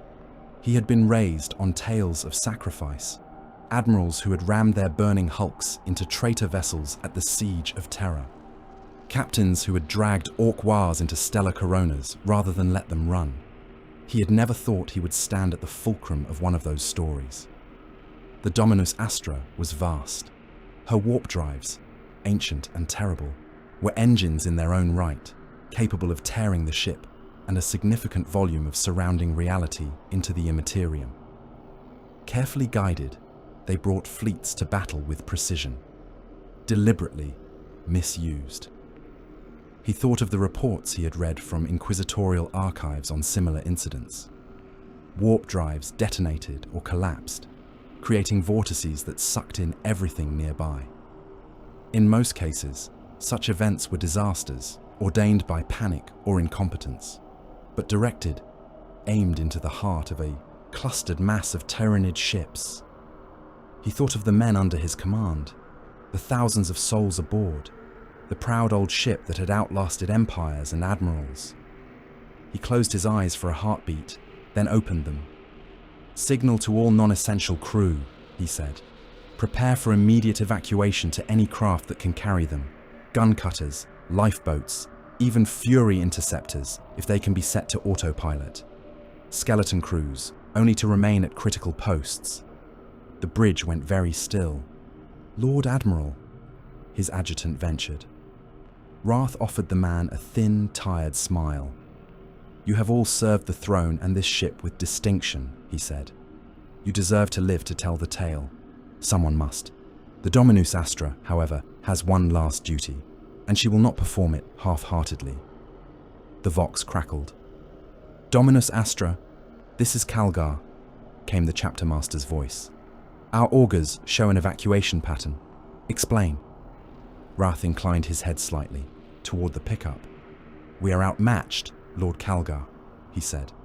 "Your Inquisitor's plan is sound, but our guns do not fire fast enough to cut out all the necessary nodes before the swarm adjusts. We need a different scale of solution." Understanding sparked in Calgar's eyes, followed swiftly by horror. "Zacharias," he said. The first name was rare, a sign of the gravity. "You cannot. An Emperor-class battleship is not a pawn to be spent." "She is a queen," Wrath said, "and sometimes a queen must be sacrificed to topple a monster. This will not be wasted. Look at the cluster ahead. Look at the density of bioships there. If the Dominus's drives are detonated at the heart, the resulting warp breach will take half their fleet with it, perhaps more." "You will die," Calgar said. "Death was part of the commission," Wrath replied. "I have merely been presented with the opportunity to make mine count." Calgar shook his head, anger flaring through, the pain. "As overall commander of this theatre, I could order you to stand down," he said. "You could," Wrath agreed. "And I could choose not to hear, our Vox so terribly unreliable in this interference. Let us not pretend either of us has that luxury, Lord Calgar. You have your duty, I have mine." There was a pause. Then, "Go with the Emperor's grace," Calgar said quietly. "Make the cost to the enemy worth the price." "It will be," Wrath promised. He cut the channel. Evacuation klaxons wailed through the Dominus Astra's decks. Men ran. Gun cutters and assault boats launched from bays, their holds crammed with crew. Some vessels overloaded, turning sluggish in the void, their engines strained. Others would never reach a safe distance. Wrath knew this. He ordered them to launch anyway. "You will have as much time as I can give you," he told his officers. "Make it count." He turned to the engine seer. "Begin warp drive overload sequence," he said. "We will maintain as much helm control as we can, until the last possible moment. Aim us at the thickest knot of nodes your augers can find. The engine seer's mechadendrites twitched. To deliberately drive the holy engines into such a state is blasphemy, he said. It is sacrifice, Wrath replied. You have your litanies, I have mine. Begin. Deep within the Dominus Astra's hull, ancient components groaned as safety protocols were overridden. Warp coils that had been carefully tuned over centuries began to heat beyond their tolerances. Containment fields flickered and strained as more and more power was forced into them. On the Octavius, Cryptman leaned forward. She is going to do it, he said softly, half to himself. The mad old bastard is actually going to do it. Calgar watched the projection of the Dominus Astra with something like awe and dread mingled. The battleship drove forward, her lances and macrocannon firing without pause. Smaller Imperial ships peeled away from her flanks, giving her room. Behind her, the ragged survivors of the fleet tried to maintain distance, knowing what was coming, but unable to flee far in the press. The Tyranids sensed something. Organisms near the Dominus Astra lashed out with renewed fury, bioplasma hammering her void shields until they failed in flickers. Carapace spines and living torpedoes slammed into her hull, chewing through armor. Boarding tendrils latched onto her sides, but their cargo did not have time to chew through before the ship moved past, guns tearing them away. She plowed through the swarm, each kilometer of advance costing her more of her skin. On her bridge, Wrath stood firm. Forward batteries, maintain fire, he said. Helm, keep us on that vector. Even if the prow melts, the stern will still drag us the right way. The hololith before him showed the target. A cluster of the largest Synapse bioships, bunched together like organs in a body. Around them, escort organisms whirled in frantic patterns, firing in all directions. Vox chatter filled the air. Sections 30 through 40 reporting hull breaches. Fire on decks 13 and 22. Non-essential evacuations complete in starboard bays. Port bays compromised. Warp containment at critical, the engine seer intoned, his voice rising in a mechanical approximation of strain. Any further increase will trigger cascade. Good, Wrath said. That is precisely what we intend. He keyed the ship-wide Vox. This is Zacharias Wrath, he said, Lord Admiral of Battlefleet Tempestus and Captain of the Dominus Astra. To all crew still aboard, you have done your duty. You stand in the company of legends. In moments, we will light a pyre that will be seen in the warp itself. Hold your stations, fire your guns until they melt, and know that your deaths will starve a beast that would have eaten trillions. He closed the channel. The Tyranid cluster loomed. At the last, Wrath straightened his coat, lifted his chin, and looked out at the hololithic representation of the oncoming Maw. Now, he said quietly to the engine seer, light the pyre. The warp drives tore themselves apart. For a heartbeat, nothing seemed to happen. The Dominus Astra's silhouette shuddered as something ruptured deep within her, energy bleeding out in a nimbus that haloed her hull. Then reality screamed. A point in space, at the heart of the battleship's mass, turned inside out. The already tortured fabric of the warp around the battle gave, tearing. A vortex bloomed, a whirling, ravenous wound in existence. Warp energies howled, dragged into real space, mixing with the physical in colors and sensations no human sense could fully pass. The Dominus Astra vanished into that wound. So did everything near her. The clustered Synapse bioships that she had driven herself into were torn apart, their matter unmade, their stolen. Biomasses flung screaming into the immaterium. Escort organisms were dragged in, stretched, twisted. Some tried to flee, their organic engines burning bright, but the pull was too fierce. They spiraled in, their hulls cracking as forces they were never meant to endure tore at them. The vortex expanded. Imperial ships at its ragged edge groaned as the drag caught them. Some, too damaged to maneuver, tumbled inward and disappeared, their crews' last prayers snatched away. Others burned their drives white, clawing free, hulls straining, void shields screaming. On the Octavius, warning runes flared as the shockwave from the spatial distortion slammed into the battle barge. The ship rolled, its artificial gravity systems flickering. Men were thrown from their feet. Panels blew, raining sparks. For a dreadful second, Cryptman felt his stomach lift as the deck dropped away under him.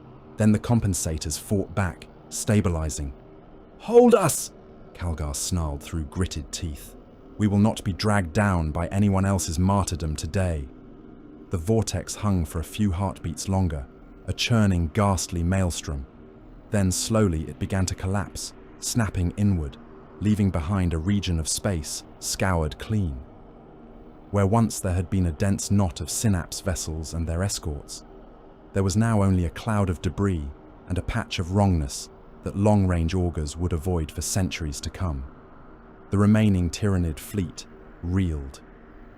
Across the sphere of battle, bioships spasmed, firing patterns broke, spores launched on trajectories that made no sense, tumbling wildly. For longer than any previous disruption, longer than the mere seconds bought by individual nodal kills, the swarm was stunned. Imperial gunners exploited the window ruthlessly. "Fire, you sons of Macraggy!" someone screamed across the fleet-wide Vox. "They bleed!" Lances stabbed into listing bioships, burning them down. Macro cannon hammered, torpedoes knifed into those clusters of organisms that had lost all cohesion. Where before each kill had been answered by 3 more enemy signatures sliding into place, now the replacements lagged. The swarm rushed to compensate, to grow new nodes, but the scale of the loss was immense. Slowly the balance tilted. The Imperial fleet was a shattered, bleeding thing, riddled with holes, its numbers savaged. But the swarm had lost something it had not anticipated. A significant portion of its synaptic spine, torn out in one incandescent moment. At last, the guns fell silent, more for lack of targets than lack of will. Surviving Imperial vessels drifted in ragged formation. Some tumbled, venting atmosphere and frozen bodies. Others rode the shockwaves, their engines flickering, hulls cracked. The Octavius, blackened and scarred, held station at the edge of the scoured zone, her prow pointed back toward the distant glimmer of Macragge's star. In the Strategium, the hololith flickered as new data arrived. The Briar's mass of red had been reduced. Not gone, not by half, perhaps not even by a third, but depleted certainly. Its structure was ragged, no longer a tight, focused spear. Rather, a wounded beast with chunks torn from its flank, bleeding ichor into the void. Cryptman stared at it, throat dry. "We did it," he said. The words tasted of ash. "We broke its back, or at least cracked it. At the cost of a legend," Calgar murmured, "and too many good men to count." He looked at the rune representing the Dominus Astra. It did not fade. It was simply gone, the space where it had been marked only by a blank and a notation of its sacrifice. "Zacharias Wrath," Calgar said quietly, "your name will be carved deep." Around him, bridge crew moved stiffly, shell-shocked. Some officers wiped blood from their faces. Medici teams moved among the fallen. No victory hymns were sung. There was no strength for it. "Behemoth's fleet has been mauled," Cryptman said. "Its capacity to support the planetary assault will be diminished. Reinforcements and digestion fleets, its ability to extract biomass and reconfigure, all reduced. The creatures on Macragge will feel this, even if they do not understand why." "Macragge," Calgar echoed. The hololith showed the world only as a rune, still besieged, its immediate orbital space a mess of ghost icons and static. Vox traffic from the surface was a haze of distortion and fragments. The shadow in the warp still lay heavy over the planet, though thinner now, ragged around the edges where so many synapse nodes had died. "We do not know if the fortresses still stand," Cryptman said. "We do not know if Invictus yet lives." The last confirmed contact showed the first falling back to protect the cause. After that, they have done their duty, Calgar said, whether they live or not. He straightened, wincing as ribs protested. "Set course for Macragga," he ordered. "Best speed. Signal Battlefleet Tempestus to rally what ships they can spare and follow. The Void War here is over for now. Whatever remains will be decided on the ice and in the tunnels." He looked once more at the scarred region of space where the Dominus Astra had died. "Behemoth is broken," he said softly, "but not slain. Not yet. And my world is still under its claw." The Octavius's engines flared, turning her prow toward home. Behind her, the remnants of the fleet gathered, wounded but alive, carrying with them the memory of an ancient battleship's last stand, and the ugly, necessary knowledge that even such sacrifice might only have bought them a chance, not a reprieve. The strike cruisers came in like blades. The 3rd and 7th Companies rode them down through the tattered remains of the war in orbit, prows knifing through drifting carcasses of bioships, and the smouldering hulks of shattered platforms. The void around Macragga was no longer a seething storm of contacts, but neither was it clean. Dead things floated there in clouds, some of flesh, some of metal, all scorched and broken. On the bridge of the strike cruiser, Sedicio Oprimere, Captain Antilochus of the 3rd Company, watched the tactical hololith with a grim set to his jaw. Red ghosts of residual spore clusters flickered and then faded as the ship's point defense and escorting frigates punched holes through them. "Atmospheric entry corridor is as clear as it will get, my lord," reported the helmsman. "Residual biodetritus at high altitude, but nothing our shields cannot endure." "Take us in," Antilochus said. "Deliver the 3rd to the northern fortress." On the companion vessel carrying the 7th Company, Captain Epithus gave the same order, his strike cruiser bearing south. Vox traffic from Macragga's surface was a miasma of static and fragments. Snatches of auxilia cant, screamed coordinates, the hollow, stretched syllables of tech marines announcing overloads. Nothing from the polar fortresses, no formal recognition signals, no request for reinforcement. That silence weighed heavier than any amount of screaming. The 7th Company cut through the cloud layer above the southern ice cap, engines glowing dull red. The fortress rose before them, half shrouded in smoke and drifting ash, its upper bastions cracked and blackened. One of its main curtain walls had collapsed inward, a wound through which the tide had poured. The outer glacis was a ruin, buried under layers of congealed Tyranid corpses and shattered armor. Thunderhawks and drop pods broke from the cruiser's belly and burned toward the surface. Epithus rode the lead Thunderhawk down, standing in the open maw of the embarkation ramp, one hand on the overhead grip, the other resting on the lip of his holstered bolter. Around him, his veterans swayed with the turbulence, armor gyros humming as the gunship bucked. "Southern fortress," he voxed to his brothers. "By all accounts, it is dust and bones. If anyone still draws breath inside those walls, we will find them. If not, we will make sure the Xenos find only fire and ceramite." The gunship slammed into a landing, mag clamps engaging with a shriek. The ramp dropped. The air that washed in was thick, hot and sour, laden with the smell of burned flesh and chemical residue. The world beyond was red and black and white, the sharp glare of reflected ice overlaid with soot and congealed gore. They stepped out into ruin. The fortress's main gate had been torn from its hinges and lay twisted in the killing ground beyond, half buried in bodies. Tyranid remains sprawled in every direction, piled waist-high in places, frozen in contorted postures. Human forms lay among them, recognizable only by scraps of armor, shriveled hands, a glint of laser gun here, a broken helmet there. "Movement!" voxed a veteran, bolter coming up.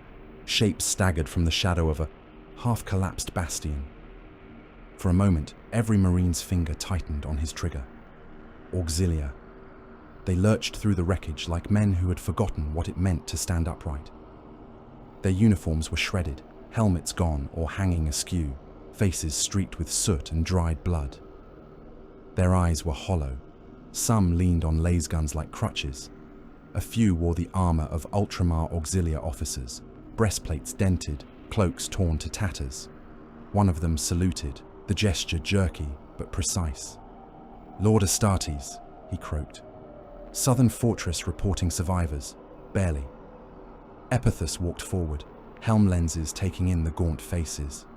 "How many?" he asked. The officer swallowed. "Enough to form a single proper line, if we gather them all," he said. "The rest are dead or too broken to stand. There were more Marines here once. They held the inner levels as long as they could. Most fell in the lower galleries." A tremor rolled through the ground, a deep, grinding thud that vibrated up through boots. From within the shattered fortress, something moved. It emerged from a tunnel mouth that had once been a vehicle access way, shoulders scraping the rockcrete on either side. Armor that had once gleamed with heraldic colors was now blackened and scored, plates dented and scarred. Its left leg dragged slightly, servos whining in protest.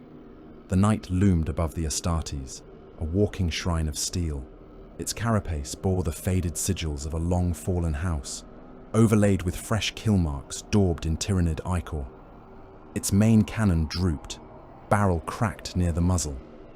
One of its Reaper chainsword arms was gone entirely, torn at the shoulder joint, cables trailing. In its place, welded crudely into the mount, was a scavenged Titan-grade flamer, its muzzle still smoking. "A free blade," one of the 7th Company murmured. The knight halted, reactor vents hissing. Its helm, carved in the image of some ancient predator, tilted, slightly, as if studying them. The vox crackled. "Designation Auric Arachnus," a voice rumbled, heavy with exhaustion and framed in the metallic resonance of night audio. "Once of house, no matter, I hold here. I have held since the walls fell. The beast does not pass while I yet stand." "You have done more than any could ask," Epithus said. "We are here to relieve you." "There is no relief," Auric said. "Only more killing. The lower levels crawl with them. I can no longer fit there. Your boots will walk where my treads cannot." Epithus bowed his head slightly. "Then walk we shall," he said. 7th Company and shattered auxilia began the descent. They plunged into corridors where the walls ran black with dried ichor, where the floors were carpeted with the remnants of torn bodies. Flamers led the way, their liquid fire washing down tangles of biogrowth and ruptured gestation sacs. Tyranid forms that had been clinging to ceilings or lurking in shadows shrieked and fell, their carapaces cracking and smoking as Promethean flame found them. Lass and bolter fire echoed in the confined spaces. The sharp crack of lass discharges counterpoint to the heavy measured bark of bolt shells and the harsh rush of flamer bursts. The air grew thicker, hotter, filled with smoke and the stench of cooked alien flesh. In some places, the corridor walls had been eaten away, replaced by a living slick of Tyranid resin. Spores hung in clusters, quivering as they matured. The Astartes burned them before they could burst. The auxilia moved in the wake of the Marines, finishing what the heavier weapons started.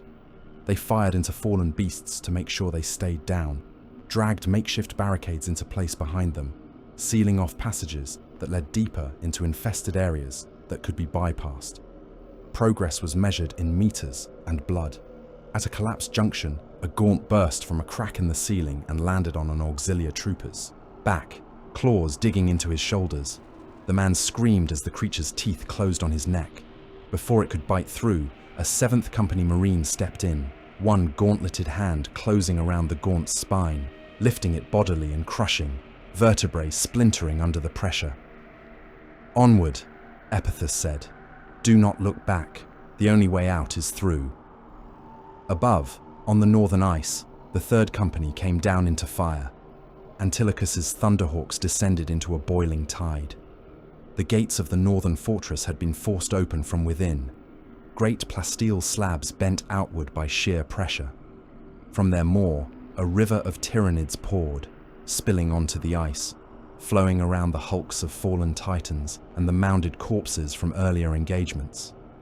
Even wounded by the death of their fleet above, the swarm here was still a nightmare.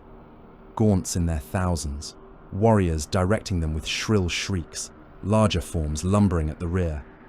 Drop pods fell. Among them, their retro thrusters hammering the air.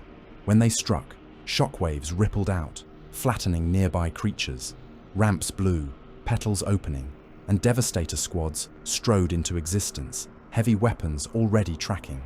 Heavy bolters and plasma cannons opened up in unison, turning the landing zone into a storm. Gaunts simply disintegrated under the weight of fire, bodies torn apart, melted, hurled aside.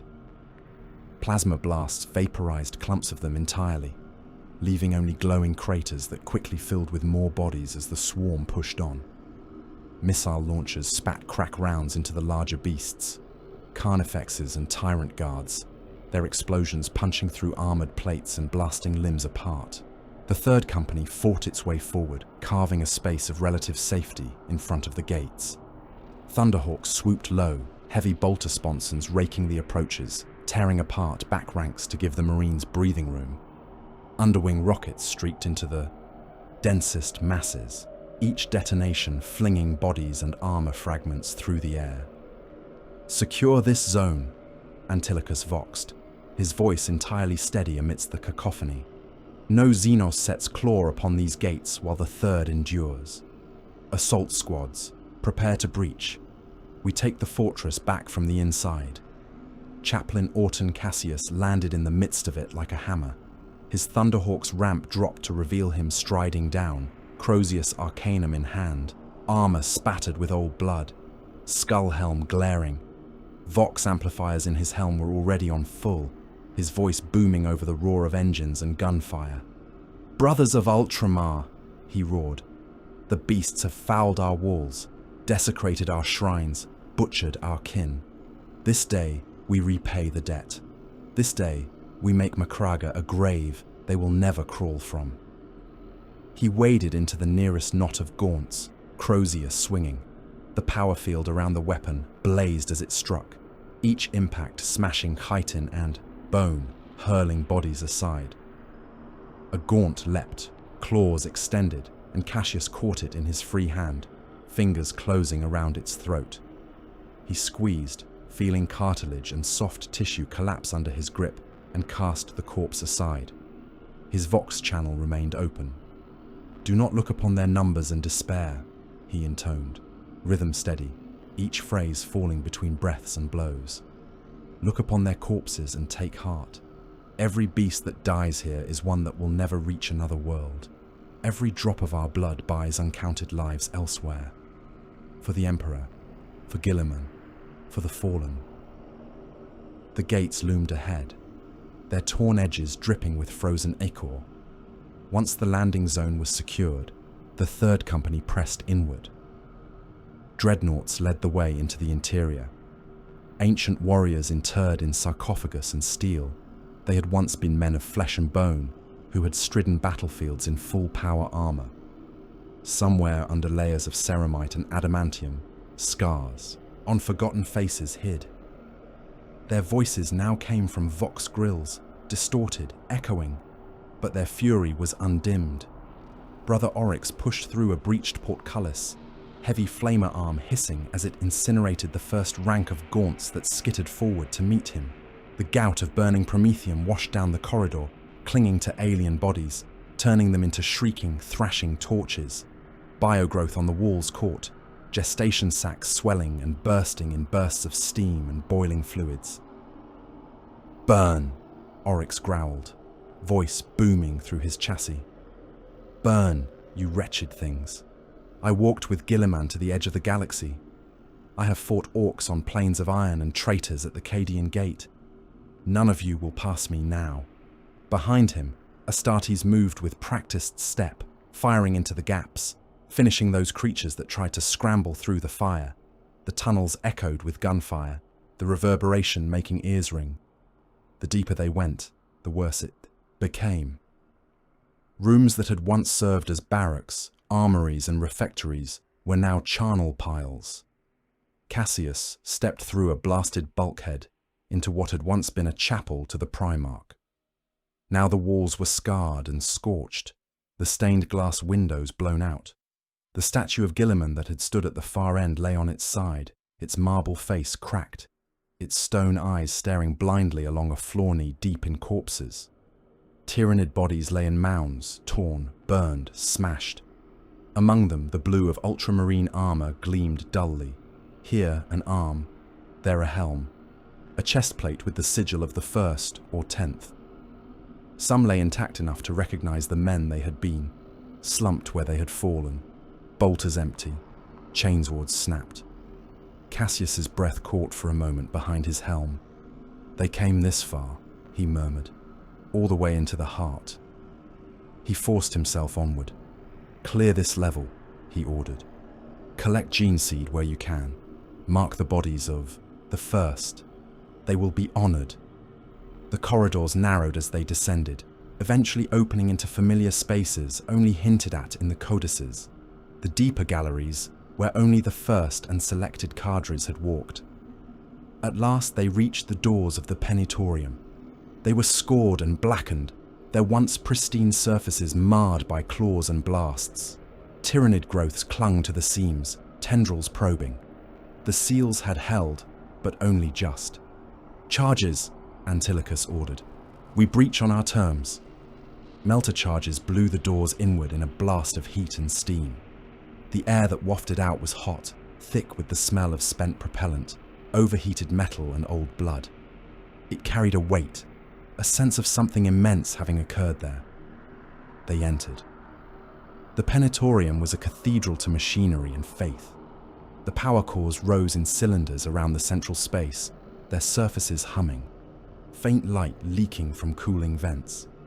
Shrines stood between them, altars, bearing relics and banners. The core of Macraga's northern fortress beat on, wounded but alive. Between the cores and the shrines lay the dead. The 1st company of the Ultramarines lay as they had fought, in a circle.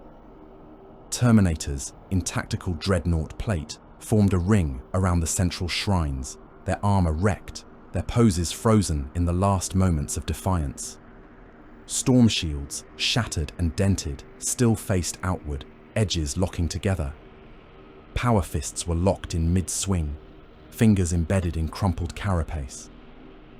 Cyclone launcher housings stood empty, their racks expended. At their feet and piled against their bodies were Tyranid corpses in numbers beyond easy counting. The floor around them was a mountain range of dead Xenos, gaunts, warriors, tyrant guards, even the broken forms of larger beasts that had forced their way into the chamber. Carapaces were shattered, limbs torn away, skulls crushed. The sheer volume of the slain was obscene. Not a single Marine of the 1st still stood. Cassius walked slowly into the circle. Crozius lowered. His boots crunched on spent bolter casings and fragments of bone. He recognized some of the fallen. Here, Brother Tiberios, whose laugh had echoed through the halls of the fortress of Hera for centuries, now frozen in a snarl, helm split by some massive blow. There, Brother Galerius, who had trained neophytes with patient brutality, his stormbolter locked empty, barrels scorched. At the center, near the main altar, lay Saul Invictus. The captain of the 1st rested with his back against the plinth of Guilliman's shrine, armor rent in multiple places, helm removed. His face was pale, set in an expression of iron resolve. His gauntleted hands still gripped his weapon, its head buried in the shattered skull of a hulking Tyranid monstrosity that had died atop him. For a long moment, even the tyrannic war seemed to hold its breath. Then Cassius sank to one knee. He set the Crozius down beside him and removed his helm, letting the hot, blood-scented air wash over his scarred features. He stared at Invictus, at the brothers around him, at the ring they had made with their bodies. "Brothers," he said quietly, though the Vox carried his words to every Marine present. "You asked that you be remembered. You said the 1st would not bend. You spoke truth." He bowed his head. "By the blood in my veins and the gene seed in my chest, by Guilliman and by the Emperor, I swear this: your names will not fade. Your deeds will not be buried under administratum ledgers and imperial apathy. Every creature of this strain that dares threaten mankind again will be answered by warriors forged in this memory, bound by this oath. He rose, replacing his helm, the skull visage reflecting in 100 spent brass cases. We will make the very word Tyranid a curse they regret, he said. They extracted what they could. Apothecaries moved among the fallen, reverent hands opening. Rent armor, taking gene seed and relics. Servitors hauled Tyranid corpses aside to clear paths to the cause, their clumsy movements in stark contrast to the precise violence that had placed the bodies there. The third company established a perimeter, securing access corridors, burning out lingering pockets of infestation. Above, on the fortress outer battlements, banners that had been torn were rehung, dirty and scorched. The walls still bore scars, but the flow of alien bodies had slowed to a crawl. Without the full weight of their fleet above, and with their synaptic spine mauled, the beasts on Macragga were no longer an unstoppable tide. They were fragments of a wound, thrashing. When the Octavius finally broke through the thinning clouds and descended, it did so under a sky streaked only with the last trails of falling debris. Calgar came down upon the northern fortress in a thunderhawk, his armor repaired enough to function, but still bearing the marks of the Swarmlord's blades. Fresh scars marched across his skin under the ceramite. His gait was a fraction slower, his breaths measured, but his presence was as heavy and commanding as ever. He walked into the Penetorium with honor guard flanking him, their helms bare, expressions grim. He stopped at the edge of the circle of fallen Terminators. For a long time he said nothing. He looked at each broken suit of armor, reading the names etched into shoulder plates and breastplates. Brothers he had trained with, brothers who had followed him to countless battle zones, men who had stood beside him in the halls of Hera and debated the finer points of the Codex with affection and challenge. His gaze rested at last on Saul Invictus.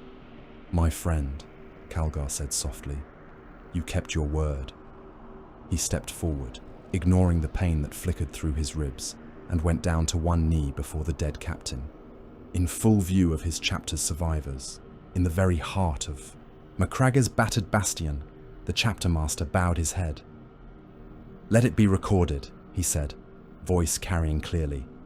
"The first company of the Ultramarines, under Captain Saul Invictus, held the line against the Great Devourer at the cost of their lives. They did not yield, they did not break, they did not fall back. They died in the path of the beast, and in so doing saved this world and countless others."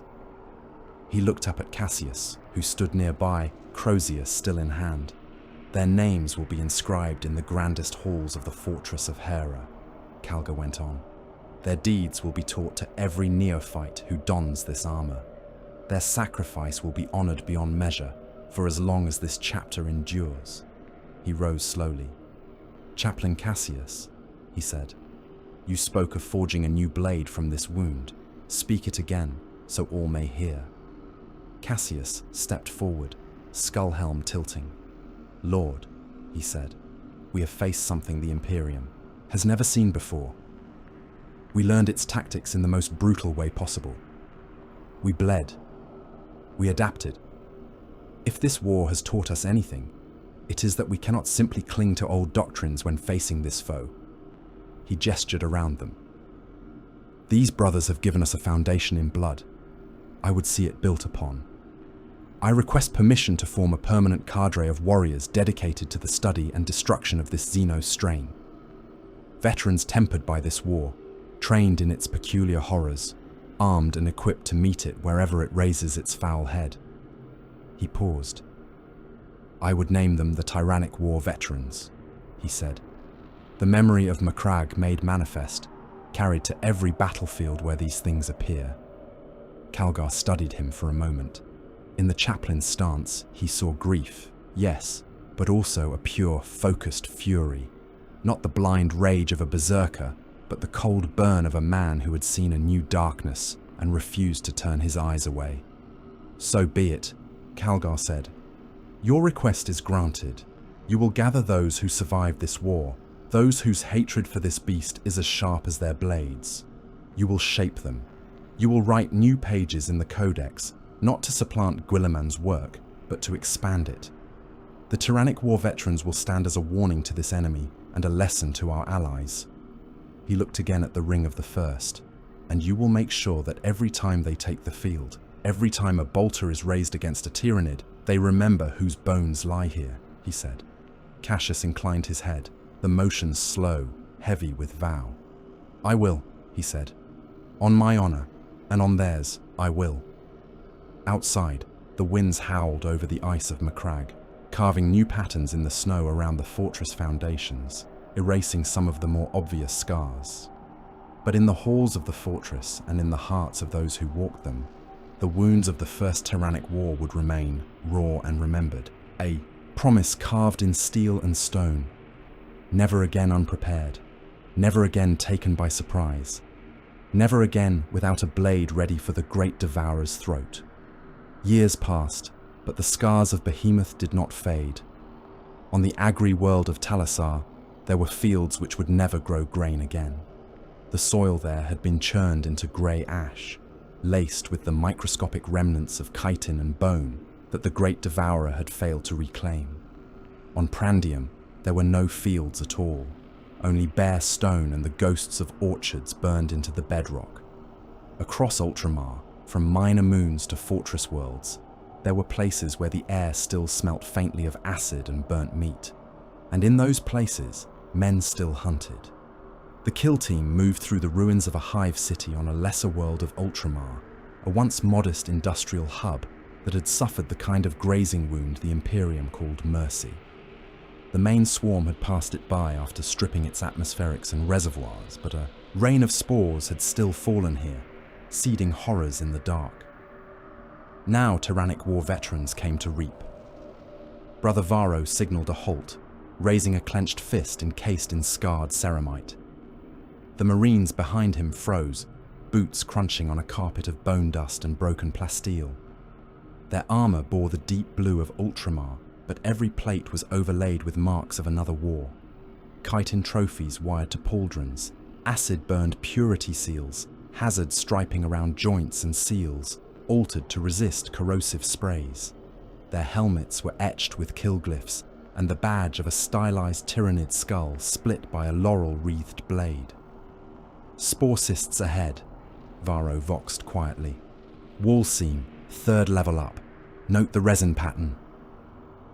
Brother Maccus tracked his flamer's muzzle toward the place indicated. In the half-light of the dead hive, the Tyranid growths were easy to mistake for the natural decay of a fallen city. Resin clung to the walls like thick, dark mold, bulging in, places, forming veined pods that pulsed faintly. Their scent is old, Maccus muttered, but not dead. The hive mind's shadow is gone from this place, yet these things still try to grow. Even dead beasts twitch, Varro said. Burn them. Maccus hunched slightly, bracing. A gout of burning promethium roared out, washing over the resin mass. The pods swelled, split, spilled half-formed organisms that writhed and shrieked as fire crawled over their bodies. The air filled with the reek of cooking flesh and volatile chemicals. In the distance, something screamed back in answer, a high, keening wail that echoed through the empty towers. Contact, said Brother Remus, hefting his specialized bolter, its barrel shrouded and vents adapted to handle bioacid splashes. Multiple signatures on the motion tracker. They are coming in fast, low. Let them, Varro said. Remember your drills, overlapping fields, priority to synapse, if any show their heads. If, not cull the gaunts and move on. We are not here to stand heroic last lines. We are here to clean. Shapes flickered in the gloom. Hormagaunts burst from a rubble-choked avenue, claws digging into shattered ferrocrete, leaping from wall to wall as they closed. Behind them, termagants scuttled, flesh-borers gaping like hungry mouths. The veterans fired as one. Bolt shells, blessed and marked with kill runes, tore into the leading beasts, blowing limbs off, punching heads apart.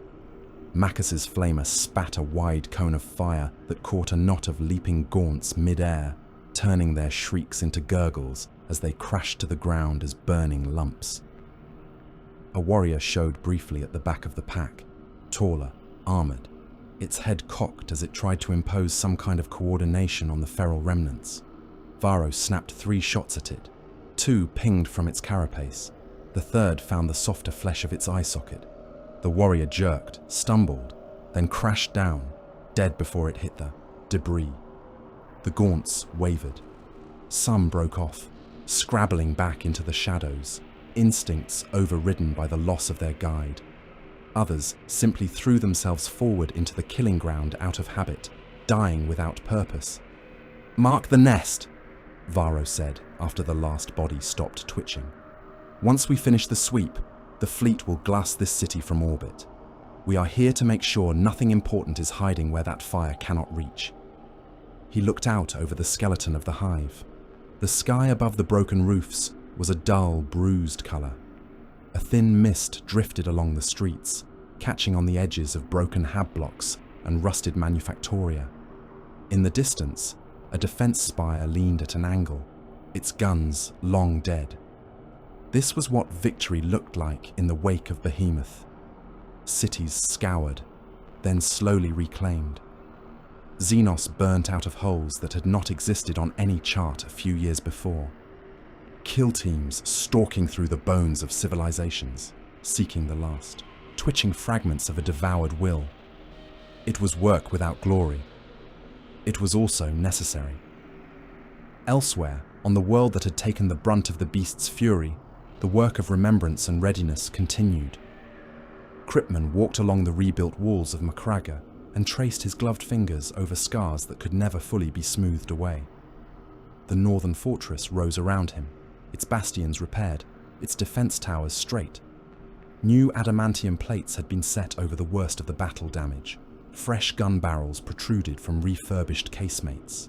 New Auspex masts and Vox arrays bristled atop the curtain walls.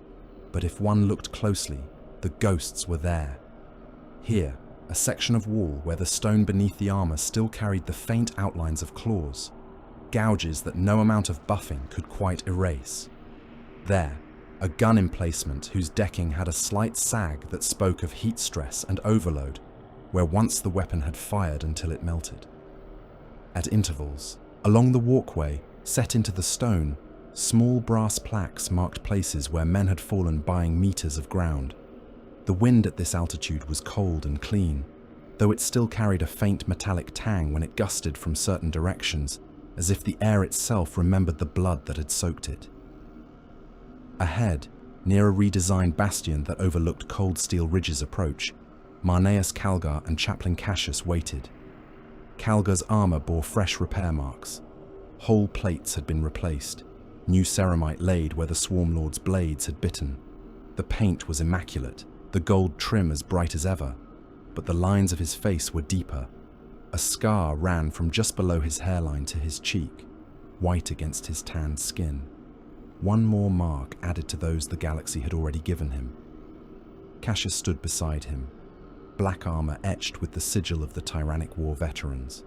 His face, once youthful by Astartes standards, now looked carved from stone, a lattice of scars cutting across it, one side twisted by an ancient wound. His eye sockets burned with a light that was not entirely sane. "Inquisitor," Calgar said as Kryptman approached. "You arrive in time to see the latest iteration of our defenses. I hope they meet even your exacting standards." Kryptman glanced at the weapon towers, at the revised firing arcs, at the additional hardened bunkers further back from the walls. He saw kill zones where once there had been blind ground. He saw new minefields. He saw the subtle humps of buried generators that would feed not only the planet kill lasers, but also newly installed secondary shields. He nodded. "They are impressive," he said. "For this world." Cassius's skull helm under his arm looked almost amused as he tilted his head. "For this world," he echoed. "This is the heart," Kryptman said. "It deserves such fortification, but the beast's first lesson was that it is not the only place that must be. Ready. The line is as strong as its weakest point. You have worlds out there whose names the hive mind already knows. Calgar's jaw tightened. "We are rebuilding them," he said. "Ultramar bleeds, but it does not lie still. The agri-worlds will feed again. The minor fortresses will be raised stronger. It will take a century to restore the chapter's strength to its full measure, but the work has begun."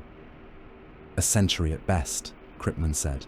"You lost an entire company, Marines from several others, most of your reserve suits of tactical dreadnought armor, Titans, Knights, Void assets. Prandium is gone. Talisar bears scars. Smaller worlds along the Swarm's path are now nothing but cinders." He turned his gaze outward, toward the distant horizon, where the ice plains stretched away and the faint silhouette of Cold Steel Ridge's ruins could still be seen, a darker smudge on the sea of white. "The Imperium lost not just ultramarine lives," he went on. "Battle Fleet Tempestus is a shadow of itself. Picket fleets, patrol craft, even orc empires on the fringe, all ground down and swallowed. The Dominus Astra is a tale told to children now, instead of a ship called upon in times of need." "Yet we still stand," Cassius said. "The beast came. It gorged. We broke its jaws. That matters." Kryptman looked at him. "It does," he conceded. "But understand this. Behemoth was not the sum of them. It was one tendril, one swarm, one manifestation of a hunger that extends beyond the light of every star you and I have ever heard of." He tapped a finger against the stone crenellation. "Here, you fought the first probing tongue," he said. "The next will not be so easily surprised. The great devourer has tasted the flesh of Ultramar. It will not forget." Silence settled between them for a heartbeat, heavy as the stones. "We do not intend to forget either," Calgar said at last. "Come. There is something you should see." They left the walls and descended into the fortress of Hera. The Hall of Heroes had always been a place of solemn grandeur, lined with banners and statues commemorating victories across 10 millennia. Now an entire wing had been given over to one war. Names covered the walls. Each line was etched into marble and brass, picked out in gold. The roll of the first company alone filled several panels, every brother's name set beneath the sigil of his squad, each accompanied by a small inset showing the location of his death in schematic. Other walls bore the names of auxiliar regiments and navy crews, of Legio Praetor Titans and the single Freeblade Knight who had limped through gore-choked corridors until his machine finally fell silent. At the far end of the hall, a great hololithic projector showed a frozen image of an Emperor-class battleship driving into a mass of alien hulls, her batteries in full fury. Beneath it, an inscription recorded the last words of Zacharias. Wrath, the man who had lit the pyre. Beside that, 2 plinths stood empty. Their plaques had already been carved. One read, "For those yet to fall in wars not yet named." The other, "For the fleets that will die where these beasts are met again." Cassius paused there, one gauntleted hand brushing the smooth stone. "We know they are coming," he said quietly. "It would be foolish to pretend otherwise. We have left room for the next war." Kryptman's gaze lingered on the blank plinth faces. "At least some of you admit it," he said. "Too many in the wider Imperium would prefer to pretend this was an aberration, a curiosity that burned itself out on your walls." "And you?" Calgar asked. "What will you tell them?" Kryptman's mouth curved in something that was not quite a smile. "The truth," he said. "Or as much of it as I think they can bear before they reach for the wrong solutions." He did. In a cold chamber deep within an Ordo Xenos stronghold. Far from Ultramar, Kryptman stood before a 3-dimensional star map that filled most of the room. Light points marked systems across the eastern fringe and beyond, some shining bright, others dimmed, others dark entirely. He addressed the assembled Inquisitors, their features shadowed under hoods, their rosettes glinting. "You have read the preliminary reports," he said. "You have seen the casualty estimates. You know how many worlds along the path from Tyran to Macraga now show as lifeless on our augurs." He gestured, and the map shifted. A line of dead systems lit up, a rough arc stretching from the galactic east toward the realm of Ultramar. Worlds that had once glowed with the data tags of civilizations now showed only as bare grey icons. This was Hive Fleet Behemoth, Kripman said. A single vector of attack. It was vast. It was cunning. It broke Imperial fleets and devoured Orc empires. It very nearly broke Ultramar. He tapped to control. 3 of the dead systems pulsed. Tyran, Prandium, dozens of lesser worlds whose names were barely recorded before they died, he said.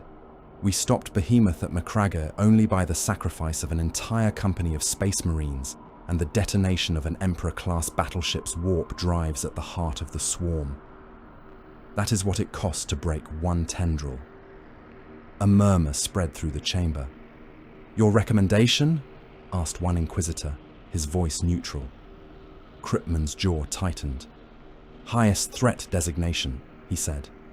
These Xenos are not an occasional raiding species, nor a regional power. They are an existential threat to the Imperium's continued existence. Every tendril that touches our galactic borders must be treated as a priority equal to a Black Crusade. He let that sink in, then continued. We must also accept that containment may require measures that are distasteful, he said. We cannot assume we will always have a fortress like Macragga in the path of every swarm. In future wars, we may have to strip worlds of their populations before the Tyranids reach them, deny them biomass by fire and virus. We may have to create dead zones of burnt systems, cordons of ash, to slow the beast.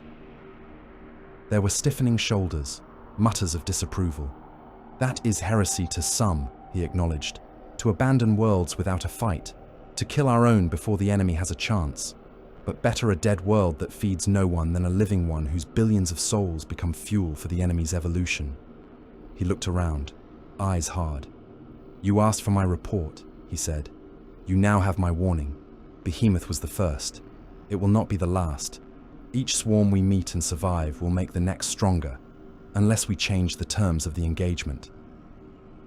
They did not thank him when he finished. Inquisitors rarely thanked anyone, but his words went into records that would shape future wars, and his name began its long, controversial journey through the annals of the Ordo. On Macragga's training fields, other lessons were being engraved in flesh and bone. Severin Lasco stood before a line of fresh auxilia recruits and listened to the wind moan over the ice. They were young, some barely more than boys, their faces soft, despite the thin layer of cold on their cheeks. Their uniforms were crisp, collars still stiff, laser guns held with the stiffness of men unused to their weight. They had the look of those who had grown up in the shadow of statue and fortress, eyes filled with stories of the recent war. Lasco's own face was a map of that war. Scars crisscrossed his brow and cheek. One ear was a mangled half-shell. His left hand, which gripped his staff of office, was augmetic from the wrist down, the metal fingers clicking softly as he flexed them. Eyes front, he said. His voice carried across the field without need for amplification. You have all read the accounts. You have seen the Picts. You think you know what is coming. He walked slowly along the line, boots crunching on packed snow. You do not, he said, and that is not your fault. I did not, when I stood where you do. I thought I knew about orcs and traitors and rebel uprisings. I thought I knew what it meant to be outnumbered. He stopped, turned to face them fully. The Tyranids taught me different, he said. They do not fight for glory or hate. They do not break when their leader dies. They do not surrender. They do not fear. They only eat. A shiver ran through the line, though the recruits tried to hide it. Our drills from this day are built around that truth, Lasco went on.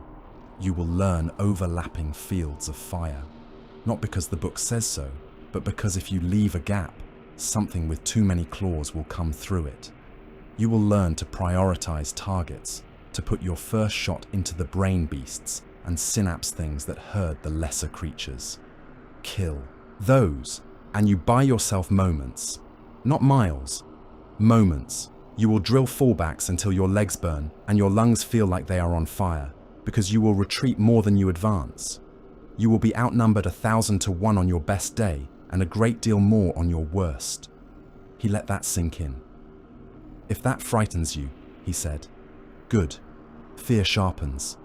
But do not let it paralyze. Look at me. He raised his augmetic hand.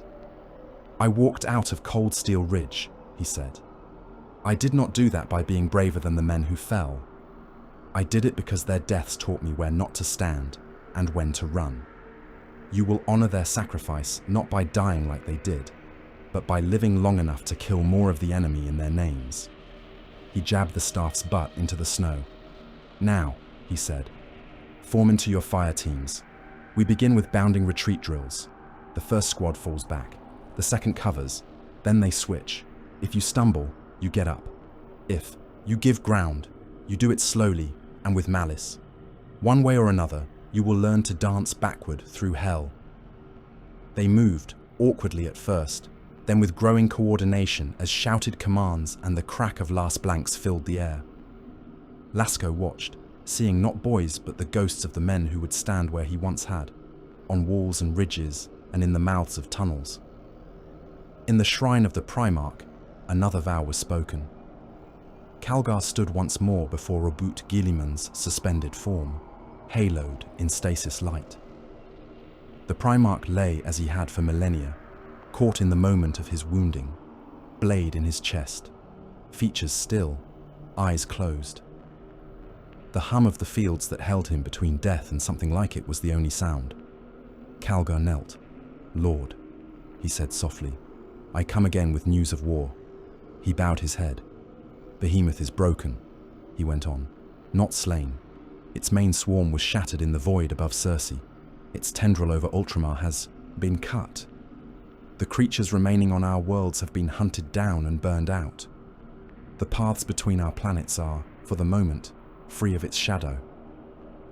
He breathed in, slow and steady. The cost was beyond anything this chapter has paid, since you stood at its head, he said. The first company is gone, to a man. Our other companies are blooded and thinned. It will take 100 years or more to rebuild their numbers. Our armories are lighter, our fleets are fewer. He looked up at Guilliman's marble stillness. We also learned, he said, we learned that the codex you gifted us is not a cage, but a guide. We bent its words, we broke some of its habits, we adapted to an enemy no one had foreseen. We formed new doctrines from the ashes of old certainties. If there is heresy in that, then I accept it. I believe in truth that you would rather see us alive and adaptive than dead and obedient. He rose slowly. We will be ready when the next swarm comes, he vowed. Our walls will be stronger, our blades will be sharper, our minds will be less proud. Ultramar will not be taken unawares again. Later, in a different hall, Cassius stood before a formation of warriors who embodied that promise. They were assembled on a parade ground within the fortress of Hera, stood in ranks that were not divided by company or squad, but by experience. Every man present bore the sigil of the Ultramarines on his pauldrons and the badge of a skull and laurel on his chestplate, overlaid with the stylized maw of a Tyranid. Tyrannic war veterans. Some wore power armor, etched with acid scars and patched with plates of chitin from foes they had slain. Others stood in tactical dreadnought plate, their hulking frames bristling with specialized weapons. Combi flamers, acid-resistant storm shields, heavy bolters modified for higher cyclic rates to better reap swarms. Trophies hung from many belts. Claws, teeth, scraps of bone. Cassius paced. Before them, Crozius resting across his shoulders. Brothers, he said, his voice amplified to roll like thunder. You have seen what waits beyond the stars. You have stood on walls where the sky was black with spores. You have waded through seas of chitin. You have watched worlds burn and refused to let your minds break. He turned, looking down the lines. You are the edge of our blade against this foe, he went on. Others will learn from you, but you will always be the first into the maw. When a new tendril of this great devourer touches human space, It will not fall upon unsuspecting garrisons and complacent governors. It will find you, waiting. He lifted the Crozius. Your duty is not to die gloriously, he said. It is to kill efficiently, to carry the lessons of Macragge to every battlefield where these things appear, to stand in the blackest places between the stars and break the enemy before it can reach the worlds behind you. He lowered the weapon to the ground with a clang. Remember the First Company, he said. Remember Cold Steel Ridge. Remember the Dominus Astra. Remember every man whose bones lie under ice and ash, because we were caught unprepared. Carry their names with you. Let their memory be the poison in the great devourer's throat. Helmets snapped on. Bolters were shouldered. The tyrannic war veterans turned as one and marched from the ground, their footsteps a drumbeat that echoed through the fortress. Far from Macragge, in the quiet of a ship whose name he did not bother to share, Cryptman sat alone in a darkened strategium and studied the night. Star charts spread before him in layers. One showed the eastern fringe, with the path of Behemoth carved across it in dull red, a trail of dead worlds and scarred systems. Another overlaid reports of strange disappearances along other borders, mining outposts gone silent, Orc empires failing to launch the wars they had promised, Eldar craft worlds altering their trajectories with sudden urgency. He traced the line of Behemoth's path with a fingertip. One tongue, he murmured. One taste. He shifted the map. Beyond the edge of the charted galaxy, representations of the intergalactic void glowed faintly, not with data, but with absence. There were no stars there, only the black between them. Yet here and there, his auger net picked up anomalies, subtle shifts in background radiation and gravity that did not quite fit known patterns. The beast is out there, he said softly, swimming in the dark. This tendril was a probe, a taste.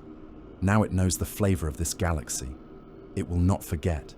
He marked potential routes, lines of probability, places where the next swarms might breach. We cannot stop it, he told the silent room. Not entirely, perhaps not at all in the grand scale, but we can slow it. We can make every mouthful costly. We can make it choke. His lips curled.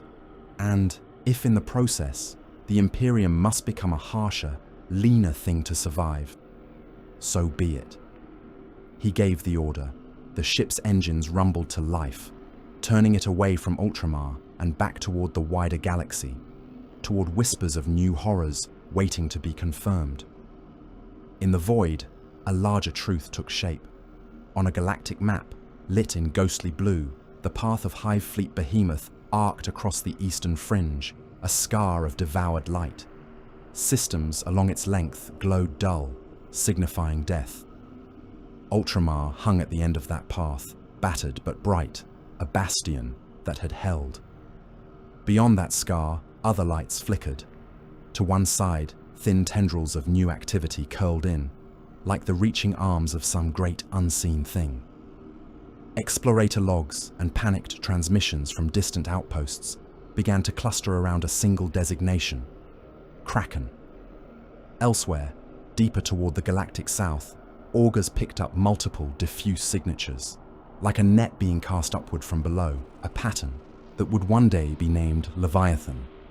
Each new flicker represented worlds at risk, battles yet unfought, lives not yet spent. Far from any chart, on a distant, unrecorded world that had known no human footfall, oceans of organic slurry heaved and rolled. Digestion pools the size of seas churned, their surfaces bubbling as new forms rose from their depths. Bioships, still soft and glistening, clawed their way skyward on pulsing jets of gas, their carapaces hardening in the chill air. Above them, in the emptiness between galaxies, something vast and patient turned a fraction of its immeasurable attention toward the Milky Way. The First Tyrannic War was over. The Tyrannic Wars had only just begun.